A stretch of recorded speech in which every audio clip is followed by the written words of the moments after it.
That's a pretty cool thing. So I wrote on my shoes tonight. I think I put Mamba for life, 824 KB, because it's really that mutual. So.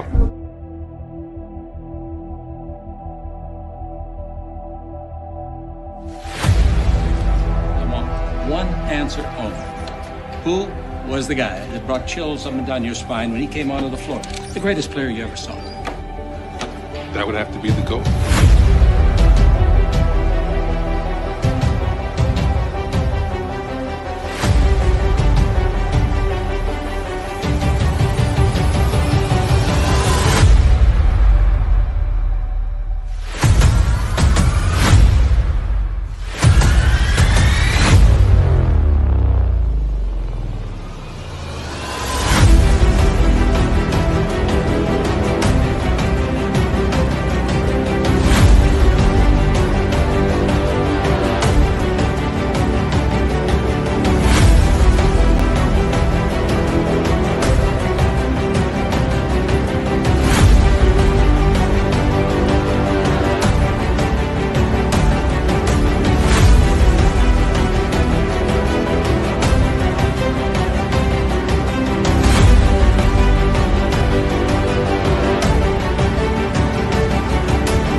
Yo, yo, yo, what's good, everybody? It's your boy Goat. Back in the building, back at. Make sure to like, share, comment, subscribe. Make sure I turn on all post notifications. Follow your boy Goat, all social media platforms. You know what I'm saying? You know what I'm saying? It's your boy Goat in the building, man. Party Boy Goat on TikTok, Instagram, all socials. You know what I'm saying? Make sure you follow me. You know what I'm saying? I'm gonna try to keep the live going as long as I can. You know what I'm saying? But guys gotta come in and be clean. You know what I'm saying? Anything that's not sport related, you will be put in the backstage. So if guys come in here and they're not talking ball, you're gonna be up out of here quick. You know what I'm saying? Like, I'm not hesitating at all to put anybody in the backstage or off the panel. Anything that's said on the panel is gotta be sport related. If it's not sport related, if you're cursing excessively or saying certain stuff, you're gonna be off the panel quick. And I ain't playing no games because I already got 2 strikes. One more strike, and my whole channel's done. So I'm gonna be extra strict. You know what I mean? I don't like being in these kind of positions because then I gotta wait 3 months just to get off 1 strike. So if guys ain't paying attention, if guys ain't listening to what I'm talking about, I'm gonna put the live right in the back, faster than you can say ah. So I hope and pray that guys understand that. Like if I made the rules, there'll be no rules if I made them. So we'll go get on to the topic. Now, guys, you come in, if you're not keeping that ball, you're going to be up out of here quick. Like, I'm not hesitating to put anybody in the backstage. I ain't hesitating at all. 2 strikes, you out. I don't care if it's by accident. 2 strikes, you out. Automatically. 2 strikes, you out. Either going to be off the panel, I'm going to shut it down altogether. So, guys ain't following the rules, you can be up out of here. But shout out to Will Debates. First got to the panel. Shout out to Chris DJ, AC Picks, all in the chat. Debates, man, go ahead and take off, man. What do you got on the Lakers winning without LeBron and D-Lo in this ball game? Very clutch win. Anthony Davis came through again, 34-17. Just pure dominance, man. Offensively and defensively. Once again, my sentiments about him being one of the greatest players ever and definitely top 5 in the league solidified right there because he just dominated. I mean, they look. It was boys amongst a man. He was a grown man. Like when he got that ball and he did that spin move and came in the lane and did that layup, bro. That's guard move type stuff, bro. He's 6'10". But that's ridiculous, bro. Loose balls, he picking them up, dunking it down, like smooth layups, man, floaters, fadeaway jumpers, just effortless, man. I mean, it looked like he had that Hall of Fame Deadeye badge on, because it seemed like anything that was contested still was going down. Good Lord have mercy. Austin Reeves, he's just been putting up numbers and being clutch. Like I said, I think that the Lakers need to start playing him at point guard even when LeBron come back. He got the size and he got the shot making ability offensively that his defense isn't horrible enough to the point where you would not have to take him out. He is really playmaking and he making shots going down the stretch. And then AD just came through like, okay, y'all seen what Austin Reeves do, but let me remind y'all what I do. Because what I do is very different. And he definitely reminded everybody of that tonight. Big facts. And let's not forget, Lonnie Walker came in this game. He ain't been getting no playing time. For him to come in and play the way he did, what he had like 21, something like that. Mm-hmm. That's big time. We deep. I mean, in my opinion, we the deepest team in the league. At least a top 4, top 5 team in the league with everybody healthy. And I believe we the best team in the West. Big facts. We also tied with the T-Wolves for the 7th seed right now. We definitely better than them. We got 8 games left. If we just go 8-0, or at least win 5 out of 8, we could be in the 6th seed. I think we can get 7 out of 8. Or if we get 7 out of 8, because right now we're a game and a half out of 6 seed. So if we go 7 out of 8, we definitely gonna be in the 6th seed. Yeah, let's go. Let's run it. Let's get in playoffs. That's it. Let's get in the playoffs and let's get healthy. And I got a feeling, Mike, that if we get in the playoffs, we gonna be healthy. If we get healthy and we're in the playoffs, we're gonna stay healthy. And a lot of people is gonna get upset.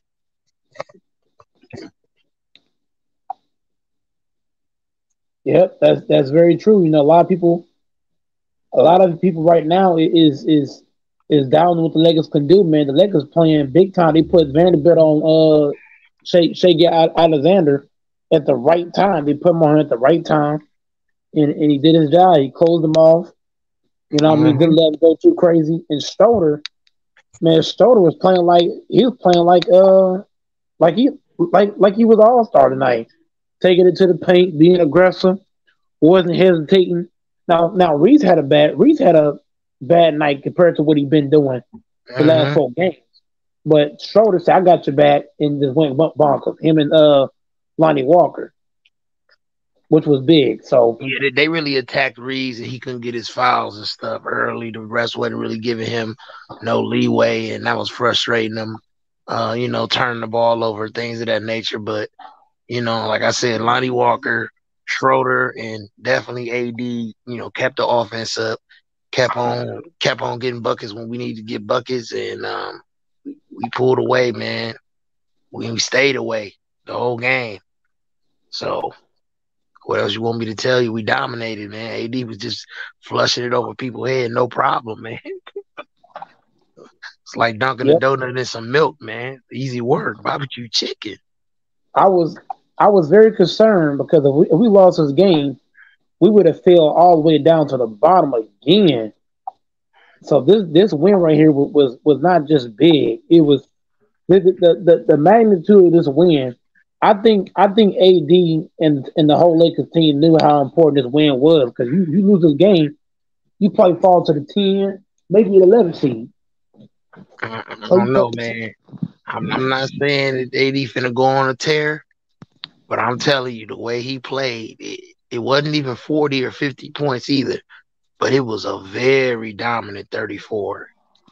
Very dominant. And I'm telling you, if he keep playing like this, I don't care if LBJ and D-Lo out. everybody in trouble. Yep, and that's true. The Lakers have won games without D'Lo and without LeBron both on the floor. You know, everybody, everybody's got to understand Vanderbilt's our best wing defender. Y'all notice at the end of every ball game, they're putting Vanderbilt on the best scorer on the other team. So it just tells you his value. I mean, and that's good. That's good coaching and recognizing you got a defensive weapon. Sick that dude on anybody he need to be sicked on. Right? And he closing them off. You know what I mean?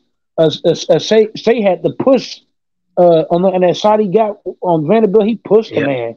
That was a blatant offensive foul. He might be quick, but he ain't strong enough.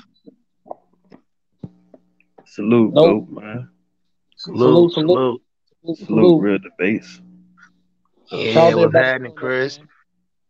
What's good with it, man? Remember what I said, man. If guys come in here and they ain't following the rules, like if guys will get out of here so quick, it's gonna be crazy how fast. I'll tell you, my hands stand on the backstage back. Hey, man, you gotta do what you gotta do, man. This is like win or go home right here. Man, I ain't gonna lie, man. I was speechless, man. All the way from the tip, all the way to the whistle, man. AD freaking dominated, man. He freaking dominated. I'm telling you. I think he hears the critics. I think he hears people talking about, well, he's not doing this or that. And I think AD heard that. But shout out to AD's leadership as well. After the game, he was talking to Lonnie Walker, and he was giving Lonnie Walker a lot of props on the way he played.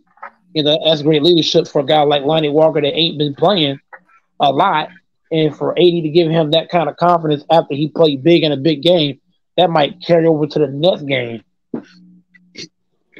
I don't think what people understand is Anthony Davis is practically outside of Jokic's passing ability. He got everything that Giannis, Jokic, and Joel Embiid got. What move they got, he can't do. Plus, he's just as long, if not longer than all of them. Great on defense. Hey, bro, the only thing he missing is real. Like, if he was an elite playmaker, bro, he would be like the GOAT because everything else is there, bro. This dude can dribble, fadeaway jumpers, floaters, dunking it down, putbacks, stealing it, getting loose balls. He just going crazy, bro. But Giannis, insane. Giannis got what?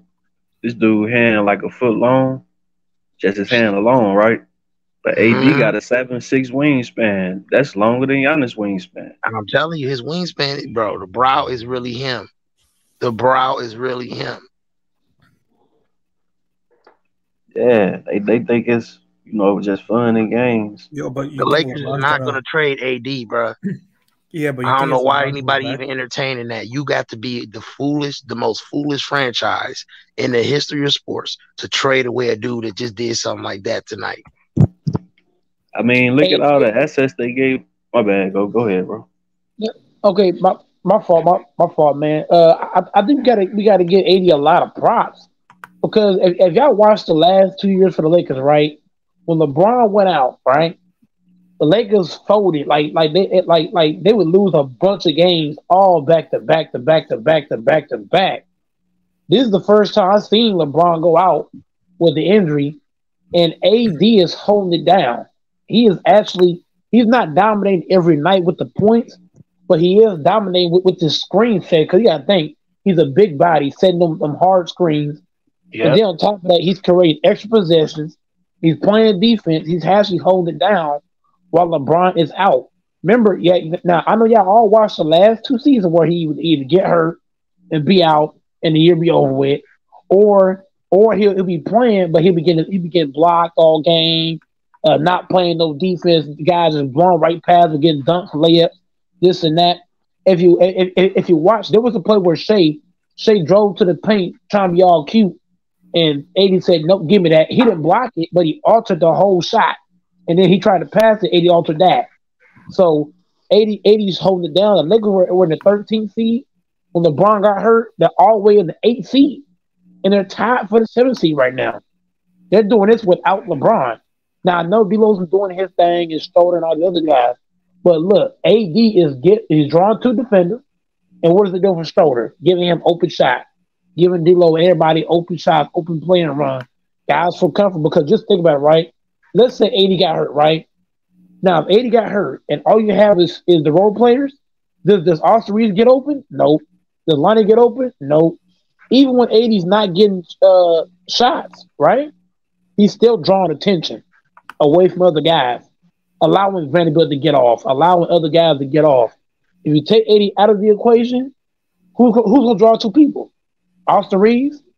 Come on now. Even when 80's not getting big numbers, he's still causing teams that have to guard him, and that's leaving other guys wide open. Look at that shoulder shot he hit when he fell down. 80 took two guys to him. Go ahead. What I'm saying is this. Our back against the wall. LeBron is out. D'Lo is out. We need to get to 500. And AD put up 15 points in the first quarter. 34 points. 34 points. Really? 34 points and 14 rebounds, man. This is not no 37 points and 14 rebounds. Like, that's major, man. 15 points in that first quarter, that's really making a statement. I'm not saying he the MVP, but that's what an MVP do. That's what the most valuable player do right there. I had a Giannis feel, a Giannis feel, man. Like, it was like he was really dominating, man. You couldn't get every time that ball was in the air, he was grabbing it.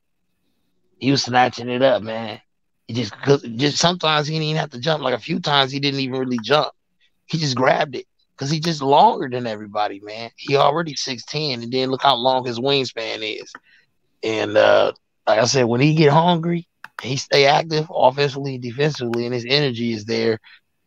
He one of the best players in the league, if not the best player in the league, right up there with LeBron. And then I said the playmaking, like, it ain't even, it's really like, it's basketball IQ. He got good basketball IQ to the point where he know, okay, if I catch the ball here, a guy's going to be open here when the double team come from this end or come from this side. He knows this now. He getting a feel for that. So he ain't getting a lot of assists, but he getting the clutch assists that he need to get when the double team come, when he feels pressure. So I just feel like, man, AD just super underrated, man. And it just show how valuable he is to this team, how good of a player he is, period. And I'm hoping the Lakers don't trade him. Man. They got to go ahead. You can go ahead, Chris.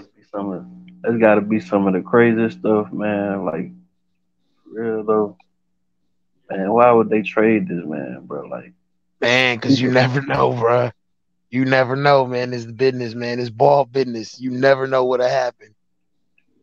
But all I'm gonna say is that, you know, with the amount of injuries he's had over the past couple of years, like I don't really think people understand like how difficult it is to keep just coming back from just major setbacks like that. You get injured, it's like 15, 20 games, come back, 2-3 games again, you injured again for another 20 games. Same thing the next season.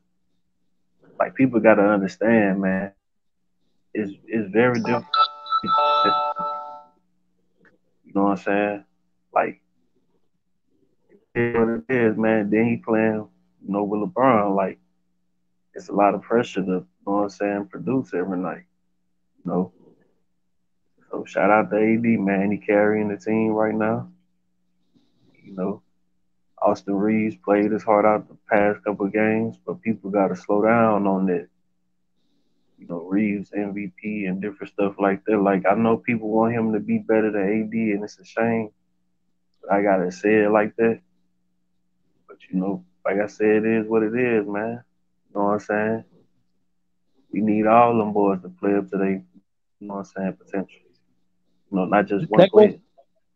That goes back to what I was saying earlier, Chris, is that everybody's feeding off of AD. The defense is not looking at Austin Reeves. They're looking at AD. Just AD being on the court, he can have 0 points for the whole ball game. Not saying he should, but I'm just giving an example. He can have that for the whole game. Just him being on the floor, the defense is catered towards AD, LeBron, Jokic, MJ, Kobe. They can have no points for the game, but the defense looking for those guys, so it creates lanes and stuff for all three to get open. Now Reeves couldn't get off tonight, but AD got Lonnie Walker open shots. He got Stoner wide open with them screens. Everybody forgets AD setting a lot of screens. He's moving around. Guys are trying to guard him off the court. Look how OKC tried to guard him. Who they got? Williams there. What guy named Williams trying to guard him? He was trying his best to check AD. He put all his effort into AD. And then guess what? The guy on the baseline came with double team. Who was wide open then? Lonnie Walker. They swung it around, open shot. So they gotta give now Reed's not better than AD. He's not better than AD. So I don't know why guys saying that. But he was playing like it, but he's not better. Anybody who knows basketball know that he was playing better than AD, but he's not better. You can say he's playing better, but you can't say he's better. You know what I mean? It just common. I mean, a lot of guys don't know basketball. I'm not saying you, Chris, other people. Yeah. You know what I'm saying? That's crazy, Hey, them screens that AD be doing, man, them hip checks, them be borderline offensive fouls go, Mike. He getting physical, man. He getting physical. You hear me? Well, I understand that the hip checks he's doing, you gotta think he's not overdoing it. Some guys when he hip check like Draymond Green, when he hip check, man, he trying to knock you out. He trying to knock you over. AD's doing it, but he's not overdoing it. Yeah, that take a lot of energy out of you. Just like on 2K, like that brick wall badge, he got that.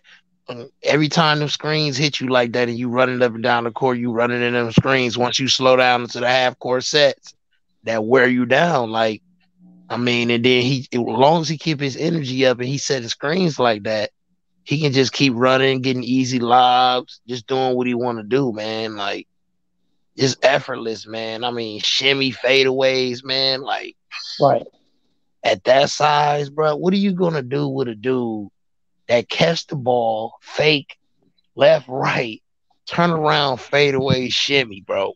What are you gonna do with that? What are you gonna do with that? Nothing. Hop on the panel, Kent Curry. God. Kent Curry can hop on, and y'all saying can hop on. Austin Reeves still gave us 9 assists though in 38 minutes. Vanderbilt only had 1 point. That's crazy. That's Draymond Green type stuff. But he had 10 rebounds and he played elite defense. He gave us the stops when we needed stops. So Walker 20 points, Beasley 10 points. Winning Gabriel has 7 points, 8 rebounds. So he stayed active on the boards. He didn't really score that much. Just 18 minutes for Beasley and Gabriel. 14 minutes for Hachimura, 3 points, 3 rebounds, 1 assist. Anthony Davis only had 1 assist, but most of the time when he got that ball, man, he was making his decision. Like, they ain't have enough time to sit in that double team. He was tearing them up. I just wanted to mention that. But yeah, Schroeder had 21 points, 6 assists, and 3 rebounds, man. Like I said, Schroeder and Reeves, they gave us the playmaking. I mean, right there, that's 15 assists. You know what I mean? 6 and 9, that's 15 right there. So we got all the playmaking we needed. The guards scored the way they need to score. Our wings scored and played defense. And AD just did what he did, which was dominate on the boards, dominate offensively, man. He did what he wanted to do. He had his way. Big facts, big facts. Let's get what up, though, Mike? We got Stephanie Kent Curry in the building.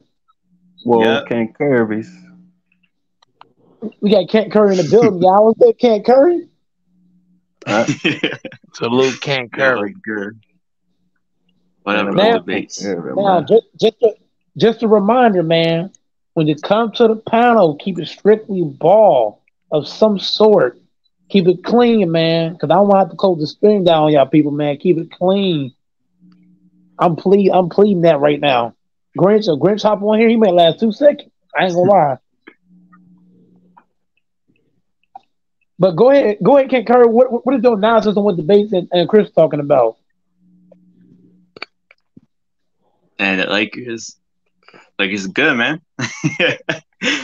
Lakers are great now, man. Like I want to match up against Denver because I know we could beat them. Like we could beat them. We beat them in the playoffs before and in the regular season. I want to match up against them.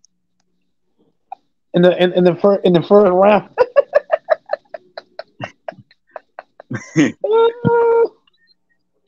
You sound like the bass over here. Let's Wait, play is them Stephanie first can't create on round. the panel? I'm sorry for Oh, nothing. hold on. I gotta address you too. Now, Hold Tay. on. Let me play the video. No. I know. I'm gonna go ahead and address you early. Now, Tay, you coming in here, you better keep it strictly ball. I don't want no excessive cursing, no crazy Yeah, I'm not gonna language. curse. Keep it clean. Keep it strictly ball and clean ball at that. I'm calling out everybody, man. Come on this panel because I'm not playing no games. 2 strikes, three strikes. I'm up out of here. I understand. I'm not gonna curse. I just gotta play this. Oh man, listen. No. Okay, hold on. It's not a bad. What are you talking about? I don't care, bro. We not playing. No, I ain't taking no risk, bro. I already got 2 strikes. It's a No. If I gotta tell you again, you're gonna be up out of here. Oh Now, God, let me have to tell you again. Next time I gotta tell you, you're out of here, bro. I'm not playing, bro. I'm not playing this game. Guys coming in here, you gotta come ready. You gotta come ready or don't come at all. Go ahead, Kent Curry. What do you got on?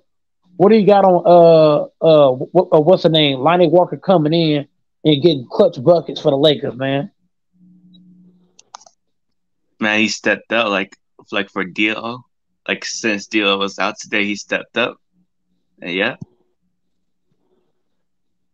Yeah, he definitely did that. I did not think he was gonna play that well because he been out. He ain't really been playing. So for him to come in and actually make shots like that was crazy. It's almost like he was shooting shots, doing like the breaks in the halftime. You know what I'm saying? It's almost like that. I mean, honestly, man, Lonnie Walker is a walking bucket though. He's definitely a walking bucket, but I'm saying like I'm saying like it's easy to lose confidence when you're not getting playing time. So for him to stay confident, even when he's not he reminded me of Lou Williams. Lou Williams, he don't always play a lot, but he'll come in and get like 15 points straight, or he'll get like that 20 in a row. Like he's that kind of dude. So I'm about to call him the Lonnie bucket, like they call the Lou bucket, or I forgot what they call Lou Williams. They have nicknames for him too. Him, Jamal Crawford, guys that come in and they just get straight bucket. That was Lonnie Walker tonight. He did exactly that. Fix your can debate. So he stayed ready. You know, that's what we need everybody to stay ready. Just, you know, if you don't get playing time, don't come in the game playing back. You're not getting your playing time. Keep your confidence up, man. Don't come in the game looking crazy. Yeah. You know, everybody play big. Yeah. I want to see Bamba step up now because Bamba ain't played one good game yet. In my eye, he ain't had one yet. Oh, I forgot about Bamba. I think he had like one decent game. You know. What the game we had like 10 and 10? That 10 and 10 game. I think. But that was one game. Like that was one out of 10 games. Chris, come on now. I mean, but you know, 1 out of 10. We got to play better than that. We don't really need Obama to do very much. We just need him. We just need him to be a backup, which is kind of crazy to say, because I actually kind of want him to start. But you know what I'm saying? It is what it is, man. Feel like AD should be playing center. You know what I'm saying?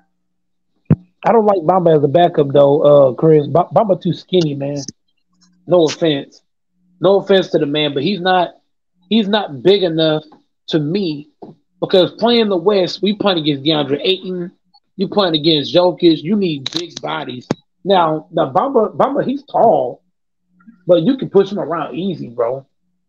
I ain't trying to offend the man, but you can push him easy. Hang on, wait to him. So You so can you push so him you around.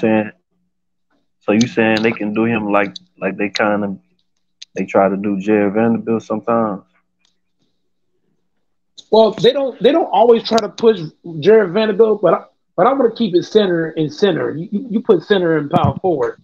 It's more like how they try to do Gobert. Gobert is a great defender, but you can push him around some. You actually can bully Gobert because I've seen look at the game with Ben Simmons. Ben Simmons don't got no jump shot. This man dropped 40. It was a couple years ago. Ben dropped 45 and 10 on Gobert with no jump shot. So that just tells you, man, Gobert, you can easily move him around. Gobert is great. Like for them, if Gobert goes up vertically, right, he can stop you. But if you bulldoze into Gobert, he's gonna fall back. He's gonna be falling backwards. So guys like Gobert, see Giannis putting on all that mass he put on. You can't just push Giannis. You can't just push Al Horford. But when it comes to what's the name? You see, Vanderbilt, whenever you push him, like tonight, Shea pushed Vanderbilt. If Vanderbilt back down, no, he stuck with him. What I noticed with Bamba is Bamba's motor is low. If you push Bamba, he's not gonna fight back. In other words, he's not gonna get back after you. You know what I mean? And I've noticed that with him is that his motor is low. Once you push Bamba out the way, he's not gonna push you back or try to get the ball back and like nothing. Like he don't have no grip. See, Vanderbilt got grit. You can push him, but he's still gonna try to guard you. He's still gonna try to do his job. Bamba not gonna do his job. If I push Bamba, is he still gonna try to go for the rebound? No. I watched it. Am I lying debates? Am I lying HC? I watched this stuff. Vanderbilt got pushed by Shea. What did Vanderbilt do the very next play? Kept on guarding, kept getting in his chest, kept getting in his pocket, kept getting with him. You know what I mean? So if you getting pushed around and you ain't trying to fight back, you know what I mean? What are you doing on the court? Then Bamba just shooting threes. We don't need that, bro. If Bamba is supposed to do if Bamba is supposed to do, Chris, right? What you're saying, which is defend, and he's supposed to be our defender and rebounder. We don't need you shooting threes. We need you setting screen, rolling to the cup like Dwight Howard did for the Lakers. We need you defending the basket and getting boards. Is he getting boards consistently? No. Is he playing D consistently? The games he played? No. Is he setting good screens? No. Look. Here's the difference too. Baba looks lost on the court. He don't know where to be. None of that. When I watched Dwight Howard, he knows exactly where to be, where not to be, when to be, or how not to be. Baba don't. Baba look lost as a big man for the Lakers. That's why I say I'd rather cut Bamba. I ain't gonna lie, and I'll bring it to Dwight Howard from Chinatown because Dwight Howard he knows the Lakers system. He knows AD and LeBron and what they want.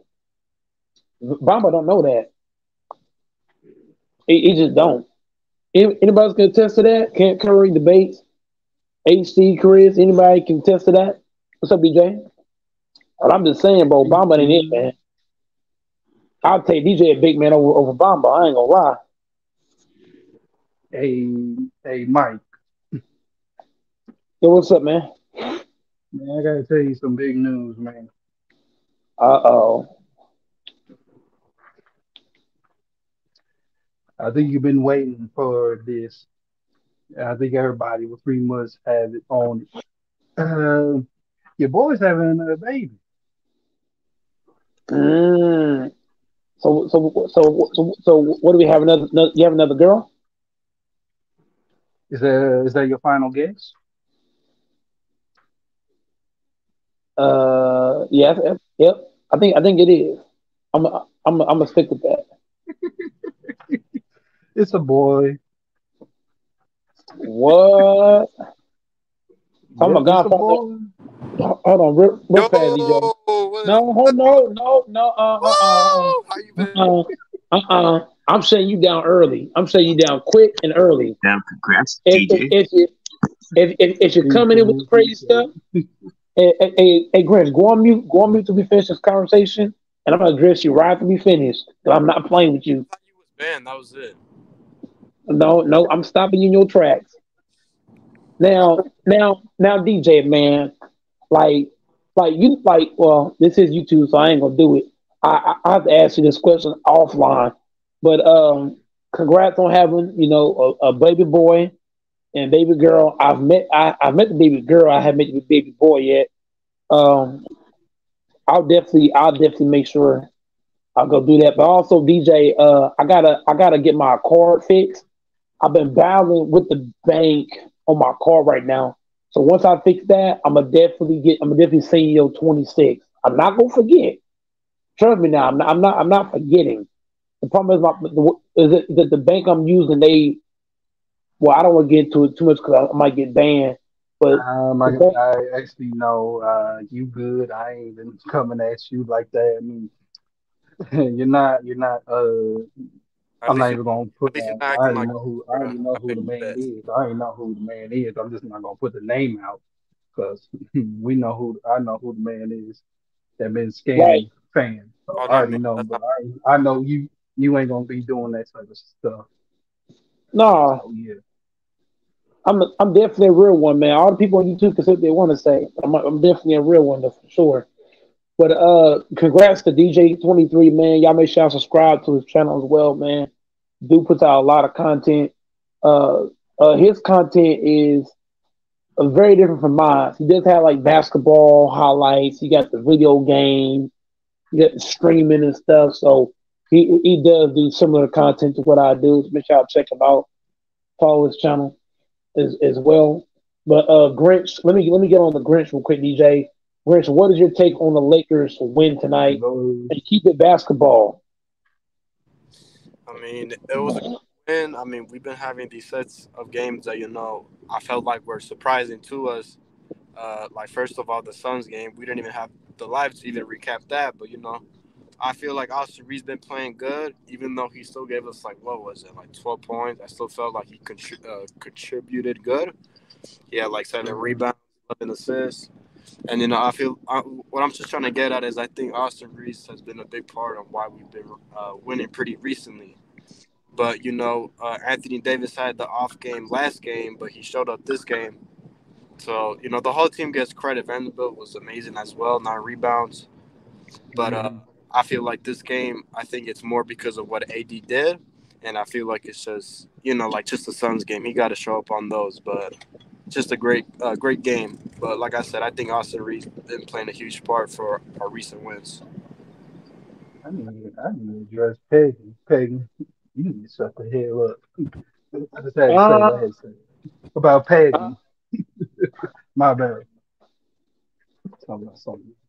So, hey, Pagan man, hey, look, Pagan, you got to bring better energy than that in the chat room. But I'm gonna start doing too. If y'all are mods in the chat, hey, what's your name, Pagan? You're gonna lose your wrench. And what's gonna happen is if guys in the chat, if y'all are causing guys on the panel to say certain things on my panel, I'm going to time you out because right now I've been banned for almost a month on YouTube. That's why I haven't been posting. Y'all know, go Mike. I'm used to posting every day, all day, any day of the week. I've been banned for almost a month, so I'm just not getting out of ban. But right now, I'm one strike away from losing my whole channel. So right now, if guys come in here and they off their game, they're gonna be up out of here quick. Now, guys in the chat, now Pagan, the next thing you type out of bounds, you're gonna be in timeout.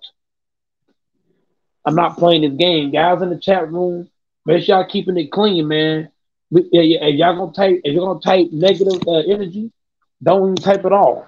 If you're on the pound, you're not keeping it clean, you're gonna be up out of here.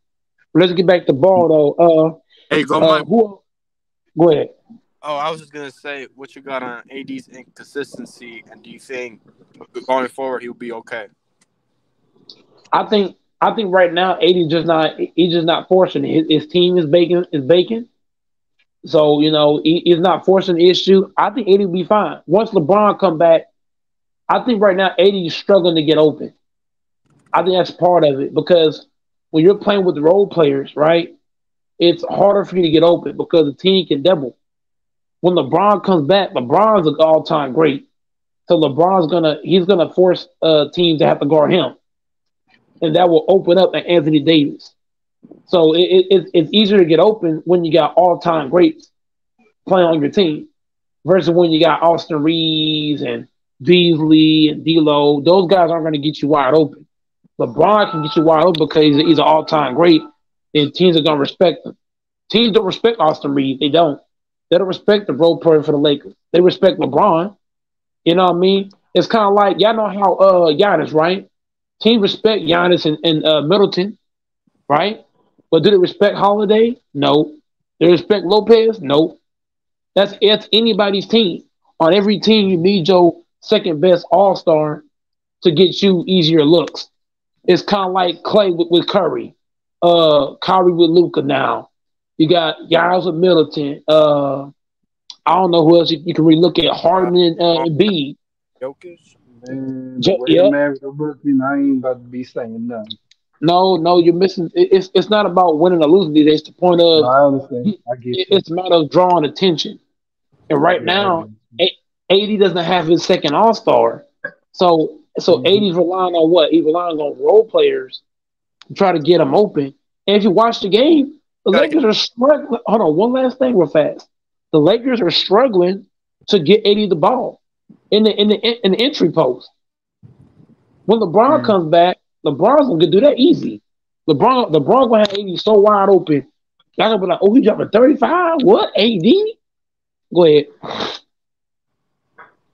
I'm just saying. But that's the thing about AD, bro. Like you gotta set the dude up for him to be a little bit consistent. If not, he gonna be inconsistent the whole night.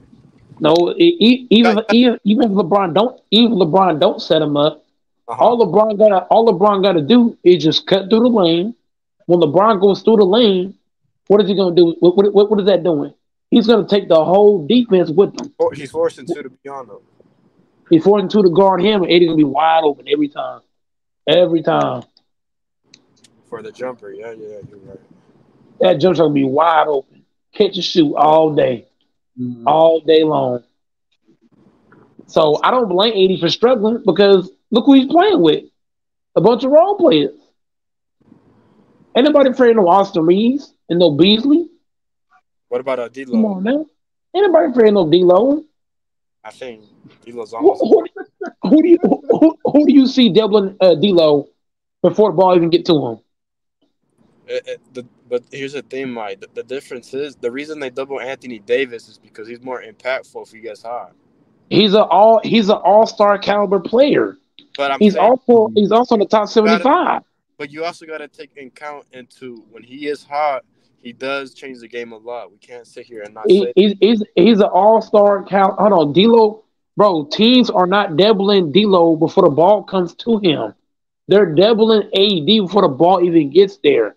Who do you see fronting and doubling D'Lo before the ball even comes compared to AD? Please tell me. I never seen it because once again, Anthony Davis is more impactful than D'Lo. So that's my point. So once again, I don't blame him. That's why they double AD because he's more impactful. Okay, so that's my point. AD needs LeBron to bring his impact to draw the defense away from him because D'Lo ain't cutting it, Reeves ain't cutting it.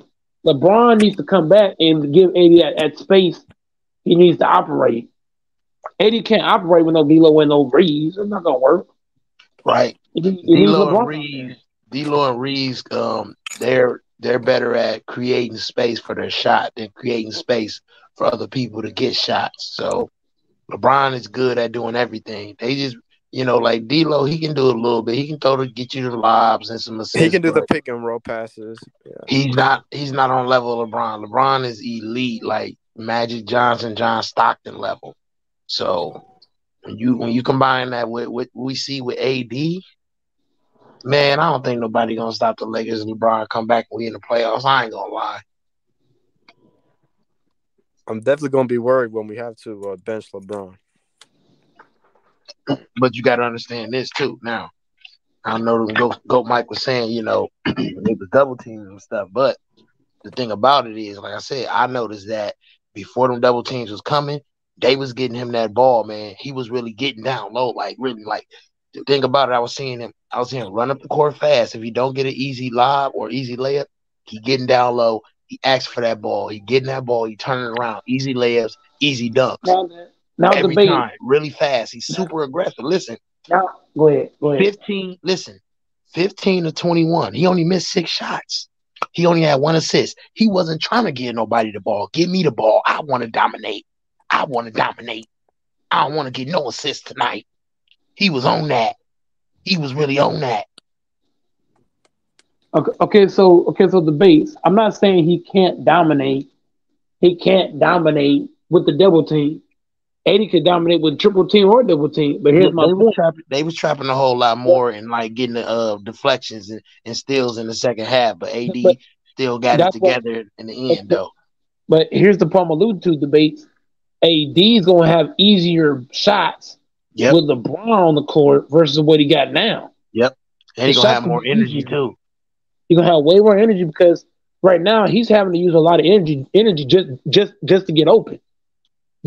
Just to get the shot off and making him work extra hard to get the shot off. So yes, the base he can still dominate either way, but at the same time, when LeBron comes back, guys like Beasley that's struggling, like there's guys that are struggling with LeBron on the court. Like Beasley, his shot been off. Once LeBron come back, he'll find his rotation. 80 shots is gonna be easier. You know what I mean? Everything gonna be smoother when LeBron comes back. My whole thing debate is that LeBron not playing, the team has to work harder as a group to get their shots up. Yeah. Not saying they can't. LeBron just makes the whole game as a whole be played a lot more easier. Yep, that's my whole point. But this is good though. This is good for AD, man, because he got to know the mindset he need to be in for this team to be dominant, whether LeBron is in or not. And you need to be consistently like this. So this is consistently putting you in situations to make you have this mindset, man. You need to consistently have this mindset so you can come out and dominate, whether LeBron is in or not, so we have a good chance of winning every game. Yeah, I mean, right now the base got a lot of confidence in. He got a lot of confidence in and LeBron James. And Anthony Davis, because I mean, at the end of the day, if you don't have confidence in the best 2 players on this team, how's the team gonna win? Look, I got confidence in AD, but right now, I'm not liking the way he's having to work so hard for a shot. Like it's like teams are pushing him. Teams are really, they are really putting a best. He got to earn his buckets. That's all right though. That's all right though. He tearing them up with them screens. That's all right though. He pushing people around too though. He ain't complaining none, man. He ate, bro. 37 to 15, bro. Easy work, Goat Mike. Barbecue chicken. What you want? Honey barbecue? Mustard? What flavor you want? Lemon pepper. It's barbecue chicken, Goat Mike. Yeah, he definitely. I like the way in the fourth quarter, I like the way 80 just got aggressive in that late bit of that fourth quarter. Because I was like, if they lose this game, bro, I'm gonna be so mad. And AD went and snatched the board from somebody and just put it back up, hit it back up, put it there again. And we got to give Vando credit too, because he had a similar play where he could easily got a bucket too. Him and AD was really battling on the glass. Now, like Lonnie Walker, man, him in transition is deadly because he's athletic. So once he get going downhill, if you're guarding him, Lonnie Walker got to get some minutes. You know why I say that? Because once he goes downhill, he's so fast and he can jump too. You really can't stop Lonnie in open court. You just can't. But once he get on a little fast break, it's a wrap. Tell me I'm lying, somebody. Once he get on that fast break, he's off with it. He's gone.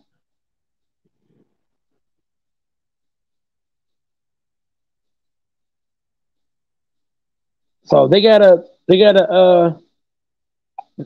Lonnie Walker more playing time. So right now, we make the playoffs. Everybody, including the Bates, we make the playoffs. I don't see anybody beating us, man. Nobody. Nobody's winning.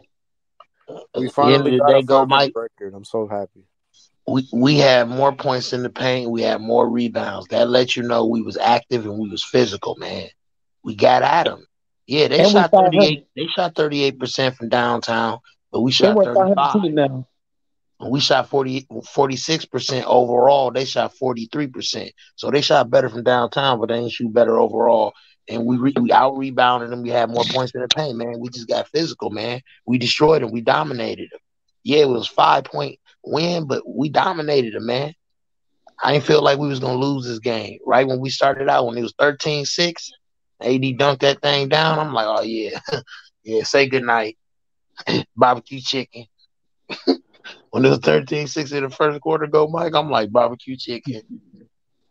Yeah. I was at work. I was at work looking at it, and I was like, yeah, these guys definitely came to play. But I thought the Lakers did a good job of not folding under pressure because Yep.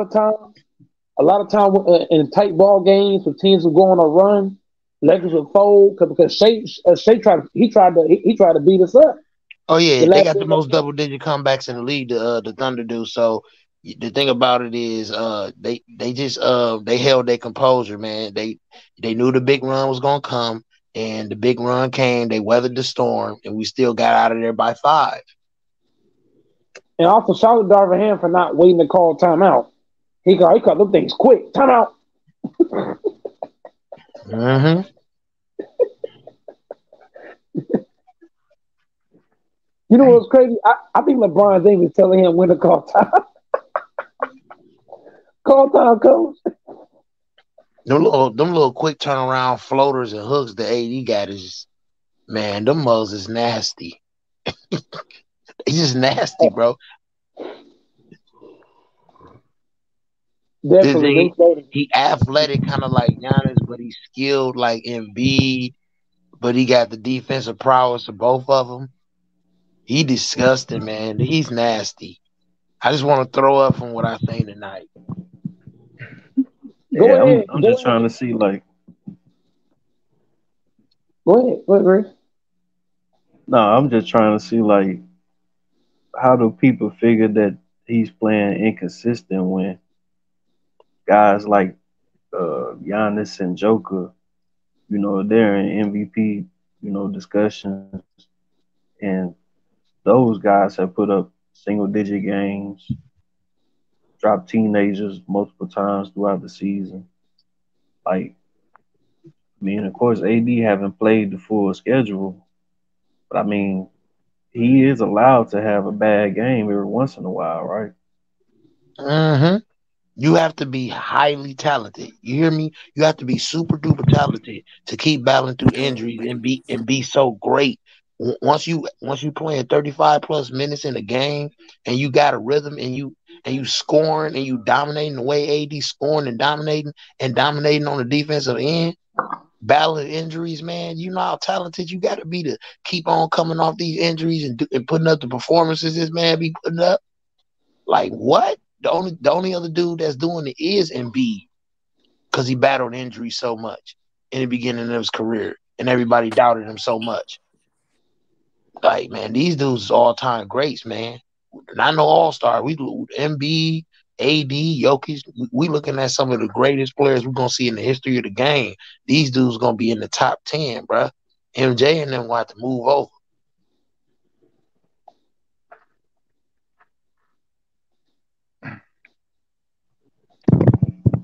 Yeah, especially if you add winning along with it. Yeah, Embiid putting up crazy numbers, bro. Hakeem, listen, if MB get 1 or 2 titles, AD get another title, bro. Dudes like Hakeem and all these other dudes, bro, they gonna have to get up out the way, bro. I ain't gonna lie, because AD gonna have the numbers. His numbers gonna be better. You can try to say, oh, well, Hakeem looked more dominant on tape, or he was better defensively. I don't want to hear none of that. If AD manages to Man, get another title with LeBron, bro, you just got to start putting him in discussions of being in the top 10 as a big. Yes, I ain't gonna lie, man. A lot of people be overrating Hakeem, man. Like, Bro, this dude efficient, bro. He was 15 of 21. Okay, 36 minutes played, bro. 37 points, 15 rebounds. Are you out your mind? You know how efficient and dominant that is, man, when you put that down on paper? but you, Everybody can't go do that, man. You got to be really special. You got to be laying like that to do that. I just wonder, right now.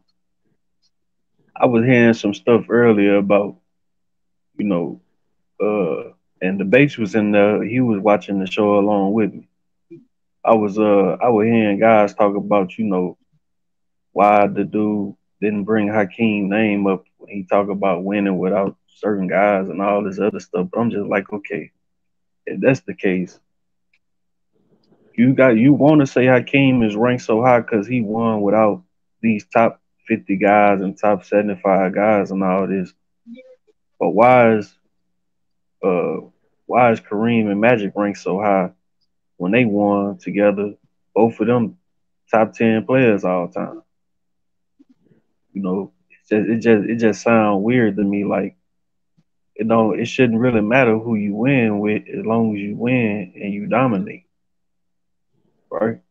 I think a lot of people go by the eye test and how they feel. I'm going by longevity and numbers. I feel like AD to miss a lot of games, but I feel like if he could make a second push in his career to get his body right and keep on continuously dominating and putting up these numbers, he gonna be pushing past dudes like Hakeem, bro. Cause he highly talented, way more talented than Hakeem. I'm telling you, he is. Yeah, and he can't just stand under the rim and get blocks all day like Hakeem could back in the 90s and 80s.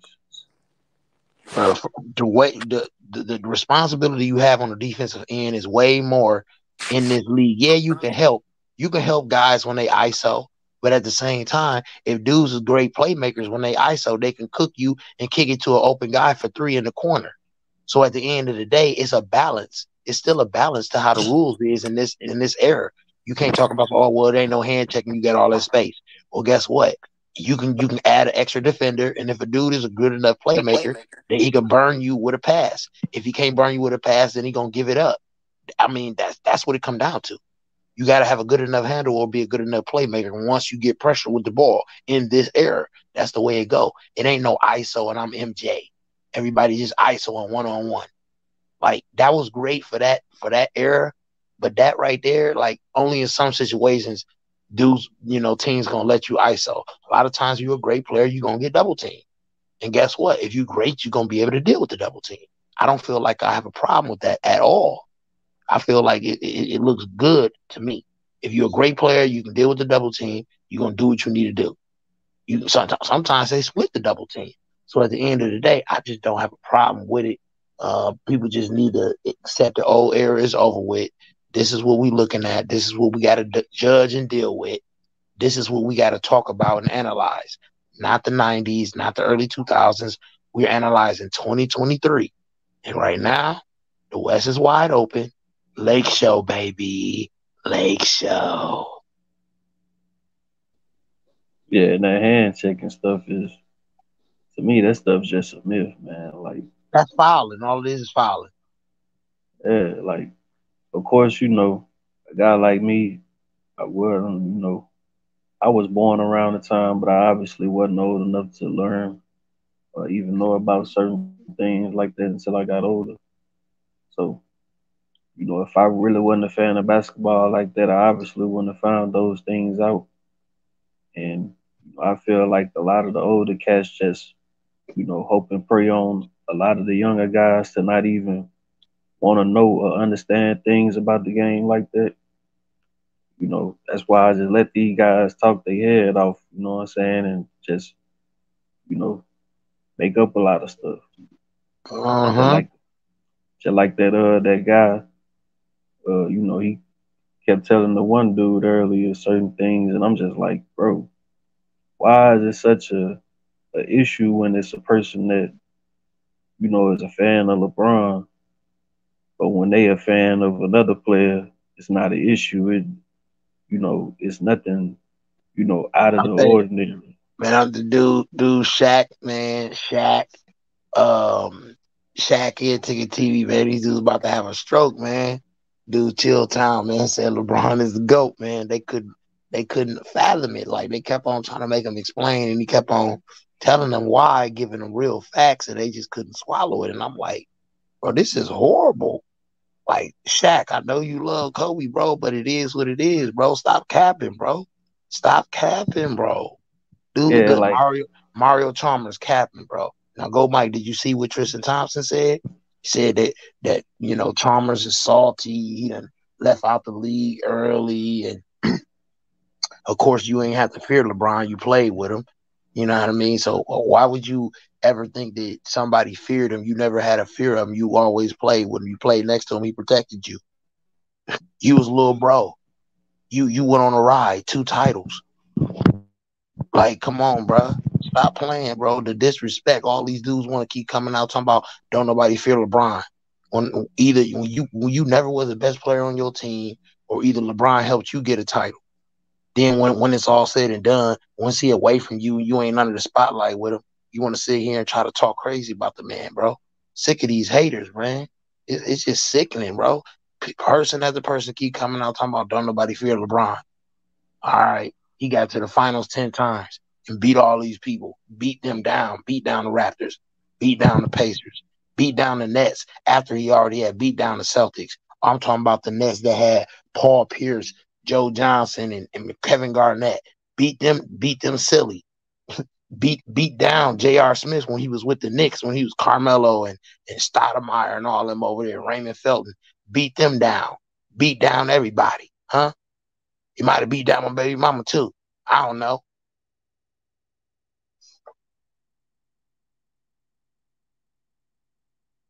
How a person that beat all those teams consecutively all those years in a row is not feared. It's called a narrative being painted when he's on his way out the door because they don't want him looked at as the GOAT, man. It's sickening.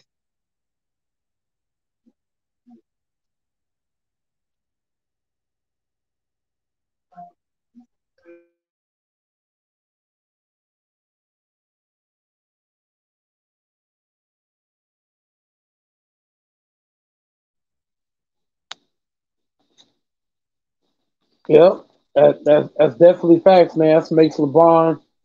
LeBron's definitely great, man. A lot of people be hating on LeBron for no reason, man. What you got on this stuff? AC picks? You there? Mario Chalmers, man. We never even knew who a Mario Chalmers was. And you really want to come out and say, don't nobody fear LeBron. You fear Michael Jordan. That's who you watched. That ain't who you, that's not who rolled with you, bruh. That's not who put you on the map. That's not who trusted you to hit those threes and play defense and do everything when y'all won 2 titles back to back, bro. It's disrespectful. It's super disrespectful, bro. It's snakish, bro. Like go check out what Tristan Thompson said. Go check out what he said, man. It was real talk. You don't do that, man. When somebody your dog and you went to war with him, 2 titles back to back, you don't do that, man.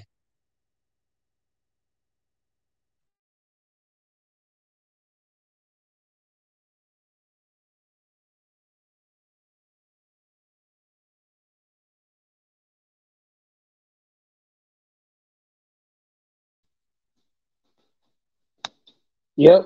Dudes got to understand that the teams LeBron played against were all picked to beat LeBron. So when they lost to LeBron, they became trash. And they say, "Oh, LeBron always had a super team," but LeBron is a super team. You know what I mean? By himself. I'm trying to Hey, understand. can y'all hear Pagan me or not? he's wanting attention. Why would you say AD jumper is broke? Hey, go Like, Mike back in the building, man. Yo, my mic was how tripping, started to you cut you off 15 for real quick. So 21? Mike is How's my back in the jumper broke? building. It's been way too long, man. Way too long, man. Yo, happy that you back, Mike, man. Long overdue. And I hope that you keep this channel because YouTube streets ain't the same, man. Shout out to Real Debates. Shout out to Chris and this thing. Yo, Mike's back in the building, the original Don Dada of late night streams and his He said, and duh, his duh. thing, man. Let's You know go, the man. deal. First pen I ever came on, and just like Bill the Bates, first pen I ever came on. So got to pay homage. Real talk, man.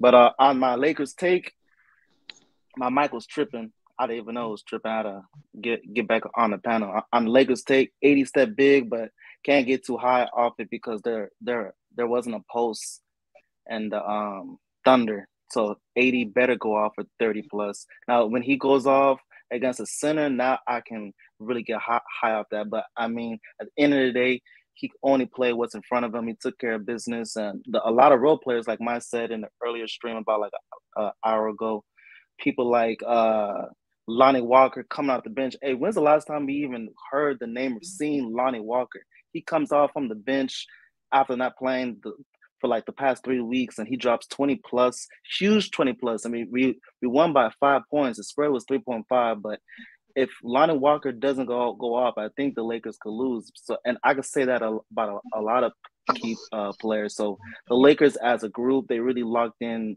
and they dominated until the fourth quarter. They really let go of the gas, but 80 took us home. 14 rebounds, 4 points or something like that.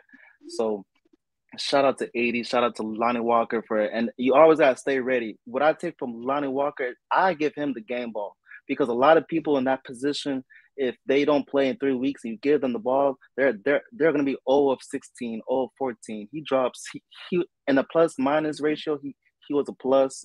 He shot pretty much everything and it went down straight down the middle. So he was focused, locked in, and this was a must-win game. Like Mike said, if we lost, you might as well say our playoff chances. We would be in the same situation as the Dallas Mavericks. They lost to the Charlotte Hornets today, so we're on that Dallas pack.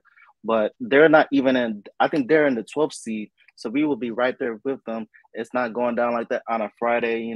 Good Friday. Thank God it's Friday. Lakers got the W, and we got to keep on rolling with this train. Davis is looking more mobile. He doesn't look as stiff. I see that the only thing that I don't like about Davis is that he hangs on the rim after a dunk.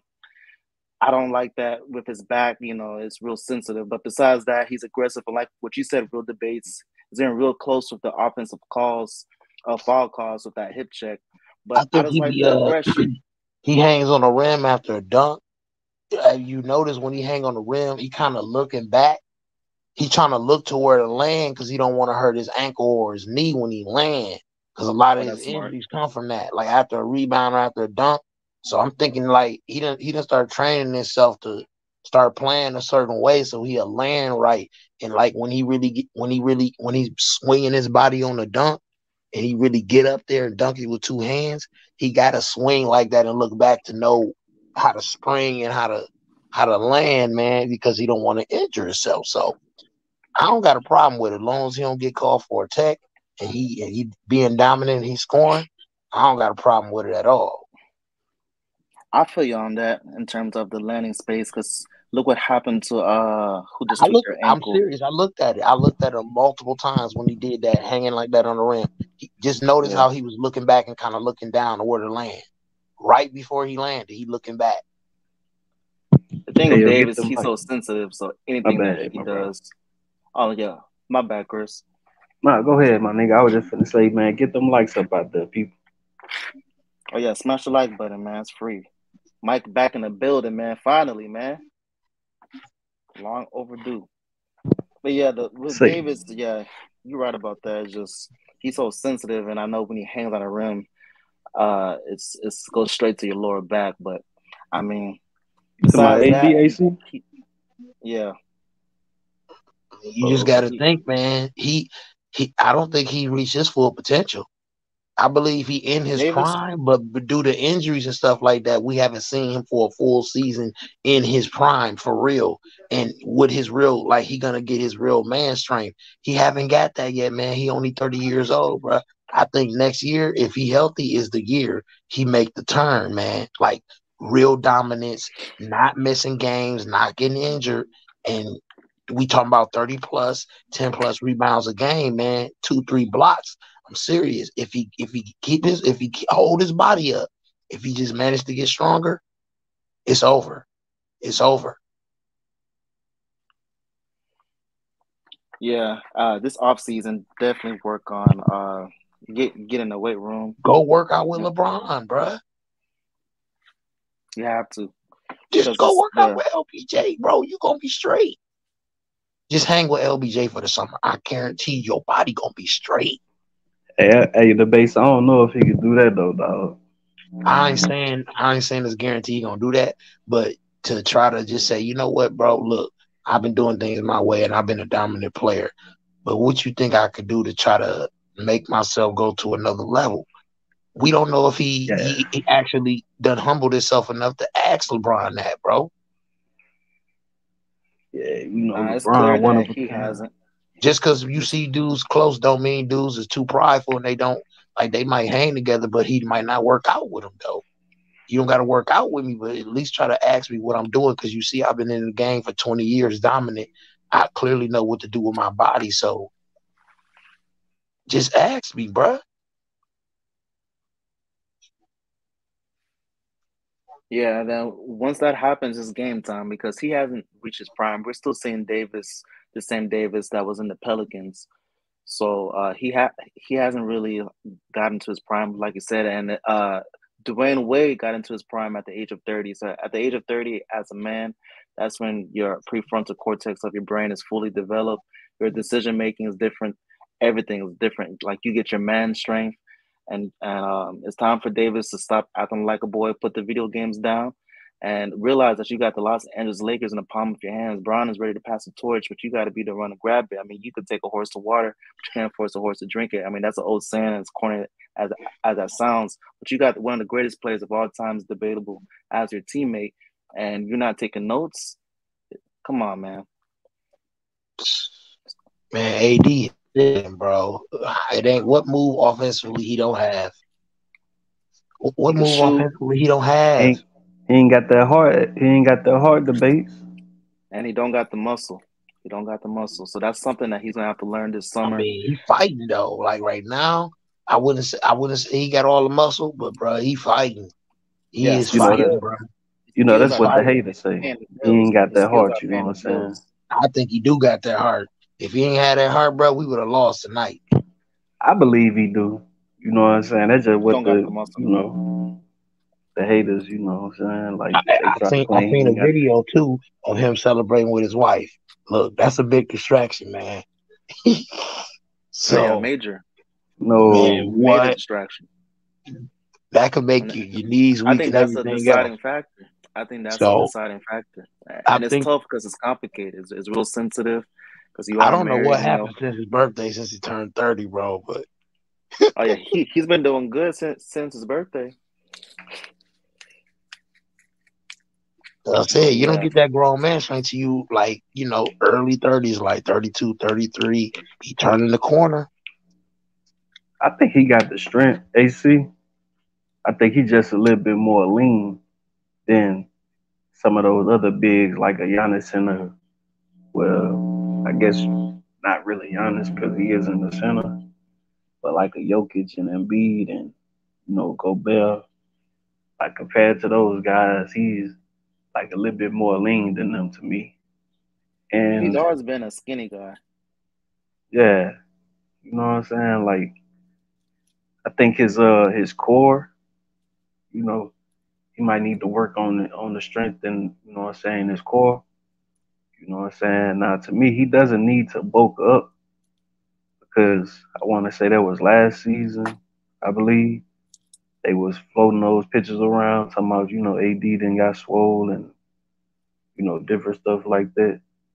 And I want to say I heard somebody say like some days ago that it seemed like he's a little slower because he's got bigger. I mean, yeah, stuff like that tends to happen. But I mean, for me, what it is that he's playing position that he, primarily doesn't play. And playing that center position, I believe is going to, require you you know, use up a lot of energy. You know what I'm saying? And then this game is predicated on, jump shooting and, rebounding and stuff like that now. So, I mean, then like I say, a lot of people really not giving this dude credit for being able to actually still have a pretty decent game, in this jump shooting league now. You know what I'm saying? Like the Warriors, you know. And shout out to my guy Debates, man. You know what I'm saying? A real big Steph Curry fan. And he can attest to what I'm saying, bro. Like, huh? Yeah, the Warriors Oh came yeah, back I'm a big tonight. Steph Curry fan. I hate him because of what he done to LBJ, but I gotta respect that dude, bro. He is the greatest shooter in the history of basketball. Oh yeah. So he's a nah, I ain't gonna do that, man. You got me. Hey, He he is. better than Ray. He better than all of them. I don't care about none of that. Listen. You talk about all these other dudes. They so great. Why they ain't never Yeah. been undisputed MVP, huh? Huh? Undisputed MVP. They Hey so great. man, Why you ain't put Unanimous. up enough buckets to be the MVP? Unanimous. Unanimous. No, I say let me undisputed. see. There's no Reggie. way that you can get around it. That year he was undisputed. He Who was we a got up cheat there? code. Listen, he was a creative player that year. You hear me? And his 3-point rating was on 99. I'll say Bird probably like the closest, like far as like the winning wise. Bird probably like the closest thing to that. Cause I wouldn't say Ray nor Reggie, cause I don't believe Yeah, they for ever had sure. like the best records in the league, to warrant those looks Hey, or hey, consideration. Chris, you seen Paul George podcast, man? He had a podcast, man, a couple days ago, and it had him and a couple guys on there. Man, this dude was capping, bro, talking about he can shoot like Steph Curry. Talking about I can hit it from half court. Okay, if you get hot, you can hit it from half court, but you can't do it back to back to back like Curry can. Are you out your mind? The only dude that can even get close to Curry is It's Dame Lillard. Lillard, and he still can't even do like Curry can do. When Curry get hot, bro, nobody is on his level except maybe LBJ or Jordan or Kobe, bro. When he get hot, them the only dudes I can think that can keep that scoring up. Yeah, that's about it. You say Paul George? Yeah, Paul George was capping, man, talking about he can shoot like Steph Curry. Oh, Paul George got a podcast. Yep. Oh, so yeah, okay. That No was the man, last. It was the last video podcast he did before he got injured. yeah, that's He should major have cap focused on right the there. game. Major cap. Even the dude was like, "Dude, you can't shoot like Steph. You can't shoot like Clay." He was going crazy on Paul George. I mean, if that's the case, he would have been in like a 3-point contest. I mean, that don't. I'm not saying it because that's something he should do to, you know, show his greatness as a shooter. But I mean, hey, it's all done. I I mean, he can believe. definitely shoot it. I ain't gonna say. I'm not gonna say he one of the greatest shooters ever, but he can definitely shoot it. He above average. He definitely above Yeah, average. When he get hot, he could be a problem. But to put him on the level of Reggie Miller, Steph Curry, Klay Thompson, Jordan, Kobe, no, no. yeah, he got a little more time. You know what I'm saying? He climbing up that board though for sure. But Yeah, but with the injuries and his age, nah, it's over. The Pacer Paul George, the best Paul George we ever gonna see. I'm gonna have to say the Thunder. The Thunder was pretty yeah, slick. He Thunder had a was little bit slick. more playmaking, but He was slick Pacer with it. Paul George was that, bro. I Like mean, he he boomed literally on Dwayne Wade, Birdman. bro. He testified, bro. He was like, bro, I was holding him when he first came in the league. He was straight. When he got that handle, he started really jumping up, dunking on guys, coming off them screens, hitting threes. Bro, he had to tell LBJ to go get that man, bro. Pacer Paul George was a major problem. Major problem. Unfortunately, that's gonna be the peak of his career. He should have He was about to never. go to that level, bro. He's about to go to that level, bro. Until he broke his leg. He was about to go to that level, bro. I'm telling you. Yeah, because he boomed on Birdman. That was nasty. That's when he became a star. Is when he boomed on Yeah, when Birdman he in the boomed on play. him, that was him I couldn't believe emerging, my bro. eyes. I was looking at the screen like, what just happened? Brown and Wade was behind him. He drove on Birdman's LeBron, in bro. front of LeBron him. couldn't keep up with him, bro. Like, he was going crazy. Man, that boy had that Hall of Fame quick step that night. Yeah, that was nuts. For real. Man, I ain't gonna lie, he put Birdman in that dog. Oh yeah, That was that the end of was Birdman's one of the career best too. posters of all time. So you I'm think serious. that one was better than the Westbrook post on Gobert? Oh yeah, way better because the Westbrook was magnitude up of it there too. Because though. this was in the playoffs. Westbrook came from further back, and he was up higher though. But it's Westbrook Rudy was Gobert. You know what I'm saying? Like, no, I I mean, don't care, he is a bro. I center and don't he is a care. defensive I player don't of the care. year. I'm gonna take the magnitude of the situation. Paul George did this in the playoffs against a prime LeBron James, and he was the underdog. Man, The I city's don't on his care, back. bro. Westbrook is Dunking on 6'3", bro. Birdman, what? This dude jumped so, bro. You go look at what Westbrook did. That was ridiculous, bro. That dunk was one of the best dunks all time, bro. I'm putting that in my top 10. All time? Yes, bro. What? At his height, for him to do that, bro. Listen, on the dude that's that height, that's incredible. That's incredible, Yeah, bro. he is damn near like That's incredible, bro. he is nearly like a Paul whole George is foot taller. 6'8", bro. And he didn't even get But up higher than Gobert, Westbrook. He he didn't can't get up move. higher than him, bro. AC, he didn't get up higher than Westbrook. Just look, But compare the dunks. you have prime Brian behind you. He dunked on a guy that was taller, and he's smaller. How did Paul George dunk? How's Paul I George can't dunk take better? Rudy Gobert serious. The only thing he No, did was bruh. put his hands No, up. bruh. He didn't even No, jump. bruh. He just put He his jumped hands higher up. and dunked on a dude that was taller, and he's smaller. How? What? I don't take his And he kind of defensive. And he yammed He's it. He dunked it hard. He immobile. dunked it hard. He was vicious. yeah, then he kind of like pushed him off a little bit when after he dunked on him and stuff. But I said that dunk on, Birdman, that was a great dunk. It was an all-time dunk, but I'm not putting that in my top 10 though. I will put the dunk on Verjao that Dwayne Wade had over that. Oh yeah, that was disgusting. You know what I mean? I'm just saying What it's a about great dunk, but it's Blake it's a Griffin great dunk, but it's on? just too many other dunks that I can imagine that's better. Yeah, let me think of a guard that's booming on the center like that. I mean, the first thing that comes to mind is Steve Francis. Baron Davis. Oh yeah, Baron Davis. Nate Robinson. Ooh. Yeah. Nate Robinson was stupid athletic, man. Yeah. He blocked I ain't gonna Braun. lie.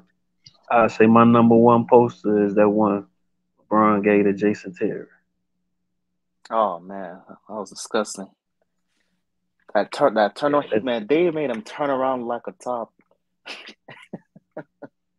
Yeah, that's definitely turn number around one to see for me Braun. though. Execution on Terry. Cause it was like it was kind of weird because who was that? I think Wade had the ball, and he gave it to Cole. Then Cole just threw it up. Man, Jason That was the Terry end ain't of even know Terry's where was career going. too. That was the end of Man, his career too. And he had to people turn know around. Jason Terry about that. They didn't even know Jason Terry the Jet, like how good he was in Dallas. They know him from him getting boomed down by LeBron. That was a great dunk. I mean, it wasn't just how great the dunk was, it was the purpose behind it based on all the talking that went back and forth over the years since Dallas had Big won and the disrespect. And so once you got older, you went to a new team and LeBron got a whole lot better and you forgot who the king was. He kindly reminded you. And he got a tech for doing nothing. And he didn't care.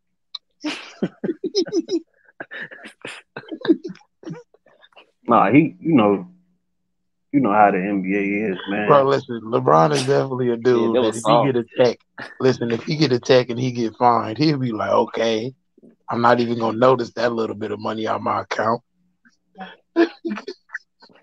What Yeah, about they when try to Bron label the jumped players. over So. Mike James?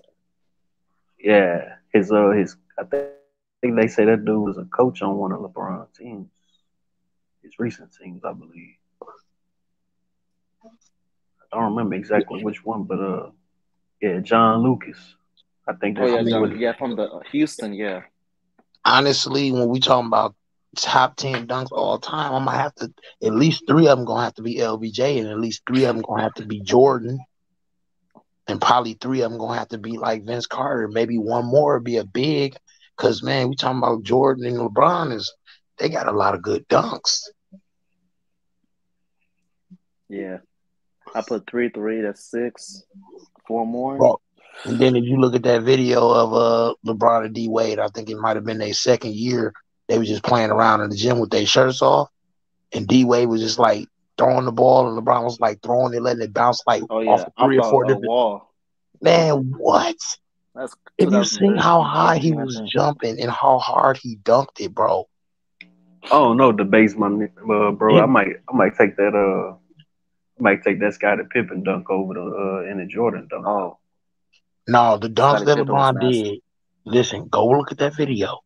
The dunks that LeBron did on that video with his shirt off was God mode.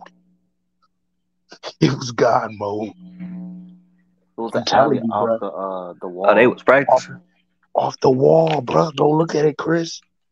D Wade and LeBron in practice, bro. They were just playing around, bro. He was throwing it like wherever the ball land in the air, I'm gonna just catch it and dunk it hard, bro. He was going crazy. Telling you, bro. Yeah, Going they won crazy, like bro. 17 LeBron was games at or he was at an 22 athletic games level straight. we never seen in Miami, bro. 6'8.5", man, 270, run like a gazelle. Come on, bro, stop. Had the second highest win streak in the I don't NBA. know. I don't think he was ever 270 really though. Yes, he was. That second year in No, Miami, he was 270, bro. not that boy L Train. Man. Rest of Dylan Rowe. Hey, man. Hey, but that man LeBron ain't gonna play with you in that paint, man, for real. Better ask that boy Jaron Jackson. He is had that, Bron bro. back to the Lakers. Man, Lakers a problem. They just got to stay healthy. He's in the hydraulic time chamber, however you say that. Hyperbolic time chamber. Yeah. Yep. He in there with Mr. Popo chilling. You hear me? Mr. Popo. Yeah. Yeah, he's recharging right now. He get Mr. him healthy Popo. back to the Lakers. Pommy. Hey, that boy, Mr. Popo, man. Yeah, he was a character though, for real.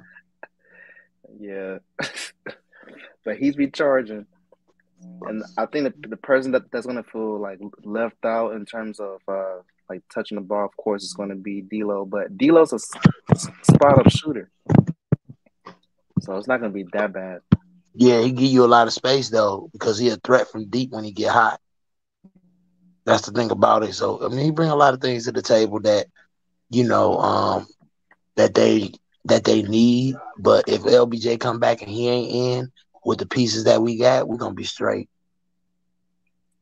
No one wants to see us. The only team that I have like that raised my eyebrows is of course the Warriors. Oh man, that's gonna be Game 7. I feel like. No, without Wiggins, see Wiggins too worried about his wife / baby mama, and GP3 he can't stay healthy. So GP2, You know, he Curry's can't gonna stay cook healthy. D'Lo. Curry's gonna cook D'Lo. Y'all already heard about what happened with Andrew Wiggins. He ain't coming back. He brokenhearted. It's gonna go to Game 7. He fell in love with a stripper. Climbing the pole. But besides that, I mean Durant, he's gonna come back next Wednesday. I don't have faith in Durant. I mean, after that injury, that was no excuses. So I don't have faith in him in terms of going to deep waters. I mean, he's just an accident. What has happened? I don't wish nothing bad upon nobody, but you can't put your money on something. It's kind of like buying a car. and you look at the Carfax, and it's nothing but accidents. Like, come on, man. Are you really gonna put thousands of dollars in that car? You just take it as what it is. So I'm not afraid of Phoenix. I'm not afraid of Dallas. Dallas is not even in the playoffs We after beat losing to Phoenix. the We beat Hornets. Dallas. We beat Curry, the same Curry with the black shoulder strap or whatever you want to say. Paul George is injured. KD is injured. The West is wide open. Like, what else you want me to say? The Lakers are going and then I feel like it's gonna be the Lakers against Giannis. And we have the Bucks number too, because we beat the Bucks on our home court a lot. But the Celtics is a problem too now. So I think it's gonna be the Celtics against the Bucks for the East. I don't respect Philly because Harden is too inconsistent. Joel can't do it by himself. Giannis couldn't beat Joel Embiid straight up. He's not gonna beat LBJ and Anthony Davis. It's not gonna happen. It's too much for him to deal with. In that small court, Drew Holiday is not gonna. He's gonna get locked up. Joe Ingles ain't gonna do nothing. That dude, Allen, that dirty player, he's gonna get shut down. And then, their best chance is Middleton, but he's in. He's health prone too. Put Vanderbilt on Middleton. AD and LeBron keep switching off on Giannis. You're gonna do that all night long, baby. LeBron against Giannis, and LeBron is more. He definitely has Giannis' number. So this is the latest time to shine. It's crazy because it's gonna be with the team that barely hit 500 is at the promised land. It's gonna be a good defensively. Script we have the guy that can beat Embiid, that can beat Jokic. We had a dude that can beat Giannis. We have a dude that can beat all of those dudes and can put 40 on their head. That's a fact. The Nuggets we got that could guy. be a dark horse. The Nuggets could be a dark horse. Because Jamal Murray, he can, if he's cooking, oh man. Now that's a team that I am worried about too, the Nuggets. But because you got Michael Porter in the wing, and then you got these boys down low banging like Gordon, and then you got that dude that came from the Clippers that's coming off the bench, Jackson. So you got a good bench. And then that whole thing with the whole like altitude, the mile high thing, that could be to their advantage. And Joker, he went to Harvard, bro. I had no idea. Or he went to some school that's smart. So he's very high IQ basketball player. He puts his body. He went to Ivy League. Yeah, he's very intelligent. He's gonna have a tough time running the bird with the AD I seen tonight. That's all I can tell you. And that's gonna be a good test. Joker against Davis. That's gonna be a problem for Davis. No, it's gonna be a problem for Joker. You know why? Because you got to run up and down the court and deal with AD. That's why. I got AD easily winning that matchup. Yeah, you can play make all you want. How you gonna score though? I wonder how you gonna score, because AD definitely gonna contest. And I don't believe that Michael Porter Jr. and Jamal Murray and all them dudes can beat the Lakers. If AD shut Joker down, those dudes cannot beat us with LBJ. That's gonna be a tough matchup. I think if that was a series too, I think that goes to Game 7 too. Man, that's it might go 5 games. I ain't gonna lie. 5. Yeah, this would be a rundown from 2020 all over. Hey, listen, it's a match. It's not about how good they is. They're a great team. They're a top 3 team in the league. It's a matchup problem for them. It's Anthony Davis. That's what I'm saying. He's so inconsistent in terms of his injury health. Like I can't like I know what he's capable of doing, but time in and time out again, like you've shown that you can't stay on the court. So yeah, he's killing now, but can you you're supposed to be doing this the whole season, if not half the season. But he's on and off the court. So now you're going to the playoffs.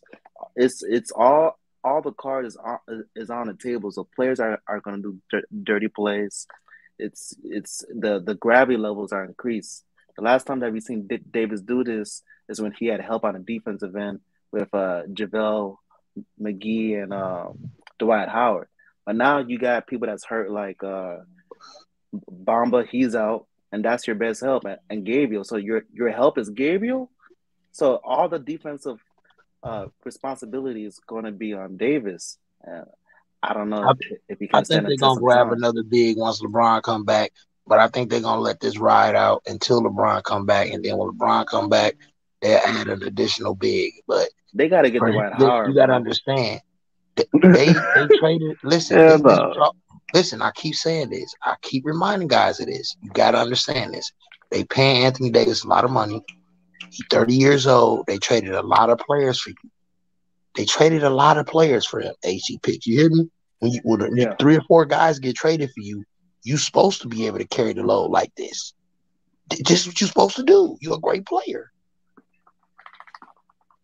he's supposed to do it, but can his body take it? That's what I'm We saying. gonna see. It Nah, is what it is. he can hold up. The issue is that mostly every these past couple of seasons now, mostly every time he's in the lineup, when the game started to get very crucial for the season to continue, LeBron ends up being out of the lineup. Same thing with LeBron in the lineup. AD's not in there. So I mean, I've had to kind of like break this thing down like over and over again for certain people. Like the way they gotta look at it, bro, they gotta stop trying to compare this dude to LeBron. Like Anthony Davis is truly a great player, man. He really is. But he is not LeBron James. Yeah, he You know what different. I'm saying? He way different. Like even with how people rank these players and stuff, it's a reason why they try to rank one player so high up on the list than the other player. You know what I'm saying? Because it's just something about this player, whether it's the endurance, the availability, the durability, you know, the defense, the offense, whatever it is. That's why those are the little things that separate those guys from each other. Like and like I say, man, it's just so many things you could break down with all these players. Like Joker doesn't have high defense. Giannis isn't the best playmaker. AD obviously isn't the best playmaker. Like it's little things that separate all these players from each other. And with LeBron, he obviously got the total package, but he's obviously in year 20, so his defense obviously isn't gonna be as high as it was in the past. That's what I had to kind of like tell this chick. You know what I'm saying in the comments one day. When she kept hollering about why AD, Bron do it, why AD can't. I had to go on the panel and basically explain to her like, okay, you do know that this is year 20 for LeBron, right? You do know that he's not playing, high defense anymore, right? Like, what do you expect? I mean, it is what it is. Many people love LeBron, but they gotta stop looking at this dude like he's LeBron in disguise or something. You know what I'm saying? Like, that's LeBron James, and this is Anthony Davis. These are two totally different players. You know what I'm saying? Now, I understand y'all want him to carry the team like LeBron do, different stuff like that. But just like we seen once LeBron left Cleveland that first time, you gotta have very good players on your team in order to win. You can't just put this dude on the court with guys that they made one All-Star team, a la D'Lo, other guys that's undrafted, other guys that were, you know, bench players at some point. Like you gotta get this dude good enough talent, and they need to play their part. You know what I'm saying? Like even I want to say even some stuff like with Dame and stuff like that. Like okay, AD had to carry his team in New Orleans, true enough. You know what I'm saying? But I remember one year AD actually swept Dame and CJ. They got to the second round and got swept by the Warriors. You know what I'm saying? Like, I don't think people really look at certain stuff like that. Like, he's able to carry a team. You just got to get that man better players. You know what I'm saying? That's why I say people got to stop looking at this dude like he LeBron James. He's not going to carry a team to a finals. 22 Now you give years Davis old. some help. You give Davis help like Dwight Howard. Watch him go to the finals. Hey, AP picks I going don't crazy. know, man. AP picks going crazy. Nah, it's over, man. Because Davis would be defensive back. Because right now he's a linebacker. But if you give him some help on D in terms of a big man, he's a defensive back, man. That's going to be that guy from the Eagles. What was his name again? Dang, I forgot that cool DB from the Eagles back in the day. But yeah, he just can't. Am I It's just Brian too much on that. Dawkins? Yeah, Brian Dawkins. Yeah, he's gonna be Brian Dawkins, man. Real talk. He's gonna be Brian Dawkins, Jay Alexander put together, mixed with all the DBs. Because 2020, what he did to my Houston Rockets, man, yo, I can't even click the footage. It was disgusting. The footage of what they had on Houston Rockets 2020 should be deleted off YouTube. It should be only 18 and older, man. When he has defensive help, the IQ of basketball is through the roof. It's just too much because look at him tonight. He had to grab 14 rebounds, 34 points, and you got to play defense. That's not gonna be, bro. You can't do that all playoff long. That's too much wear and tear on your body. But if you have a workhorse like Dwight Howard, JaVale McGee, that's what I'm saying. It doesn't matter who. Just put a body on the court. If they make shocking the fool, it is what it is. But physically be there, even get a no name, and just have a physical body to protect the paint and let Davis be the DB. Man, we finals, man. Real talk. You got D'Lo and them boys. Come on, we going to the I mean, finals. But you got he's to play 30 years defense. old. He's 30 years old. He only played 36 minutes. He needed to get a great rhythm going into the playoffs. Let him play 36 plus minutes, man. He's 30 years old. I don't got no problem with it at all, bro. I don't got no problem with it. But if we're expecting Davis to have the current team and go deep in the finals with all these big men, you got Joel. You know what I'm saying? You got No, I all know these. that. I know he need help, but I'm just saying right now he's straight though Yeah. Right now he's to the straight. playoffs. I think Playoffs a whole they're nother gonna grab a beast. big, bro. They're gonna grab a big. Just get the Dwight, bro. Yeah. Get the Dwight. Get the Dwight. Get JaVale. I think JaVale signed up the Mavericks, but you gotta get Wait, could we somebody. still Or get even get Tristan Dwight Thompson, even though man. he's overseas? Get Tristan Thompson. I mean, I don't have faith in Tristan Thompson. The last time we saw him was last year. Then he played for the Chicago Bulls, and he was getting cooked. But just to have a physical body on the court, protect the rim. Can't be Davis worried about every single time. Help defense. Now man, that's too much wear and tear.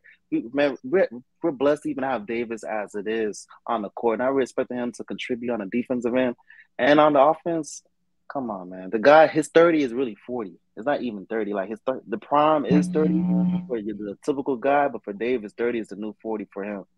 Because as a big man, there's just so much wear and tear, so much malice, so much this and that. Man, we're gonna ride a tire straight on the rim. So we need to get that warranty, have that It's extra really spare in the damage, trunk. not wear and tear, because he ain't played enough games to have wear and tear. Anthony Davis ain't played Bad enough to tires. have wear and tear. I Well, he mean, got I guess defective he's tires.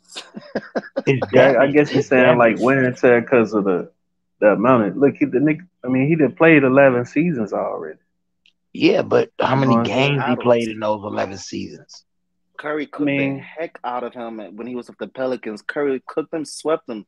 Every time he played Curry in the playoffs and the Pelicans, swept him.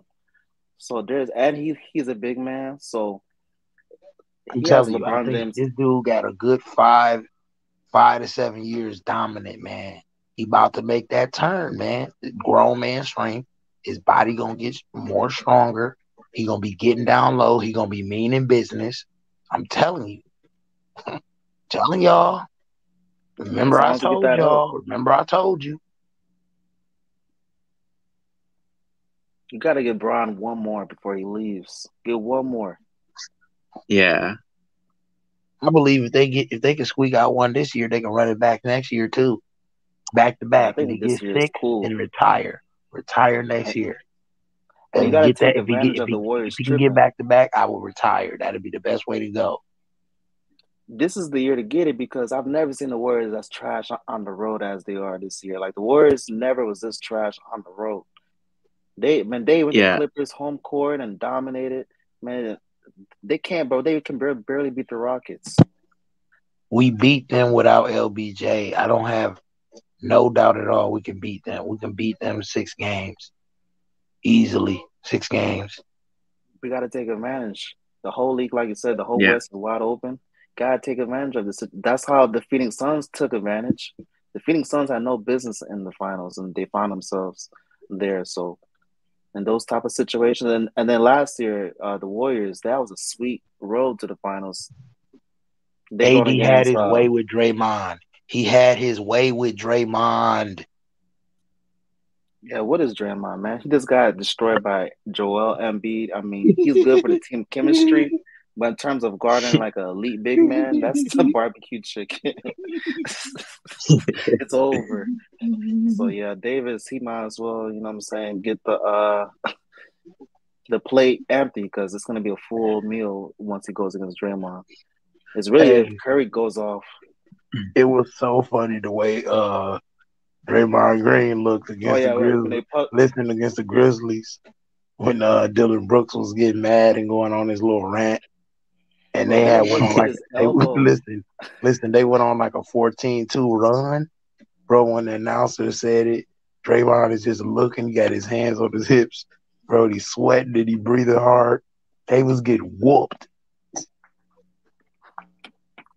and he was getting cooked. Dylan Brooks was cooking Draymond. About who? Bane? Come on. Desmond Bane? So the Lakers can cook the Warriors. It's just a matter of fact if Curry can go off. If Curry goes off, it's any given night. Curry, I mean, it doesn't matter. Once he's on, oh my goodness. Especially when he turns around before he sees the ball go in. That's when you know it's just game time. It ain't going to be enough without Wiggins, though. Wiggins is the safety net. Once you get past everybody else, well, he's the guy that can clamp you up right away, or he's gonna be the second line of defense that can clamp you up. So when you get past the first line of defense and you got Draymond under the rim, people been having their way this year with him. Him and Kevon Looney, you can forget it, bro. AD is gonna have 40 every game, bro. 37 at Wiggins least. is gonna come back though. He has to come back. He has a contract. He has a contract that he signed with the team. Whatever you say, can't AC. Let emotions. Whatever you say, AC. You think he's gonna sit out in the playoffs? AC, you gotta understand, bro. If something very spooky happened to him, bro. Yo, he has to, bro. I'm sorry. Bro, if Jordan can come back, he fell in love with an HOE. You understand me? Nah, I'm sorry. He's gonna have to come back in the playoffs. They gave him the pass in the regular season, but when the money's on the line, the organization has a chance to run it back. They're gonna call out Wiggins' number. Man, it's over, bro. He ain't coming back. He's gonna come back. He might He's retire. not hurt, right? Nope. He ain't nothing wrong with him. Hey, there has to be something in the contract now. And I'm watching highlights of this dude Vanderbilt, man. This dude is guarding everybody on the floor at one time, man. It's crazy. He's so young too. Hey, do you see the replays of how he get rebounds? The way he run and jump to get rebounds is out of hand. And he snakes his way through the defense, man. He snakes his way through the defense to get offensive rebounds, man. The way he can see how to snake his way through, like just slither around people, box out people, man. 10 rebounds. He scored 1 point, 10 rebounds, and locked up everything in his path. He's a problem, bro. He's a He big locked problem. up Shea. I mean, Shea got 30, Yeah. but still. Now, if we can get that type of player, but just a big man, the same type, just like Vanderbilt, just a big man like Vanderbilt, oh, man. Put your money on the Lakers now. Yeah, imagine if we had Vanderbilt and Stanley Johnson. Yeah, I said we had a guard that can guard like Vanderbilt. That'll be a little bit different. We good with It's Vanderbilt. only one thing we missing. If Vanderbilt had a 3-point shot, yeah, he can't shoot. That right there would have added 9 points to what we just scored tonight. Yeah, he can't shoot. He makes up for it on the defensive end at least. But I'm saying the threat of a 3-point shot, you playing 4-on-5 basketball. Luckily, we can make that up because we got Anthony Davis. And LeBron James is coming back, but you playing 4-on-5 basketball because he don't have a jumper. Yeah, he's a slasher. And he's not an elite finisher. So, you know what I mean? I'm just being honest. Yeah, he's just an anger. He has all his attributes on defense, but he forgot to put it on offense. But, I mean, if we just had one more of those, the Jared Vanderbilt on the Lakers, man, we're going to the promised land because Davis, he's doing this in his sleep tonight. Get Brown back, get a defensive piece, man, sky's the limit. Yeah. But don't give all the work on Davis, though. That's who's TV playing? Whose TV is that in the background, man? Me.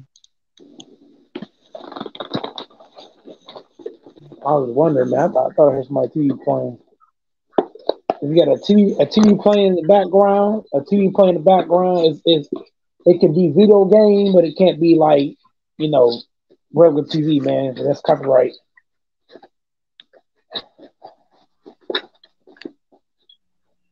Yeah, I'm on mute right now. Go. All right. So, hey, man, what y'all got on Zeke Elliott? Somebody he going to the Eagles to get back on the Cowboys. I don't like that. I don't like it either. Who's that, Brandon? Yeah. What's up? What's up, Gold Mike? Okay, Brandon, you an Eagles fan, so you the first guy to answer that. Go ahead. I mean, I don't hate it, to be honest. But what does he have left at this point in his career? I mean, he hasn't done much the last few seasons. I mean, he hasn't been terrible, but we don't need him. We don't need him. He can go elsewhere, as far as I'm concerned. Right now, I believe the two best teams in the NFC gonna be the Eagles, then the Packers. And I ain't trolling. I'm being serious. I think it's Eagles and Packers, the best two teams in the NFC. Who want to contest that, Brandon? I don't know. Anybody got it? I do. I mean, I really ain't got nothing on that. I want to contest it. You want to contest that? Yes, sir. Because look, I'll tell you right now, I'm not afraid of the Bears. I'm not afraid of the Detroit Lions. I'm not afraid of the Buccaneers without Tom Brady. I'm not afraid of the Saints with no Derek Carr. Cut that out right now. The only team that I'm not afraid of the 49ers. I'm just not, bro. I'm telling you why. The Packers got sneaky moves up their sleeve. They finna draft. Y'all probably haven't heard of him. Darnell Washington. We're planning on drafting him. Darnell Washington as our tight end. He's a 6'7" tight end. Then we go back though. There's a receiver we're trying to draft as well. So if the Packers do what I think they're gonna do, bro, I don't care what other teams do. They're not better than the Packers. No doubt. I don't know, man. I don't know if the Packers gonna be that good this year, man. Yes, we are. Yes, we are. You know how I know that, Chris? When you got a quarterback that's not only practicing with his teammates, but he's hanging with his teammates, He's asking guys questions. He's watching the film session. When you got a guy that's doing that, and he hadn't even played, come on, dude. There's no way in heck you tell me that Dak Prescott, who else over here? Baker Mayfield, Brock Purdy is going to outdo Jordan Love. Jordan Love is showing you potential. He's showing you hunger.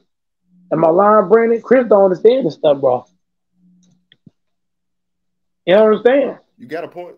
You got a point. I'm gonna just wait and see. I mean, I'm not saying you're wrong. I'm gonna just wait. I'm gonna just wait and see what happens. Jordan Love got a point. Jordan Love got something to prove. You know why? You know why I say that? This man been begging for a start. 5 straight seasons. He's been begging to start. So Jordan Love knows if he come out here and he don't play right, guess what? He know his job is gone. Just like that.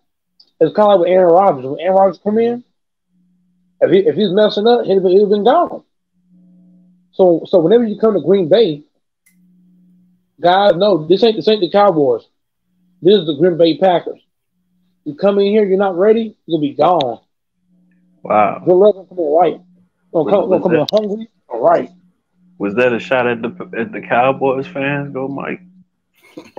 Bro, Jordan Love, and Jalen Hurts, those two guys are gonna own the NFC. Hey Chris, you don't gotta believe me now. Hey Brandon, in debate, you don't gotta see it now. But Hurts and Jordan Love is gonna own the NFC, bro. I'm telling you, it's gonna be either the Eagles win the Super Bowl. No, I said it backwards. It's gonna be the Eagles in the Super Bowl or the Packers. I'm telling you right now, bro. The Lions got no defense. The Lions are straight garbage. I don't believe in the Detroit Lions.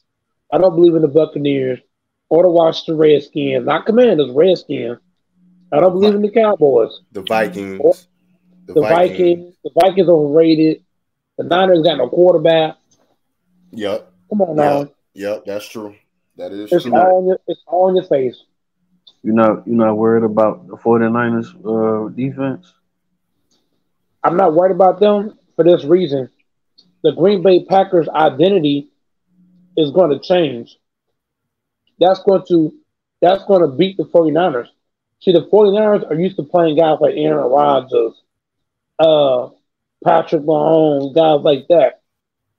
What's going to happen is, you see, Jordan Love, you see, Brandon, here's what you don't understand. Jordan Love got a low profile. You know why? He ain't played. So his profile low. I like what I seen from him. I like what I seen from the little bit of time that I did see. I did like what I saw. Yeah. That's why I say, hey, Brandon, when you have a low profile, what that means? It's easier to win like that. No pressure. Yeah, there's no pressure. No pressure. No pressure at all. And look, the defense is not going to expect them to be able to make certain throws. Am I lying? Whenever you're a rookie, guys not going to take you serious. So Jordan Love going to walk over dude. I'm telling you. The 49ers defense is going to play a little soft because he's not right. Because look, they played us hard because of what, Brandon? Who was in the backfield? Aaron Rodgers. So they went all out because of Aaron Rodgers. Mm-hmm. Now you put a rookie in that backfield, they're not going to take him serious. So that's going to play the Jordan Love hand. I'll say this though. I'll throw the 49ers in there if they get a quarterback. Depending on who it is. It depends. It depends. If they get a quarterback, a pretty good quarterback, then I think they had got one. I'm gonna make sure, Brandon, they'll get a quarterback. What, you gonna make a few phone calls? What? Gonna make some phone calls, Mike? Real fast, real quick. As long as they ain't got no quarterback, I ain't afraid of them jokers. All right, go. So what did the 49ers be like? So, you know what I'm saying? They get a Packers a call and be like, man, hey, look, man, we want to trade y'all 2 first rounders and like a second rounder for Jordan Love.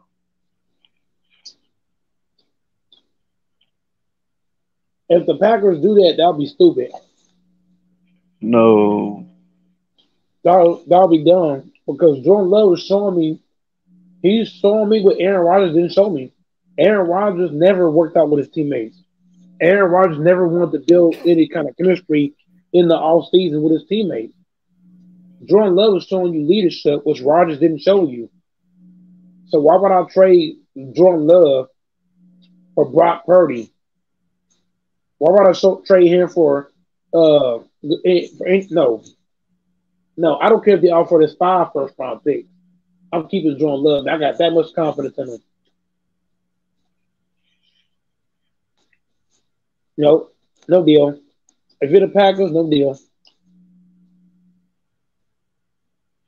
Are you gonna turn down the first rounders? I would only do that deal if I'm getting Debo Samuel. Wow. No, I'm keeping it real. If you're gonna trade with the rivalry team, just think about the 49ers or what? A rivalry of what? Green Bay. Am I lying, Brandon? That's the truth.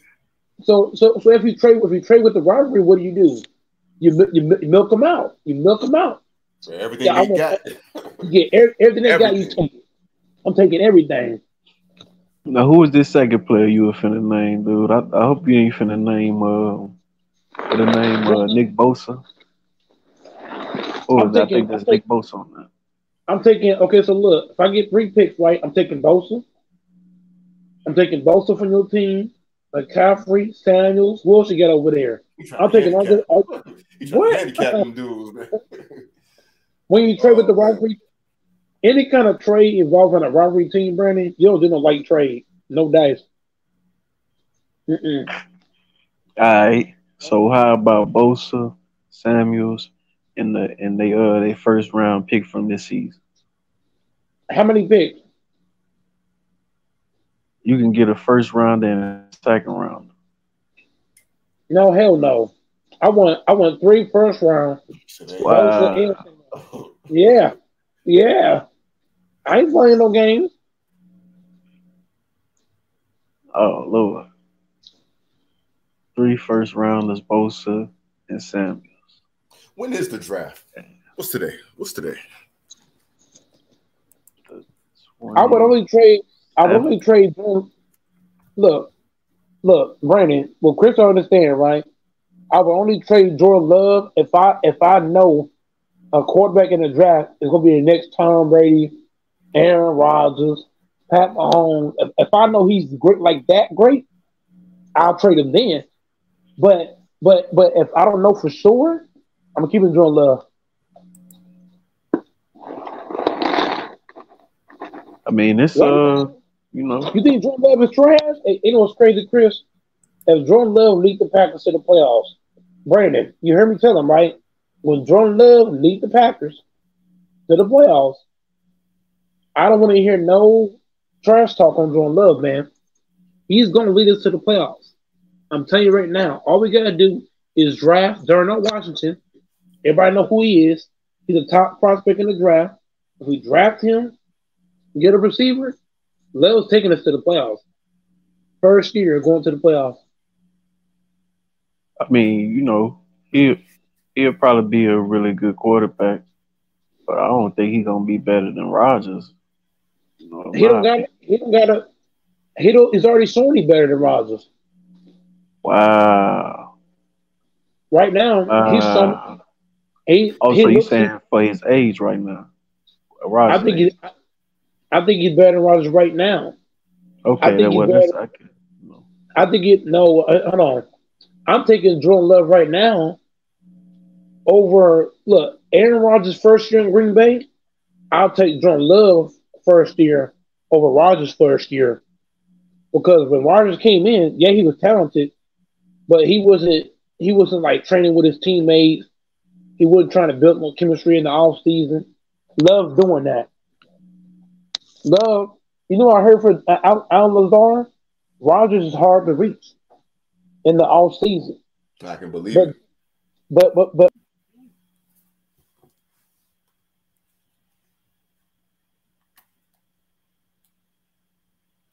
Oh, what happened? Go fill out, huh? Yeah, he got kicked out. Yeah, he'll be back. I don't know, man. He got a lot of faith in Jordan Love. I mean, like I said, I'm not gonna say he's wrong. I ain't gonna say he's wrong. But let's just see what happens. That's all I'm gonna say. Yeah, you know. I mean, he might, you know what I'm saying? He might do good. Yeah. So, Just, but I just think wait and see. I think that one receiver he had just named, I think he went to the So, Jets. To the okay, Jets. Yeah, I think he did. Yeah, you're right. so look, so Brandon, here's my thing. People understand. Jordan Love is showing. Jordan Love is showing. He's showing me. He's showing me hunger.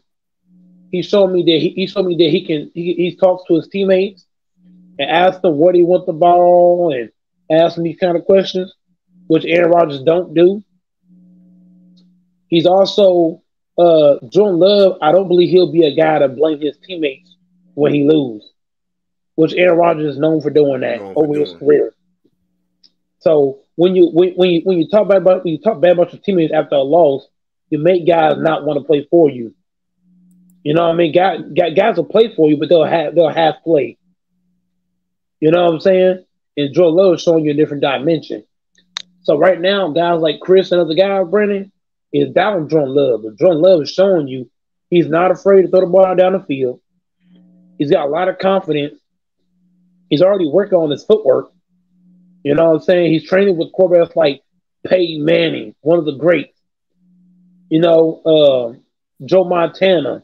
Guys don't know that. He trained with guys like Troy Aikman, some of the best passers in football. So he's already showing you work.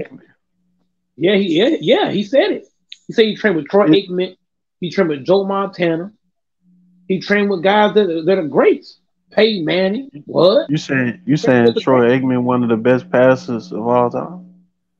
I didn't say he was the best passer. I didn't say he was the best passer all time. I said one of the best. I know what I'm saying. Like you saying Troy Aikman one of the best passers of all time.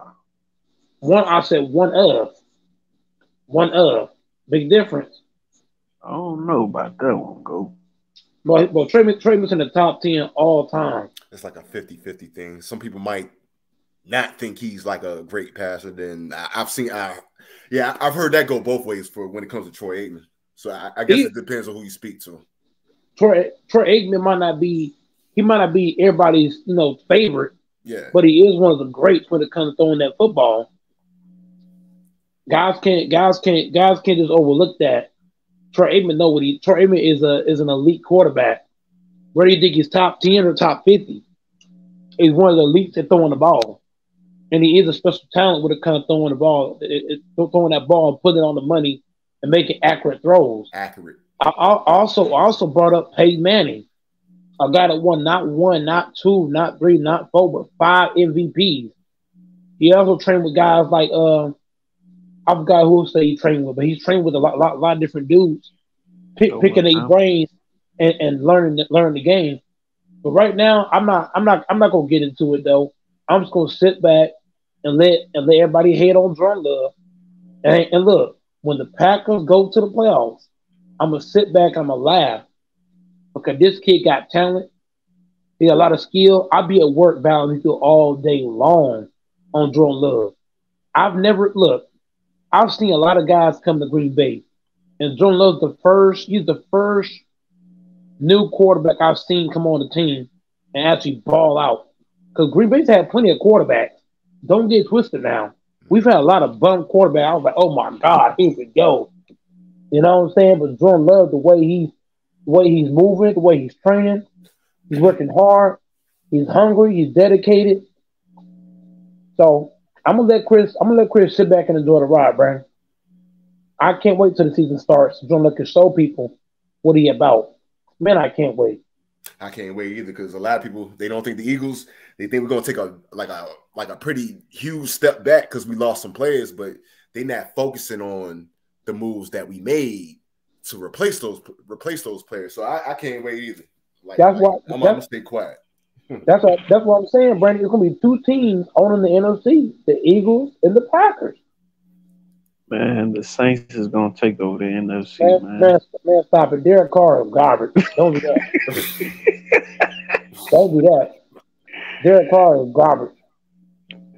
Hey man, he finna turn the Saints around, man. You know what I'm saying? Drew Brees style. Name me two good receivers playing for the Saints. I mean, their defense was pretty good. Defense don't mean nothing. Defense don't mean nothing, Brandon, if you can't score.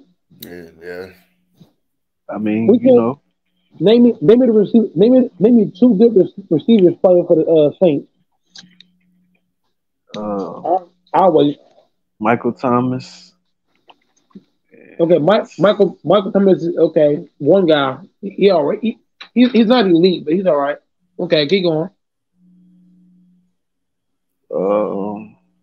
And he's a little injury prone too. Come to think of it. Look how he's struggling, Brandon. You see how he's struggling? He's struggling. Hey! I ain't gonna lie. I don't know none of these players like that. Chris Olave and Michael Tom. Look, those guys are going to struggle playing with Derek Carr. Derek Carr had Waller, right? Because Waller's one of the best tight ends in the game. You had Waller and you had Devontae Adams. Yeah. And what did he do? He struggled getting these guys the ball. Adams was the top 5 receiver in the game, and he couldn't get him the ball. Oh no, man. I think Adams just, you know what I'm saying, missed playing with Rodgers. No, don't do that. You can put Adams with any elite quarterback, and he'll dominate. So that's cap. That's off the wall cap. Hey man, look, I'm gonna tell you right now. What do you want to bet the Saints gonna be trash this year with Derek Carr? What do you want to bet? Derek Carr is garbage. Nobody's afraid of no Derek Carr. Hey. And also look, the Raiders are garbage, so I'm not afraid of the Raiders. The Raiders are a garbage team overall. You look at who else? The Saints. The Saints are garbage with or without Derek Carr. They garbage. They don't scare nobody, bro. Like I'm telling you, the Packers, Jordan Love gonna outplay Derek Carr, and I got that much confidence in Jordan Love. Like, look, go type it in highlights, Chris. Go watch him play. You probably think me and Brandon capping. Go watch the man. He got highlights playing, bro. The man got confidence. He can ball. He can definitely ball. He can ball. Go ask. Who's y'all's corner? Brandon. Darius Slay. Darius Slay made a lot of comments. Oh yeah. On Love. Oh yeah. It's on YouTube right now. You can look it up right now. Kenny Brandon. He can look it up right now. Darius Slay, he's a 5-time Pro Bowler, and he mentioned how great Jordan Love gonna be in the NFL. He said, "Hey, the Packers are good hands, man. They got Jordan Love." Who else on your defense? It was your D line. It was some guys on the Eagles D line that talked about Jordan Love's potential in the NFL after Rodgers is gone. Was it Brandon Graham? Or... Yep. Brandon Graham, and you had somebody else, big dark skinned black dude for y'all, big old black dude. Come on, Fletcher. Fletcher Cox. Fletcher Cox. Yep, he talked about it. I'm telling you, a lot of guys. And it's not even just the Eagles team. A lot of the defenders from different teams spoke about Jordan Love. The 49ers, Nick Bosa. Nick Bosa, he talked about Jordan Love potential. Nick Bosa, one of the best rushers in the game. So I'm just saying, when you got defensive dudes talking about how great you're gonna be, and you barely even play, that just tells you, bro. That takes them right there, Brandon. That's what Chris don't understand. That alone would tell you something about Jordan Love. You got that many guys that can see your, potential. Then you got to take notice. I don't hear guys talking about notice. What guys you hear talking about? What guys you hear talking about that like that? Man, you don't hear guys talking about that man. They just trying to build that man up so when they play him, you know what I'm saying, they can have that psychological edge over him and stuff, like. No, they're not. They're not going to have that. No, they're not, because just think about it. whenever you first come to the NFL, if you don't ball out, you can end up without a job. Am I lying, Brandon? You can be put out of the league. So it's either you ball out and you secure your. You see, look, Kyle with Dak, right? What did Dak do? Dak played well for a couple of seasons, right? You know why he did that, Brandon? Because he had to. Yeah. Because when you come in the league, if you don't bring it within a couple of years, you out of the league, bro. So Dak Prescott brought it enough. He brought it just enough to get over the hump, get that little bag he got. Right. So Jordan Love, if he is what Chris saying, he gonna have to bring it for at least a couple of seasons. Because if he don't, he's gonna be out of the league. That's the whole thing. Either you bring it or you be gone. Period. Or you bring your A game, get your A game up out of here. Period. Yeah, I think the problem with Dak now is that I think he's just seeing ghosts out there on the field now. Like I believe that freak injury he had, last season or something like that. He's not a hard worker like Jordan Love is. Jordan Love work harder than that. I already see it, bro. I already see it, homie. Jordan Love got more heart than that too. Guys think I'm playing. Rodgers staying with the Packers. Rodgers saying, no, he's not. He's already been kicked to the curb, man. We already threw his locker outside. No. Yep. Rodgers up out of here, man. Rodgers is gone. He's going to the Jets. Rodgers already told us he's intend to play. When you say you intend, whenever you say you intend to play with a different team, what does that mean? You just lost the locker room. Aaron Rodgers has lost the Packers locker room, saying what he just said. Yeah, he's already checked out. You already checked out. So what does that mean? Nobody on the Packers is gonna play for you. You know what I'm saying? So it's no point to bring you back at that point because Lazard was y'all number one, right?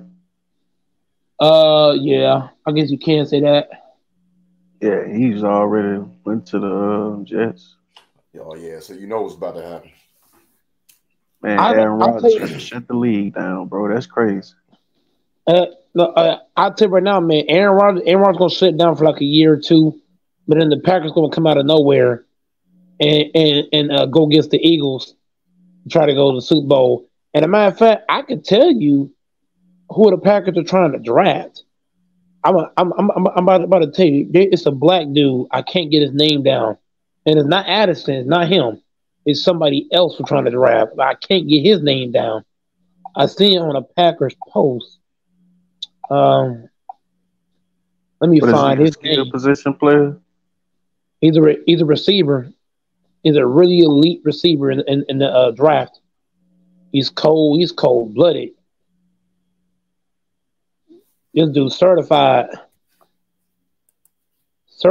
receiver. If we get him, and we get Darnell Washington, it is over. You hear what I said? It is over. I ain't just talking. I'm really talking. It's gonna be over. Let us draft him. It's over. If you're in the chat, you're new, subscribe to the channel, man. Hit the like button. I'm about to tell you his name. It's a guy right here. It's on a Packers post. I'm looking at it right now.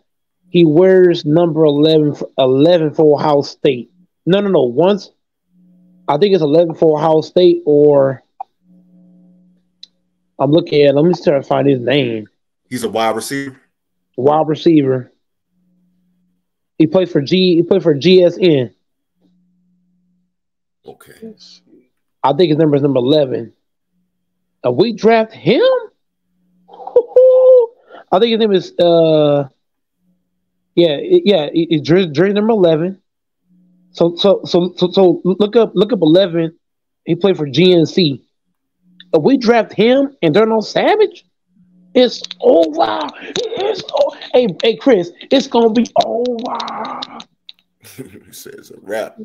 It's a wrap because this receiver don't even try to question it. It's a wrap. This receiver, Brandon, well, Chris don't know this receiver I'm talking about. When you look him up, he's fast, he's strong, he's highly skilled. he's like a I want to say he's not as fast as Tyreek Hill, but I think he's as skilled. Like far as his route running is really solid. He can really break you with his route running. He's not super quick, but he can break you with his moves. If we get him and Darnell Savage, I mean not Savage, Darnell Washington, pair that with Watson and Dobbs, man, the Packers gonna be scary, man. We're gonna be a scary team, man. That's what Chris don't understand, man. The Packers are gonna be the best team besides the Eagles. And this is coming from a Packers fan. It's gonna be Eagles and Packers. You ain't gonna see them. Look, I can guarantee you right now, bro. The only two teams going to the Super Bowl in the NFC, who I said was Brandon, the Eagles and the Packers. Nobody else. The 49ers is bad, bro. They don't know who their quarterback is. They don't know if it's Brock Purdy. They don't know if it's Santa Claus. They don't know if it's the police. Well, YouTube, so I ain't gonna do that. They don't know if it's Breonna Taylor. They don't know if it's They just don't know. They just don't know. They don't know. They don't know what they doing. That's why I ain't scared of them, Brandon. That's why I ain't scared of them, boy. They ain't got a quarterback. Until they do that, they off my list for a scary team, bro. They off my list. I ain't worried about them. Yeah, man. You know, we gotta, you know what I'm saying, put the Saints up in there, you know what I'm saying? Aaron Rodgers going to the Super Bowl, though. I got the Jets going to the Super Bowl to face the Packers. That's what I'm saying. Or the Eagles, either or. That matchup then. They gonna knock off the Chiefs. Who you got in that matchup? The Jets or the Packers? I got the Jets and the Packers. I got the Jets and the Packers. It's either gonna be Jets and Eagles or Jets and Packers, one or the other. But I definitely had the Jets beaten. I had the Jets beating Pat Mahomes. Because Pat Mahomes' only weapon is who? Travis Kelce, and that's really it. If you look at it, Well, Travis Kelce. I wouldn't mind seeing not to hate on KC, but I wouldn't mind seeing that actually. I wouldn't mind seeing that. No. No. I'm just saying their best weapon is Travis Kelce on the Chiefs. But I'm saying when you watch the Jets, right? They finna get OBJ, Odell Beckham. You pair that with Al Lazard. You pair that with Rookie of the Year Wilson. You pair that with Mims. They're going to tag along Ronald Cobb. You backdoor that with Brees Hall and Carter Williams. What? Come on, man. That is deadly, bro. I feel like Randall Cobb been playing forever, man. Like here's what I'm saying. Cobb don't got to do too much because you got Lazard, OBJ, you got Mims, you got Wilson. Yeah, what is that? OBJ That's like washed, bro. OBJ is not washed, buddy. He is not washed. OBJ gonna be wide open playing with the Jets. When you gotta do like Brees Hall and Michael Carter Williams, and you got Alan Lazard. Alan Lazard is not only a runner. See, Brandon, Chris don't know that Alan Lazard can block. He can block and he can run. So he has a lot of value. You know, he pretty tall. Then you pair off that with OBJ, Cobb, and Mims. Look up Mims. Mims got game, bro. Guys don't understand. That dude's a 6'3" receiver. He got game. Aaron Rodgers going to the Jets? Yes, he is. Well, I wish they hurry up and do it because I'm tired of ESPN and them talking about it like every day. No, here's why the trade's not going. No, look, the trade will go down Sunday, I believe. Because remember they said on ESPN, Brandon, they said everybody's gonna meet up for the big thing on Sunday. Remember that? Oh. Everybody gonna meet up, all the GMs and stuff like that. So they saying that the Packers GM is gonna meet up with the Jets GM down somewhere. I forgot where they're gonna meet at. They're gonna all meet up together and talk. Yeah. So I think it gets done Sunday or Monday, something like that. They probably gonna talk Sunday, and then after Sunday they talk, it'll get done by Monday. They'll probably do 2 first-round picks. No, I'm capping. We're gonna do 2 second-round picks, or It might give the Packers a second round, a third round in Davis. Or what they could do, just give the Packers 2 second rounds. I ain't gonna lie. Just throw out 2 second rounds in Corey Davis. No, it's not gonna be Aaron Rodgers. No, it's not. Aaron Rodgers lost the locker room, bro. When you say you intend to play, see, look, Rodgers been talking about he gonna retire, right? But he's never said that I intend to play for the Chiefs or I intend to play for the Eagles. He's never done that. Am I lying, Brandon and Chris? He never done that. This is the first time that he came out and said he intended to play for a whole different team. So therefore, if you put him in our locker room, he will kill our team. Our team will not respond. You said what? It'll be hard to keep any or build any chemistry at this point. It's gonna be gone if he come back. It's gonna be gone. The whole chemistry gonna be gone because just imagine, Brandon, you're a player on a team, and your quarterback says say he intends to play for a whole different team. How you gonna feel?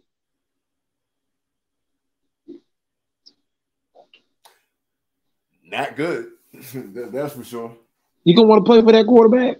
No, it's gonna be low on morale. Yeah, your morale's gonna be low and all of that. So yeah, like I said, you can't build chemistry off of that.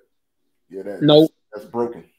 That's broken. And Rodgers come back, man. We're gonna be 0-15 because the whole team gonna quit. They gonna quit on him. You're gonna say you gonna play for the Jets, remember? We don't want to play for you. The team gonna quit, literally.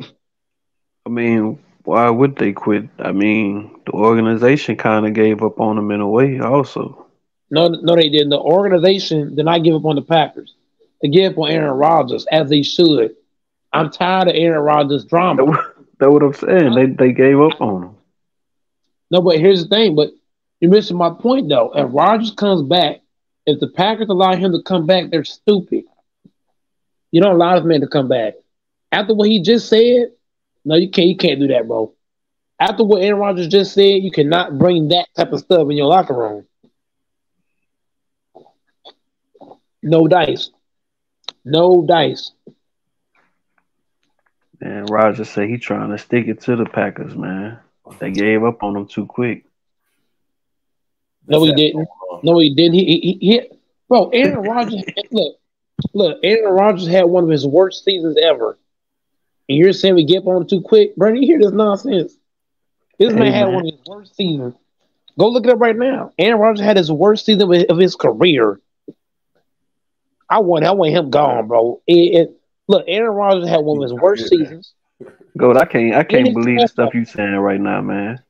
He did, but Brandon, did he not have one of the worst years ever? He did. I cannot believe you, bro. I cannot believe the stuff you saying. Go look up his stats from year to year and tell me it ain't the worst year of his career. Aaron Rodgers threw the most interceptions in his career in a regular season. He threw the most picks in his career. Go look it up. He threw the most picks in his career. His QBR is way down. All his stats, all his stuff that they usually do is not only down, but it's down. And when you watch Aaron Rodgers play, he doesn't seem to be the same Aaron Rodgers we're accustomed to seeing. So that's why I say for me, bro, I'm off the Aaron Rodgers stuff, man. I love Aaron Rodgers. Thank you for giving us the Super Bowl, taking us to the playoffs, and all that stuff, but you got to go, buddy. It's draw love time. Aaron Rodgers got to go, man. Yep, you got to move on at some point. You got to move on. It's the same with Brett Favre. Yep. It's the same with Brett Favre. When Brett Favre got old, I don't want Brett Favre to leave, but I was like, man, he got to go. It's Rodgers' turn. Now it's Love's turn. After Love's turn, somebody else's turn. That's crazy. You know what I'm saying? Because Brett Favre went to the Jets. Yeah, that's crazy. They cutting up in the chat, though. That's crazy. Yeah, that is crazy, though. But here's the thing. Careers. What's going on? What's up with that? But here's the thing, though. Rodgers going to the Jets This Jets team is way better than one that Brett Favre went to. You gotta take it into account. Yeah, I don't remember who was on the team when Brett went to the dang on Jets. I don't even remember who was on that team. That's how bad it was. This Jets team right here is way better. I think the only person I want to say he may have had Braylon Edwards there, but I'm for sure Mark Sanchez had him there when he was the quarterback. I could be wrong though. You might be right. Yeah, like I said, I can't really remember on that one. I can't remember. Santonio Holmes.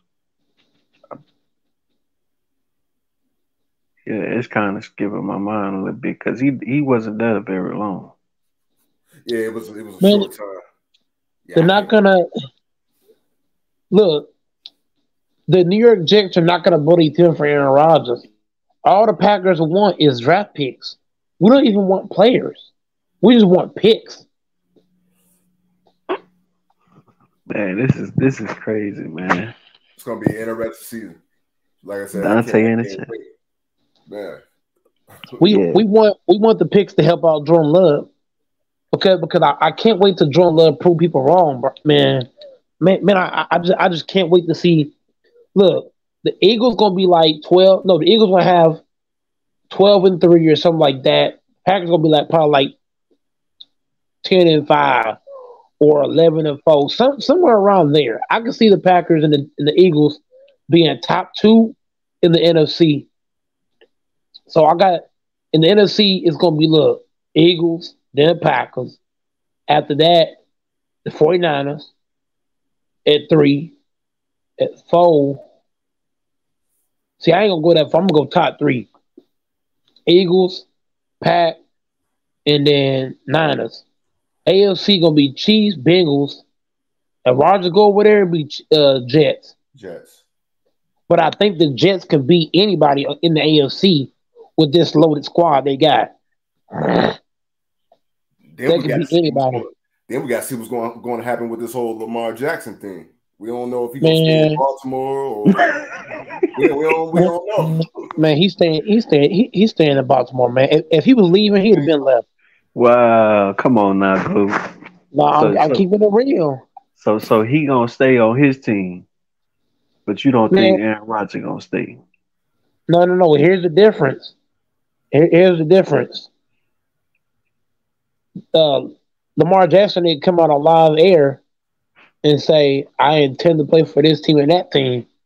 Rodgers did that. Rodgers did that, and on top of that, Lamar Jackson saying it compared to Rodgers ain't the same thing. Aaron Rodgers is a multi-time MVP. Aaron Rodgers is a Super Bowl champion. Aaron Rodgers won. And look, Aaron Rodgers, Brandon, guys don't know this, right? Aaron Rodgers got a Super Bowl MVP, a Super Bowl ring, and an MVP in the same season. There's only 3 guys who do that: Pat Mahomes and Peyton Manning. Only other 2 guys do that in their career. So Lamar Jackson saying it compared to Rodgers is not the same thing. Rodgers saying it carries more weight because he's a very talented QB. So for him to say it hurts, it hits different. From a Lamar Jackson, they ain't done nothing but get an MVP. Lamar got an MVP, but that's it. They don't got nothing else. So my honest opinion, Rodgers saying it carried different. It carried different, man. It hit different. But here's what I do know about Lamar. Here's another thing I know I can say about Lamar Jackson though. He's a top 10 quarterback in this league. He's top 10. He's top 10. So if he's top 10, like think about a team. Think about a good team that just needs like that one good quarterback. Also let's also do it, Brandon. Since you said that, right? We cannot compare a young quarterback saying it to an aging quarterback saying it. You see, Lamar saying it early, like young in his career. His career just started. He's just not saying. He's saying just getting into his career. Rodgers saying at the back end of his career. So that's why I'm telling Chris, Brandon, it's not the same thing. It's two different So you things. One try, guy saying it just started. Hmm? you trying to say that he finna put a Tom Brady on the organization and just bounce on him. Tom Brady thinks he should leave Green Bay too. Y'all forget these players are best friends outside of football. You know, Aaron Rodgers is best friend with Tom Brady. Y'all didn't know that? I mean, best friend with Tom Brady and Peyton Manning. Yeah, I know they was cool. Yeah, yeah. All these guys is boys. So that's why I'm saying. That's why I'm saying. I don't blame Aaron Rodgers for pulling the Tom Brady. Go ahead, do your thing. And also, look, who trained Aaron Rodgers? Brett Favre. So y'all didn't expect Rodgers to be like Brett Favre. Whoever look in life, right? Whoever trains you, guess what, Brandon? You're gonna be just like them. You know what I'm saying? Look at Rodgers' career, right? Rodgers got one Super Bowl, Brett Favre got one Super Bowl, right? They both got no. Brett Favre got a Super Bowl and an MVP. Hey, Brandon, I didn't know that. Brett Favre got a Super Bowl MVP, an MVP, and a regular season MVP in the same season. So Brett Favre did the same thing as Aaron Rodgers. Identical. Very identical. Brett Favre has three MVPs. Rodgers has four. Identical, huh? Still close. Close. If you look at if you look at all Rodgers stats, look at Brett Favre's stats. Brandon, do you know the only difference between his stats and Rodgers' stats? The interceptions. No. Well, no, that's one of them. I was about to say the same thing. That's one of that's one of them. The passing yards is two. Passing yards is two. You got passing yards. You got interceptions. Rodgers has more rushing touchdowns. So there's only three things that really separate. No. Also, Brett Favre is strong, either more stronger. So it's only a couple of things you could put between the two. But if you look at their careers, it's very identical to the other. You know, playing for the Jets. Rodgers trying to go to the Jets. One Super Bowl. MVP, stat. They both pretty similar. You see what I'm saying? So I'm not surprised Rodgers want to go to the Jets because Brett Favre did it. But who did Rodgers learn from? Brett Favre. So I'm not surprised that he trying to go to the Jets. I'm not shocked. Brett Favre trained the man, so I expect him to be like, who? Brett Favre. You know what I'm saying? Got to keep it 100. Whoever train you, a lot of times you're gonna be like them. Yeah, it brushes off on you. It brushes off on you. Like MJ and Kobe, basically. Yep, big time. Big time. Kobe Bryant grew up watching MJ. What he do? He copied exactly what MJ do. Yep, used to call him everything. Everything. Yep. Used to call him dad at one point. Guys don't know that. This man called his man dad. Like, bruh. Like, bruh. He used to call MJ dad. Like, dudes don't know. These don't understand. He used to call MJ dad. No, not that boy MJ. Man, he called MJ dad. Not even gonna lie to you, bro.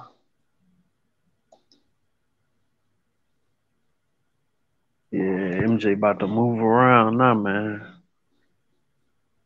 About to sell his team. I saw that. Yep. Yeah, he didn't kind of, he didn't kind of ran his course over there. Yeah, he been ran his course. Just like he ran his course when he was on the Wizards, when he was with the Wizards. Ran his course then. He was a great player, but he ain't much for management. He was a great player, but he ain't too great with the whole management thing. Yeah, they had some decent talent over there, just a lot of young guys and, not enough guidance. I mean, you would think with MJ's stature in the league, you would think he would have been able to control that situation a little bit That's right. better. But you know, That's what I'm saying. Sometimes it don't work out the way that you think it would. It's just how it is sometimes. But yeah, they definitely had some talent because they had what's his name at one point. Jamal Played for Kimball OKC. I think they had SGA at one point. and Charlotte. Yeah, in Charlotte. I don't know. I think SGA came from the I know he Clippers. was on the Clippers at one. I could have sworn he was in Charlotte too at one point. Hold on, let me look it up. Hold on. Because I want to say he may have been drafted to another team at first and was traded there. But he was definitely in that trade for Paul George for sure. Paul George. Yeah. Yeah, we just talking about that the other night after Paul George got injured. Yeah, I know the Clippers probably like man, we could have kept him and our other assets, them draft picks and everything. Yeah. Yeah, that was unfortunate. Yeah, PG, you know what I'm saying? I rock with PG, man, even though he on the Clippers and stuff like that. You know, it was just Yeah, I messed up. never disliked PG. I definitely liked him when he was in Indiana. Yeah, man. That was one of my favorite players, man. That was my favorite. You know, he one of the stepsons of LeBron. Him, DeRozan. Yeah. You know, that's one of LeBron's favorite stepkids. Not the many stepchildren, huh? Oh, definitely. That If you boy can't get Kyle past Lowry. LBJ, listen. If you can't get past LBJ, you a stepchild. You an orphan.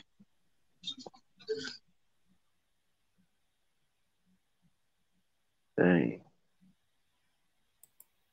DeRozan definitely is when you talk about that. Yeah, he can never get past. He can never get past LeBron. PG came the closest though. Yeah, he did it. Till LeBron had used his Hall of Fame quick step on him. That turnaround layup last second. You know what I mean? Shattered his dreams. Yeah, how could we forget? Yeah, Yeah. because when it really count, LeBron is not gonna pass it. He will turn on that Kobe or MJ instinct. He gonna lay it up. He gonna hit a floater or he gonna hit a jumper. And some people swear he never does that. He's done it plenty of times, but they swear he never does.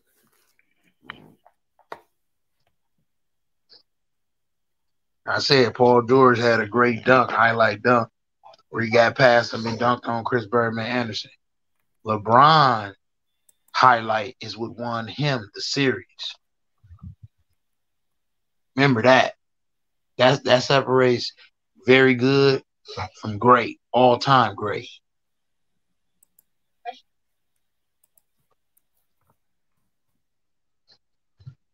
Man.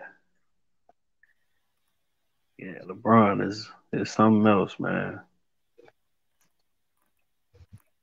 I ain't gonna never forget that 2018 series game one, that 51-point game.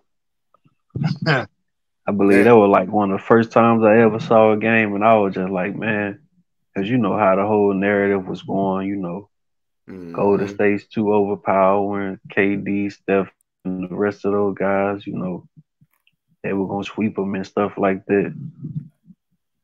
Man, dude, when I then dropped 51, I'm like, I'm just sitting back watching the game. It's just like he just steady going at him, like just steady scoring.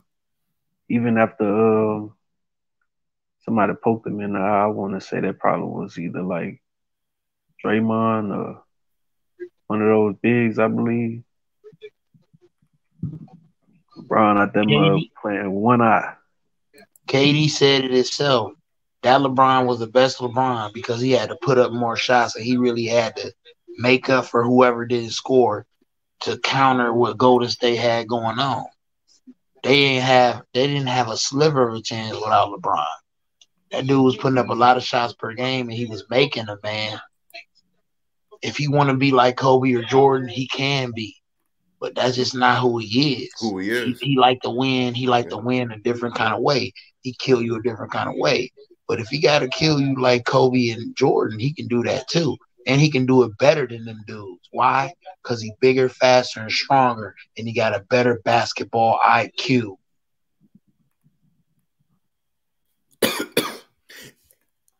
Hey, just to be off topic real quick, I was right.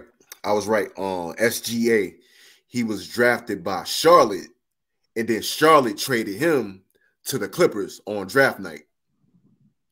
Yeah. Wow.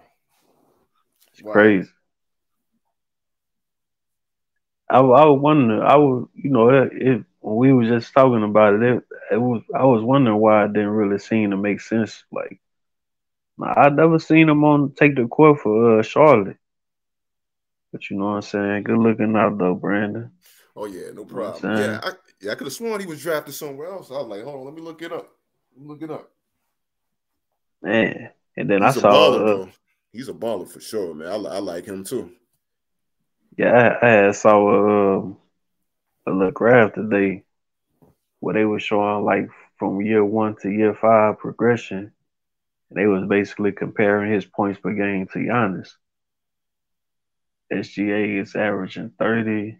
I want to say Giannis in year 5 was averaging around like 25, somewhere around there. Dang. So, I guess they trying to say like, has he hit the ceiling? Or can he, keep going from here? Hit another gear. I mean, he might. If he can develop that 3-point shot, maybe he can, average 35, 37 points for a season one time. You know what I'm saying? Yeah, because he got the mid range going. Who you talking about? That boy SGA. Oh yeah, SGA. He decent, man. I just don't like the shade he tried to throw at LBJ. I saw that because he got blocked in the All-Star game. Okay, listen. If I'm on defense and I let somebody else blow by or a few dudes blow by, get it dunks and get layups, then when you try to get a layup and you think it's uncontested and then I chase down block you, bro, don't take it personal and then do an interview talking about he big, fast, and strong, but I'm skilled. That's practically what you're saying. You better because you skilled. He ain't got no skills. That's what he's saying. That's what he said. Here, dude. Yeah. It's your first real year where you getting acknowledged as a elite player in the league. You're not a great player because you ain't done nothing. You're elite for this year. Let's put it in there for real context. I'm not throwing no shade at SGA. He one of the best point guards in the league, one of the best players in the league this year.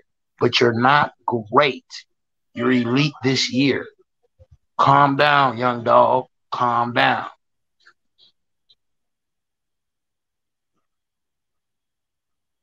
So you think it was shade, huh? Yes, because he said he was salty about LeBron blocking him. He said it. And then you do an interview talking about LeBron just big, fast, and strong, and you skilled, and he not skilled. Yeah. Why would you do an interview saying that right after you said you already was salty about him blocking you in the All-Star game? Then he was like, he ain't never liked LeBron's game. Yeah, Dudes is haters, bro, because they know he really skilled. They hate him because he's so talented, bro. It's not his fault that God bless him to be 6'8" and a half, 250, 270 pounds. And he's skilled too. So y'all hating? Well, because you super skilled. You think you more skilled or just as skilled as him, but you can't produce because you're not 6'8", 250 pounds. like let's come on. Let's keep it a buck. That's the problem. That's the problem. You ain't got $1 billion in your career. He got $1 billion. You ain't got a school in your name. You ain't won everywhere you went. You ain't even won where you been at. Where you been at, you ain't even won. You've been getting traded your whole career. LeBron never got traded. So yep, so far. Dudes be talking about him that he doesn't carry, bro. It's disgusting. Yeah, Rio out of line for that though. For real. Super disrespectful, bro. I swear I wouldn't. Bro, that dude would be barred from any restaurant I own. I would blacklist him if I was LeBron, bro. I would blacklist that dude for disrespecting me like that. For real. It's uncalled for. What did I do to you? And then you know, some of the LeBron haters love talking about how he, you know, disrespect his teammates, his former teammates, and stuff like that. But I mean, look at what Mario Chalmers just came out and said. LeBron could have said I did. He could have said I didn't win when Shaq was on my team because Shaq was washed up, holding me back. He could have said that. While Shaq was trying to throw shade too. He was throwing shade on player's choice. Right, and to get back on that big old doofus, Shaquille O'Neal. I heard this goofy say something talking about when he was asking Chill and I'm talking about, when he had named his players, this dude out of all the players, he chose to say, "Why do you feel like LeBron is better than Kobe?" I'm just sitting there thinking to myself, like, what is wrong with this dude? I'm just saying, why did you feel like you wanted to go to the Cavs and try to ring chase, but you was unsuccessful? Yeah. You know what I mean? See, them dudes over there, listen, Chill, he no ball, but that's his cousin, and he trying to be entertaining and all of that. So he kind of gotta play neutral, but at the same time stand firm in his stance about LeBron being a GOAT. Ticket and all the rest of them dudes, they know ball to a minimum, man. Them dudes is trolls, bro. Them dudes are stuck in the 90s. They don't have no real vision of what the game is. They can't accept the evolution of it. See, once you accept the evolution of it, then you have a complete understanding of the game. But if you just keep being stuck on the concept of the early 2000s and the 90s and the 80s and the 70s, you only have a partial concept of what the game is, man. You got to accept what the game is right now, too. That's the problem. And, you know, them dudes over there, man, I said, you got dudes like Dub and Ticket. Them dudes horrible, bro. Terrible. You know, Shaquille O'Neal, he horrible, too. Listen, Shaq is horrible, bro. Chill had Kobe at number 11, bro. Listen, that's not disrespectful. It's a lot of great players, man. Listen, when you 11th all time, that means you're super great still. You are super great. What do you mean? You know how many great players it is in the Hall of Fame? Yeah, and another thing I can't stand about that dude, you know what I'm saying, Ticket, is that he loved, you know, putting certain things up, talking about, oh, you know, I'm cooking this guy because he disrespecting the older players and stuff like that. But it's like, okay, bro, your number one player all time is Michael Jordan. This dude recently, like his last time playing in the league was less than really like 20 years ago. Like that's not even half of the time the NBA has been formed. You don't even have the one guy that's got the most championships all time. An actual person that played back in the 50s and 60s, around the time when the league was first formed. Now, of course, you know, you got many people out there that believe Bill Russell shouldn't be in the conversation because of the time that he played in. Yeah. But if you want to keep running around here talking about how people disrespecting the older generation, well, you should name one, you big dummy, to have he's actually an older player that won a lot. But no, you going to stick Michael Jordan as your number one guy because of what you want. You know, views, you want your ratings, you want a lot of people to come and flock around your channel. all that different type of stuff. And it's just weird to me how these dudes want to operate, and then when you challenge that, oh no, that type of stuff. You know what I'm saying? I can't say what I'm trying to say, but you know what I know I'm what you're getting. saying. I know what you're saying. Yeah. You feel me? Like, come on, man. You guys are not allowed to say these things about people, but then when somebody come back at you, you want to put their picture all over your channel. Oh, this guy look like a dusty clown. You know what I'm saying? Like, come on, man. You a major troll out here in the YouTube streets, man. And people that actually know basketball don't respect you. At You know all. what I'm saying? At all. For real, man. That's why when I do make my appearances and stuff like that, I actually try to, go challenge they logic. You know what I'm saying? But it is what it is. You know what I'm saying? Some of those guys cry. Kick them off the panel, do this to them and do that or whatever. Man, I would have tore Shaq up, bro. I would have tore him up. He would have got mad, got up off of there. Chill would have had to kick me off, bro. Cause I would have told him something about Boston. I would have told him about Phoenix. I would have told him about Cleveland. You know what I mean? While you want to sit up there, you want to talk about LeBron, homie. Man, come on, bro. No context, bro. Chill was being nice because that's his cousin, bro. I'm not his cousin. All that. Bro. You feel me? That's his blood cousin, and he trying to keep it ball talk but entertainment at the same time. So I understand you building your platform. They got a great platform over there, man. You had the Diesel, you had Superman. You know what I mean? The big Apostle, man. You had him on your platform, and he went to bat for Kobe. I feel like it's strange. No, it ain't strange. It's not strange because Kobe is a large part of his career. He a large part of Kobe's career. You can't mention one without mentioning the other. You'll be foolish not to. Yeah. You feel me? So You can't. You can't. So just from that standpoint, he should acknowledge him when somebody say Kobe ain't top 5 or Kobe ain't top 10. That's fine. Now, when we get to the point of Kobe actually being better than LeBron and being better than Jordan, the elevation of Kobe has happened since the incident of what has happened. It's been a lot of barking about Kobe being better than LeBron and being better than Jordan when the stats and the efficiency and titles won say otherwise. Accolades say otherwise. He's a great player, offensively and defensively. The second best two guard ever.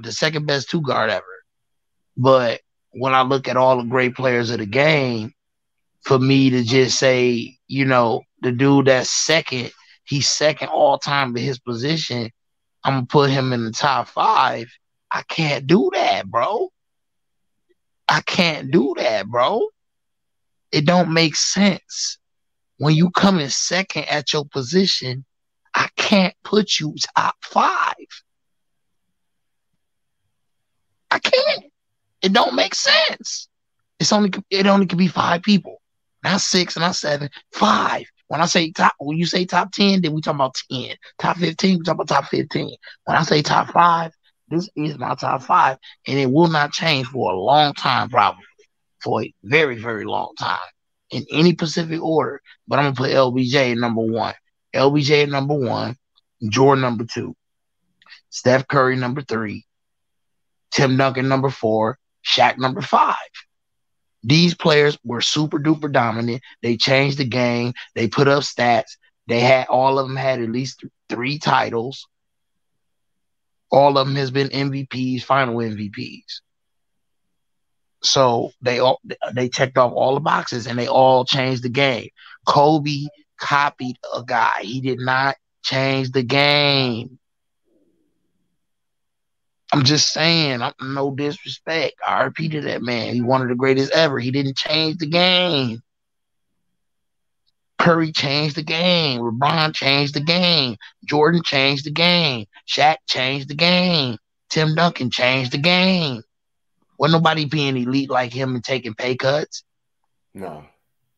Nope. Wasn't nobody winning and looking so boring. That's Tim Duncan. Yeah. That's Tim Duncan. Yeah.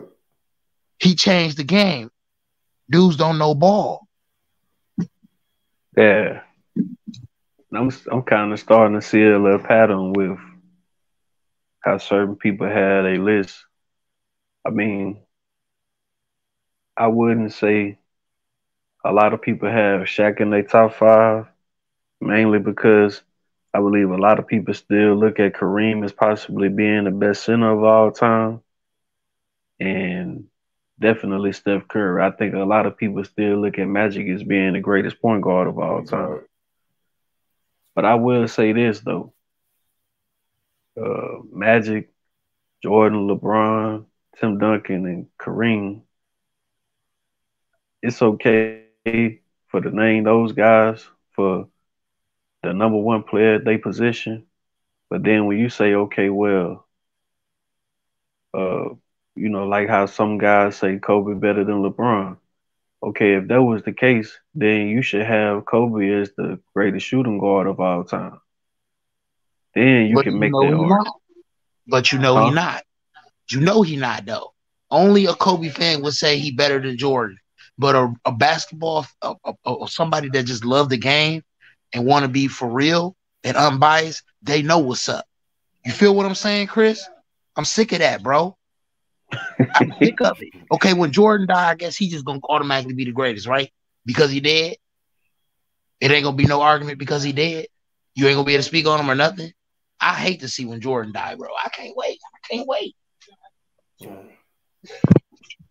Hey, it's gonna be horrible. You ain't gonna be able to have no debates about that man. None. No, it's look how horrible it is, and the man's still alive. You already can't now, yeah, pretty much. Like, come on, bro. We shouldn't do that. You can't mention 95. You should just honor and remember how great a player is and rank them according to what they did, and just be honest, bro. Don't overdo it because they ain't here or whatever. It's a it ain't no special circumstance. What you did is what you did. Kobe Bryant was a great scorer. He's ranked 12th all time in points per game. He's the greatest bad shot maker of all time. You do not make the top 5 for that ability. You make the top 5 for being the greatest playmaker of all time. That's the number 1 in scoring. That's LeBron. You make the top 5 for slamming on the rim and breaking the whole thing down 2 times. That is Shaquille O'Neal. You can't stop him. That's barbecue chicken. You make the top 5. You make the top 5 for crossing over Greg Elo and making the shot and winning in the finals. That is Jordan. You make the top 5 for changing the game, and everybody want to be like Curry because he shoot the ball and turn around and don't even be looking. Jordan shot the ball at the free throw line. Curry shooting it from 27 feet and turning around looking at you like, that's money. Yeah, that's like changing the game. Yeah. That's why them dudes my top 5, man. Dudes don't know ball. That's why these dudes is my top 5. All right. So let me ask you this then, right? So and I'll even kind of like say this for Michael Jordan too, right? With most of these Jordan fans, and sometimes certain Kobe fans will try to say, okay, if you arguing LeBron against Kobe or LeBron against Jordan, the first thing they'll try to go to is the negative record LeBron got in the finals versus the positive record those guys have in the finals. But like I say, what I still find strange is that, okay, Kobe got 1 more ring than LeBron. Jordan have 2 more rings than LeBron. But if that's your, you know what I'm saying, true argument, outside of a Finals MVP award or some averages or something like that, like, why would you really want to make that your argument when it's other guys out there that have more rings? And then when you bring that up, But he only averaged 15 points for his career. You know what I'm saying? Bill Russell, Mm-hmm. he only averaged 15 points. Well, why are you trying to change the argument now? Let's stick to the rings. That's what you want to go to, right? Let's just stick to the ring argument. Because honestly, you have no other argument, you know what I'm saying, that's valid as to why he's greater than LeBron. You know what I'm saying? So like I say, uh, even with a player like John Havlicek is 8-0 in the finals. You know, Jordan is 6-0.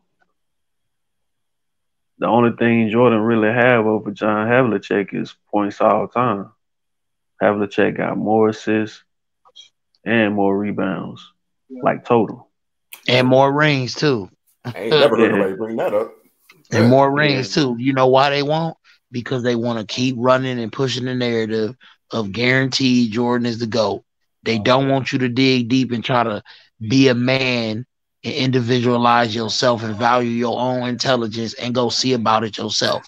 They want you to come up on the panel and listen to what they saying while they hollering and screaming, giving you the same rundown of why he the GOAT.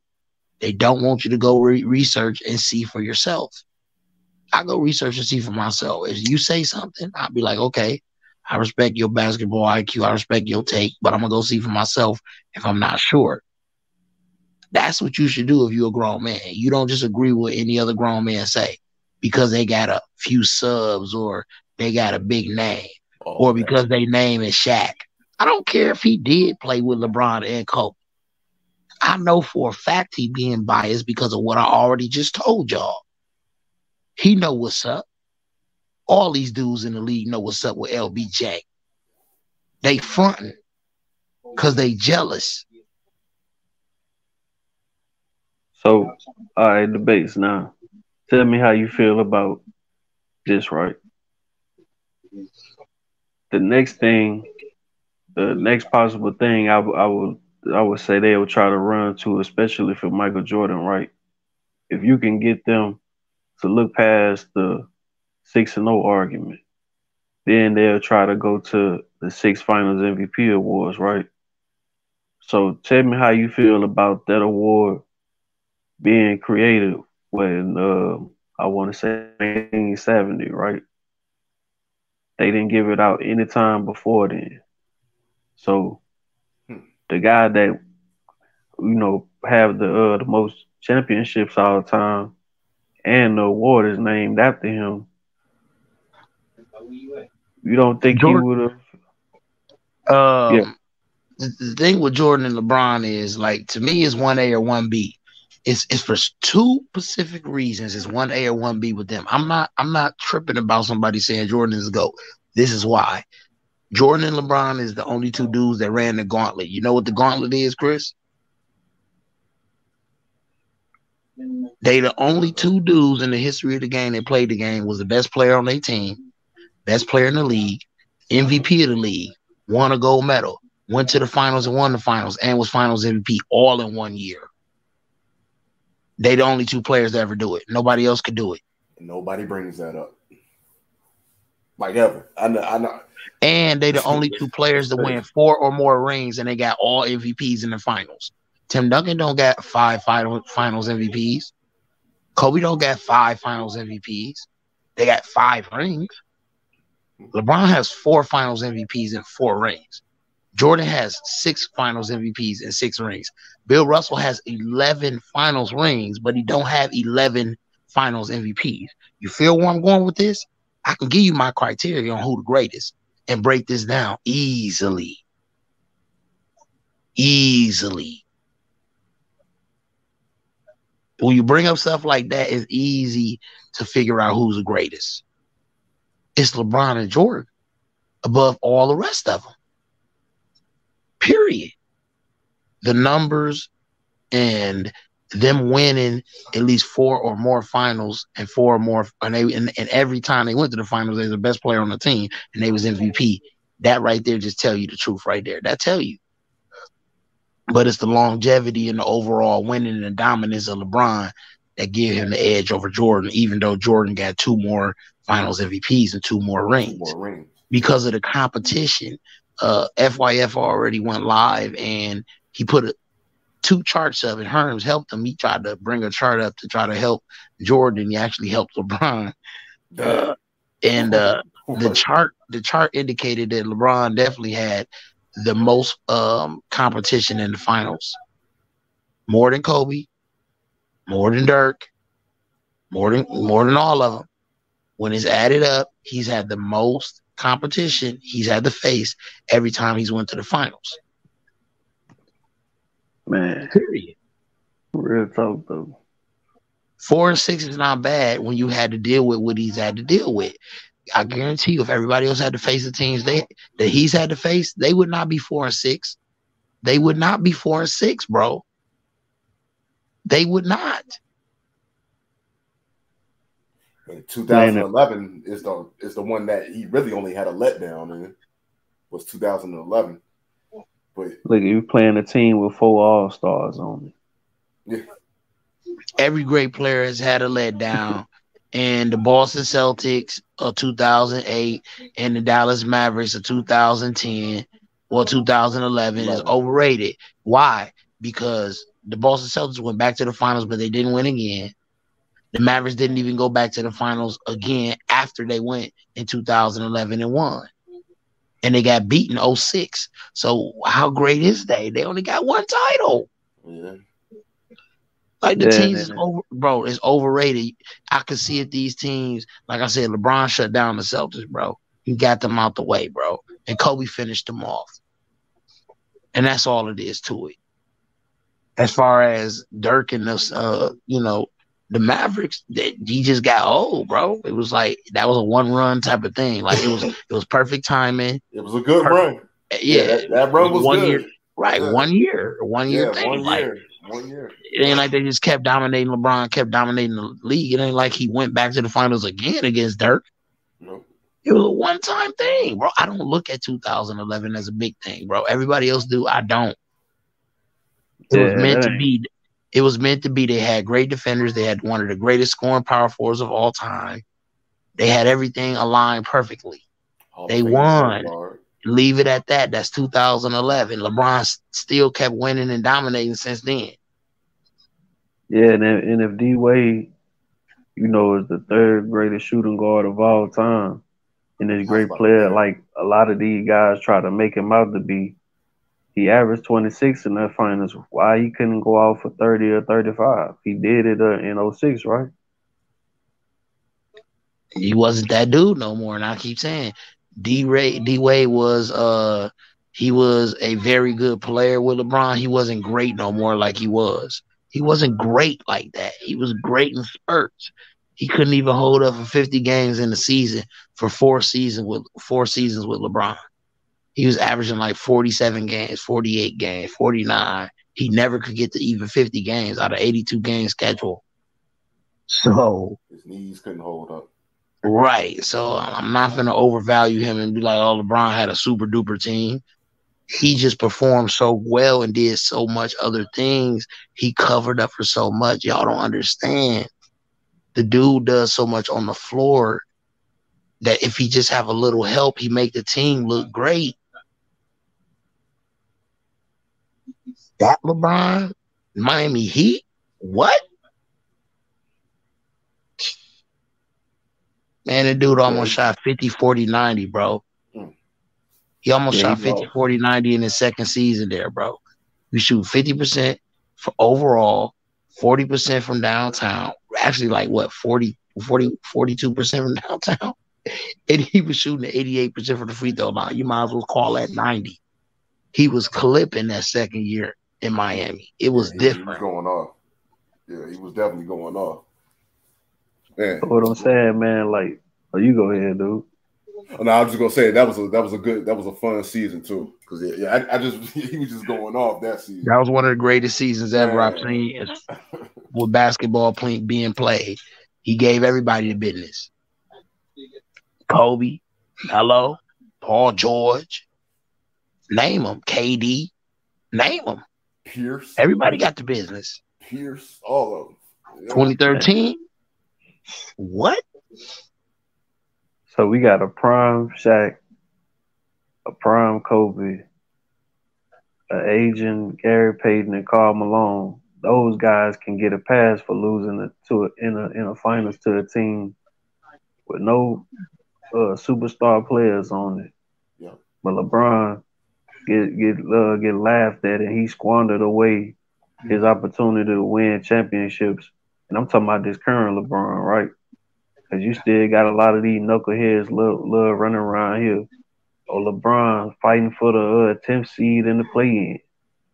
Bro, so you telling me that those four all-time great players get a pass for losing in the finals to a team with no top 75 player on it? But LeBron don't get a pass for being 38 and old, just like some of those guys were. See, I could be petty and not add no context and try to come at Kobe and say, oh, he should have won when he had Steve Nash because Steve Nash was a back-to-back MVP. He should have won when he had Dwight Howard along with Steve Nash. Defensive player of the year, top 75 player, one of the greatest defensive players that ever, one of the greatest bigs ever, right? Yeah. But I know that Dwight Howard was injury riddled that year. Yeah. Steve Nash was injury riddled and over the hill. But I could be petty and say, well, they was Hall of Famers, so he should have won with them, right? That's what they do to LeBron. These dudes underperform, and they throw shots at LeBron and say, well, they is Hall of Famers. No, they're not performing Hall of Famer. They're not performing like Hall of Famers. Their stature, their career adds up to being a Hall of Famer, but they're not performing like that. Carmelo was not performing like that. Russell Westbrook was not performing like that. That's all it comes down to. But now he's all of a sudden supposedly an all-star level player. You know what I'm saying, on the Clippers now. Man, get out of here, man. That man, straight trash. Stop it. I said, Clippers they ain't gonna get no chip this year with Russ, man, and then it's gonna be a bunch of excuses. I'm gonna just wait. All you gotta do is wait, man. I'm gonna just wait it on out. And then I'm gonna just see. Look, they ain't even letting me come up on the panels or nothing, right? And they going crazy right now. I was throwing shots. I was like, when I seen Paul George get injured, I had a grin on my face. I was going. Showtime was mad. I put that in the comments. I don't care no more. I really don't, like, because everybody's making fun of the Lakers about AD being street clothes and all that. Yep. As soon as something bad happened with the Clippers, I'm making fun of it. I don't care. I really don't. Man, and dude, bro, and then it's dudes that claim that they love this team, man, is really doing stuff like this. So that's why I have no respect for certain dudes like that, man. It's just like you just out here trolling, man. And it's crazy. You a number one Lakers fan, but just because a certain guy or a certain couple of guys play on the team, nah, just a big old trolling event. Man, come on, man. Best thing the Clippers fans can do is troll, because they ain't finna win. I'm gonna tell you that right now. Paul George, you should have came over there with LeBron, bro. You made a big mistake, homie. Big mistake. Man, I mean, he got Russ back though. I mean, that's what he wanted. He a floor general. Bro, he turned the ball over too much to be a floor general, bro. You got to be efficient and not turn the ball over as a floor general. Not just run up and down. What? Because he can run up and down the floor and he athletic. He can push the pace. That make him a floor general? No, it don't. That make him good at pushing the pace. That's all that is, bro. When Paul George says stuff like that, I be like, Paul George don't know ball. I swear to God. Man, Russ just a Michael Jordan with no child defense, man. With probably a little bit better playmaking, maybe. I ain't gonna lie though. I was watching because I didn't even get a chance to even watch the Lakers game. I was watching like Jordan highlights, some LeBron highlights, some Kobe highlights. I was watching Kobe right before Go Mike went live. And then I started looking at some of the Lakers highlights from the game, but I was watching Paul George. He was sitting up talking about why he wanted Russ to come to the Clippers and how great of a leader Russ was with the Thunder and how he knew everybody like favorite things and had a special relationship with everybody and all that. And he said he practiced like real hard. And I was seeing highlights. I was like, good God, Russ was going crazy in practice. I'm talking about he was a maniac. He jumping up, dunking on everything. It's a ball of energy, but it's like in practice because a lot, some dudes go hard, some dudes don't. It's not the real game. So, you getting off, you jumping, you dunking, having that extra energy let you get extra buckets and stuff like that. In the game is different. Everybody bringing their A game. It's no possessions off. They switching, they doing the most. So you're not getting those extra buckets. And if you don't get them and you can't shoot, then you stagnate yourself in the offense. And that's what the Russell Westbrook show practically is without having a jump shot. Cookies milk. Man, I ain't gonna lie, I can't believe some of the stuff I'm hearing you say Paul George was saying. Like, yeah, he didn't stick around long enough on that team to figure out what Russ really was about, though. That's what I think. Yeah. It took Kevin Durant with almost 8 seasons to figure it out. You know what I'm saying? A floor general. I mean, he probably like a fun guy to be around. But I mean, that's about all you're gonna get out of him. Just having fun. You know what I'm saying? You ain't finna win nothing with him. He don't even like sharing the ball like that. I mean, this dude damn near attempted 40 shots in that one playoff game just to score 40 points. I mean, come on, man. First round exit every year. Man, you ain't finna win nothing with that dude, man. Sweet. He stole a rebound from his own teammate just to get a triple-double. Man. Straight buns, man. That's why I had brought it up one day when I seen Jokic. Because you still got a couple Russ fans running around here and stuff like that. They love trolling in the comments and stuff. You know what I'm saying? I brought up how Jokic got what he should have a few more over 100 now. So he done cleared 100 triple doubles for his career.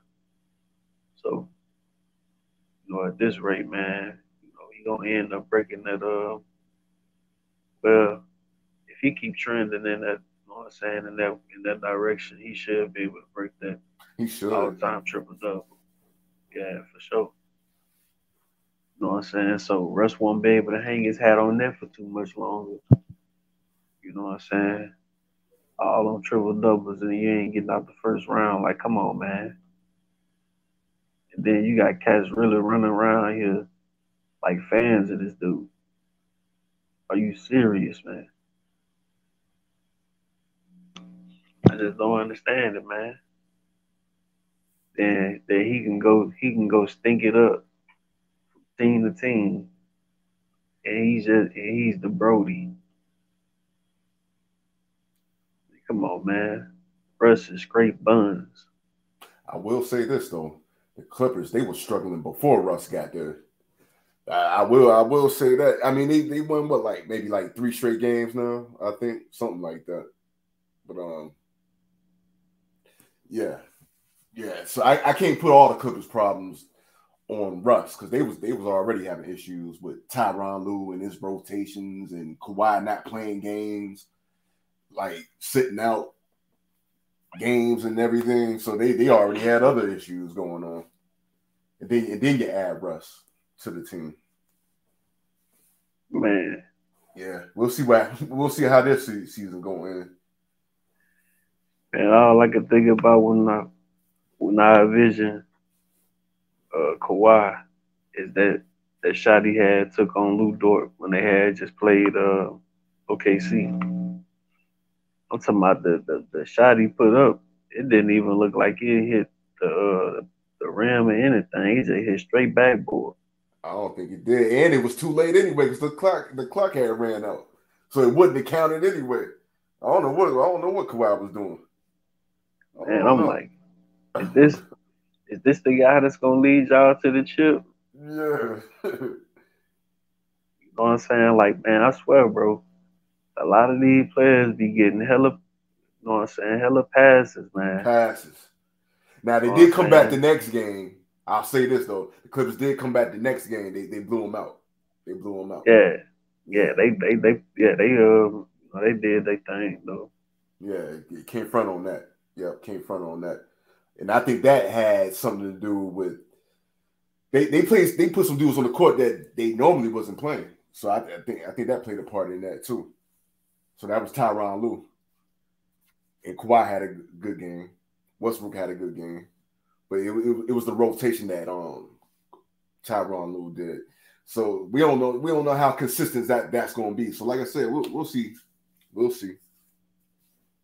Yeah, then I'm hearing these certain things about Ty Lue, and it's just making me wonder, like, man, some of the Lakers fans saying that, they wanted Ty Lue, and I'm just like, man, I don't know if he being questioned about, you know what I'm saying, the lineups.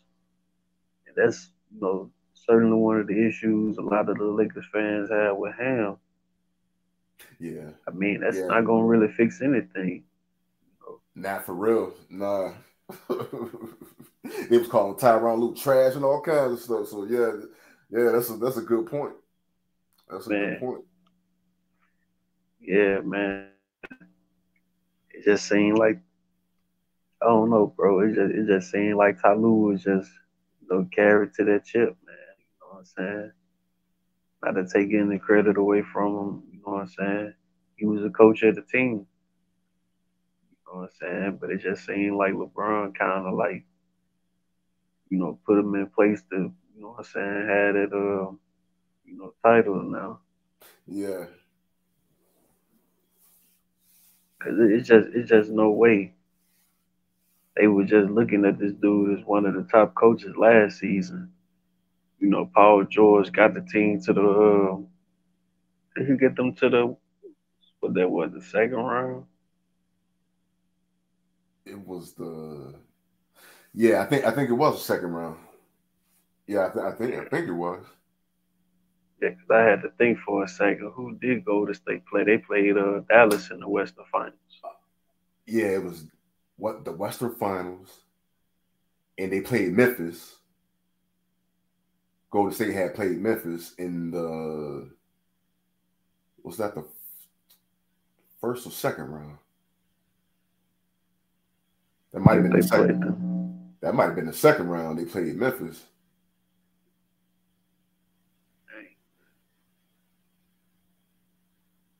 And it's a little blurry right there, but I know. I know Dallas played. Phoenix in the second round. In the second round, yeah, they played Phoenix. You know what I'm saying? They got past them. You know what I'm saying? So it's the first round. Yeah, I forgot what the matchups. Yeah, I forgot what the matchups were in the first round.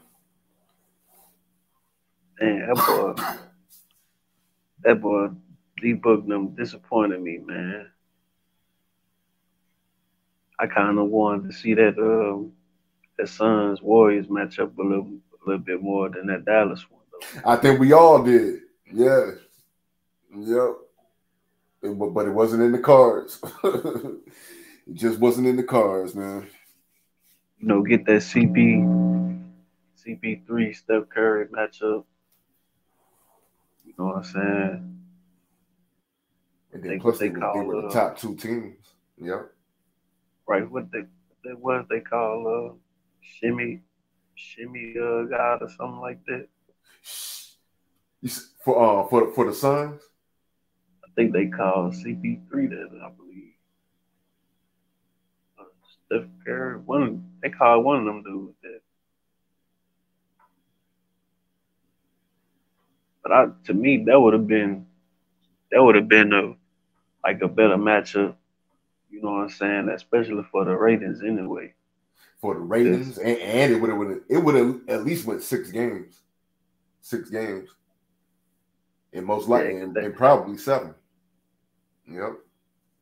Yeah, cause that finals matchup was pretty bad, man. The lowest ratings in the finals since I believe they said '07. That thing on Spurs. Yeah, that Spurs Cavs. Yeah, yeah. Yeah, so I believe the league kind of, you know what I'm saying, they probably learned their lesson and, you know, saying we just got to get better teams in there because when you think about the star power in the finals prior to that, I mean, you only had what Giannis versus Devin Booker And Chris Paul. yeah, and Chris Paul. You know what I'm saying? I mean, that's really it. And those You know are what I'm two saying? smart. Yeah, and those are two small market teams too. So yeah, yep. And then this one just passed. You got Steph. I guess you can kind of throw Clay in there. They had Wiggs, and the Celtics had Jason Tatum and Jalen Brown. You know, I mean, I guess that wasn't, you know what I'm saying, good enough for the ratings. You know, a lot of fans, you know, most of them wasn't gonna really respect the Warriors anyway. You know, because of the whole LeBron thing, and then the Celtics. I kind of feel they probably wasn't gonna get a lot of love anyway because of the whole thing. Just kind of weird. Like this dude LeBron just got so much history with both of these teams. You really do. Yeah, both of them. Man, I just really want this season to go right because so many people that gave up on the team, man. Just flip. And, They like hey, I what's had up? my angry moments, but I was like, man, I ain't giving up, man. I'm staying. I'm staying. I ain't going nowhere. I'm gonna keep watching. Like I'm mad y'all lost this game, but I'm gonna be watching the next game, man. They lost some games they should have won. They lost. They Dude, definitely lost. Yeah, look, yeah. bro, it's just so funny, man. Cause like some of these same cats that are call AD inconsistent and stuff like that. It's like, bro, you think his play is inconsistent on the court, but you being a fan of the team is very inconsistent right now. Yeah, yeah, You know what I'm saying? Like just being up and down on this dude. Like, come on, man. We understand you a LeBron fan, but every player is not him. And I'm a LeBron fan, but like I was like I ain't never been like the way they be critical of AD like that. Like that's man, that just be it's really annoying. It's annoying. It is. I'm tired of seeing it now. I'm definitely tired of seeing it. Yeah, bro. And it's like, okay, Even when that man have a I'm, good game, y'all still tripping. man, I'm a LeBron fan, and I would kind of say I'm a little bit biased to the situation only because I'm from Louisiana and AD played here for a while. Oh yeah. So I'm not just gonna sit up there and be like, oh yeah, he just so trash and this and that and the third. I mean, he did carry the team for a little while, you know what I'm saying? And the Pelicans is a small market team, Yep. you know what I'm saying? So they not really getting a lot of, you know what I'm saying, eyes and stuff like that. I mean, I really appreciate what he did for the city, man. You know what I'm saying? He carried that team until they ended up getting the draft picks and stuff. The necessary talent there to kind of help build that team back up. Mm-hmm. You know what I'm saying? They got Zion now, so Brandon Ingram. yeah, you know what I'm saying? They got pretty decent players now. They just gotta You know stay what I'm healthy. saying? That's all. They stay healthy. They'll be around for a while. I mean, I really wouldn't. I really don't even know what to say about Zion right now. I mean, it's kind of sad that he steady going out like this. Yeah, it's a question mark. It's a question 'Cause, mark.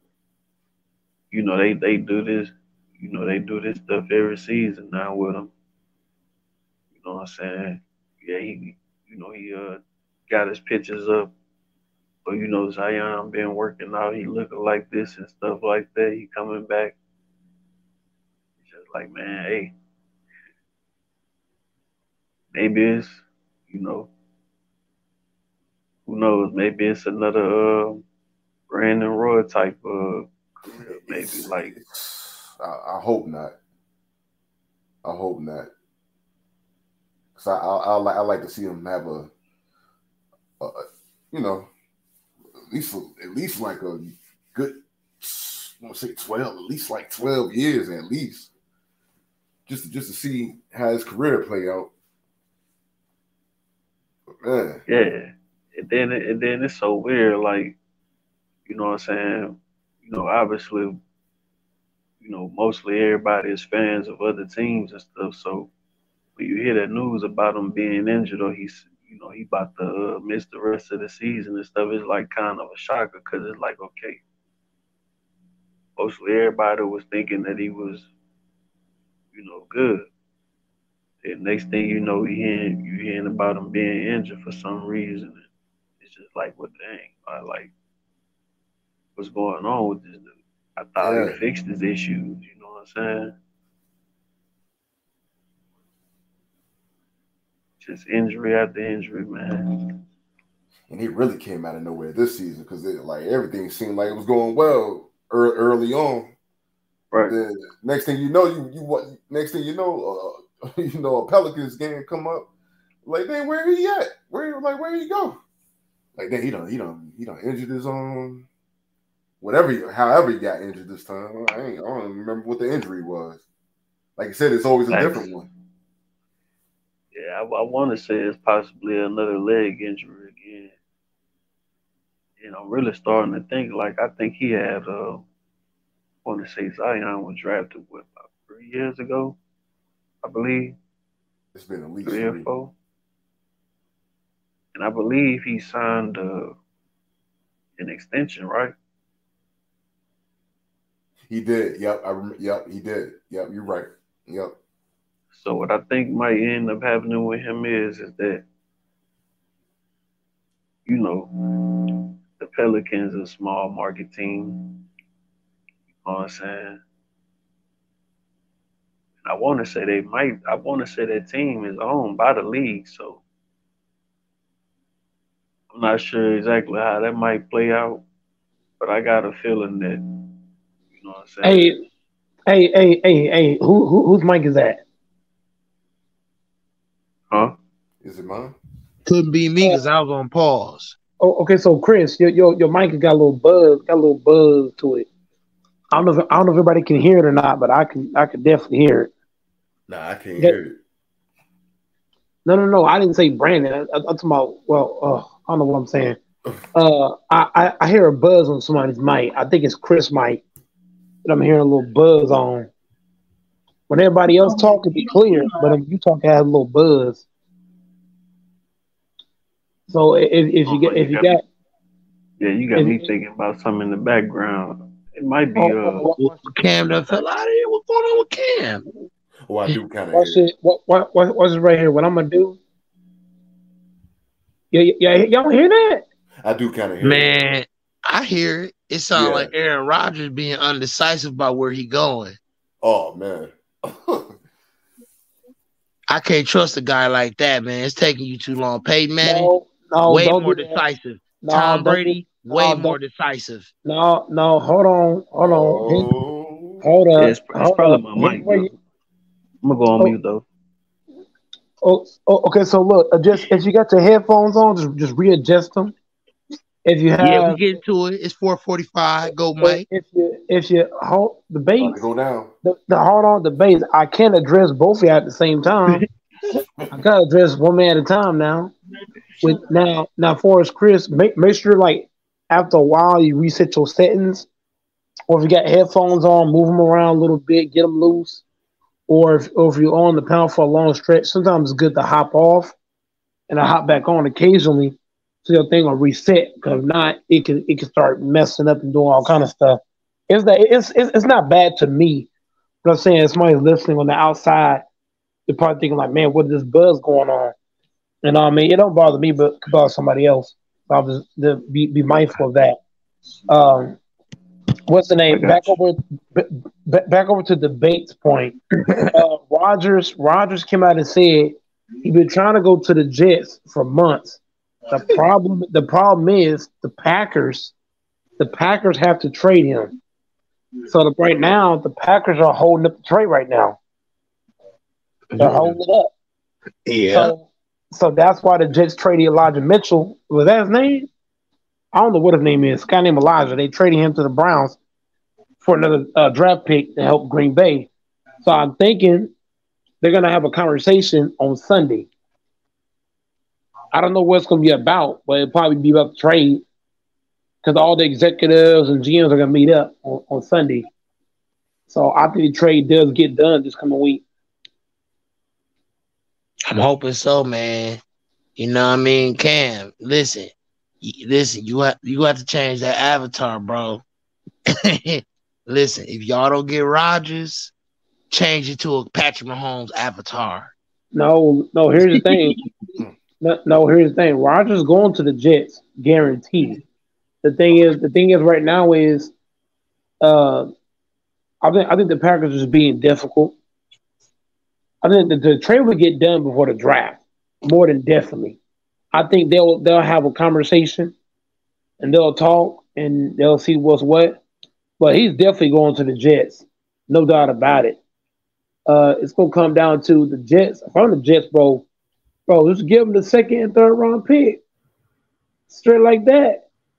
Second, third round, and Corey Davis. We'll take Corey Davis. But the question is, the Jets trying to give up one good pick, and you're not going to do that for Aaron Rodgers. You're going to give at least two picks. It don't got to be first, but it got to be one of them things. Got to be second, one got to be third. I'm just saying.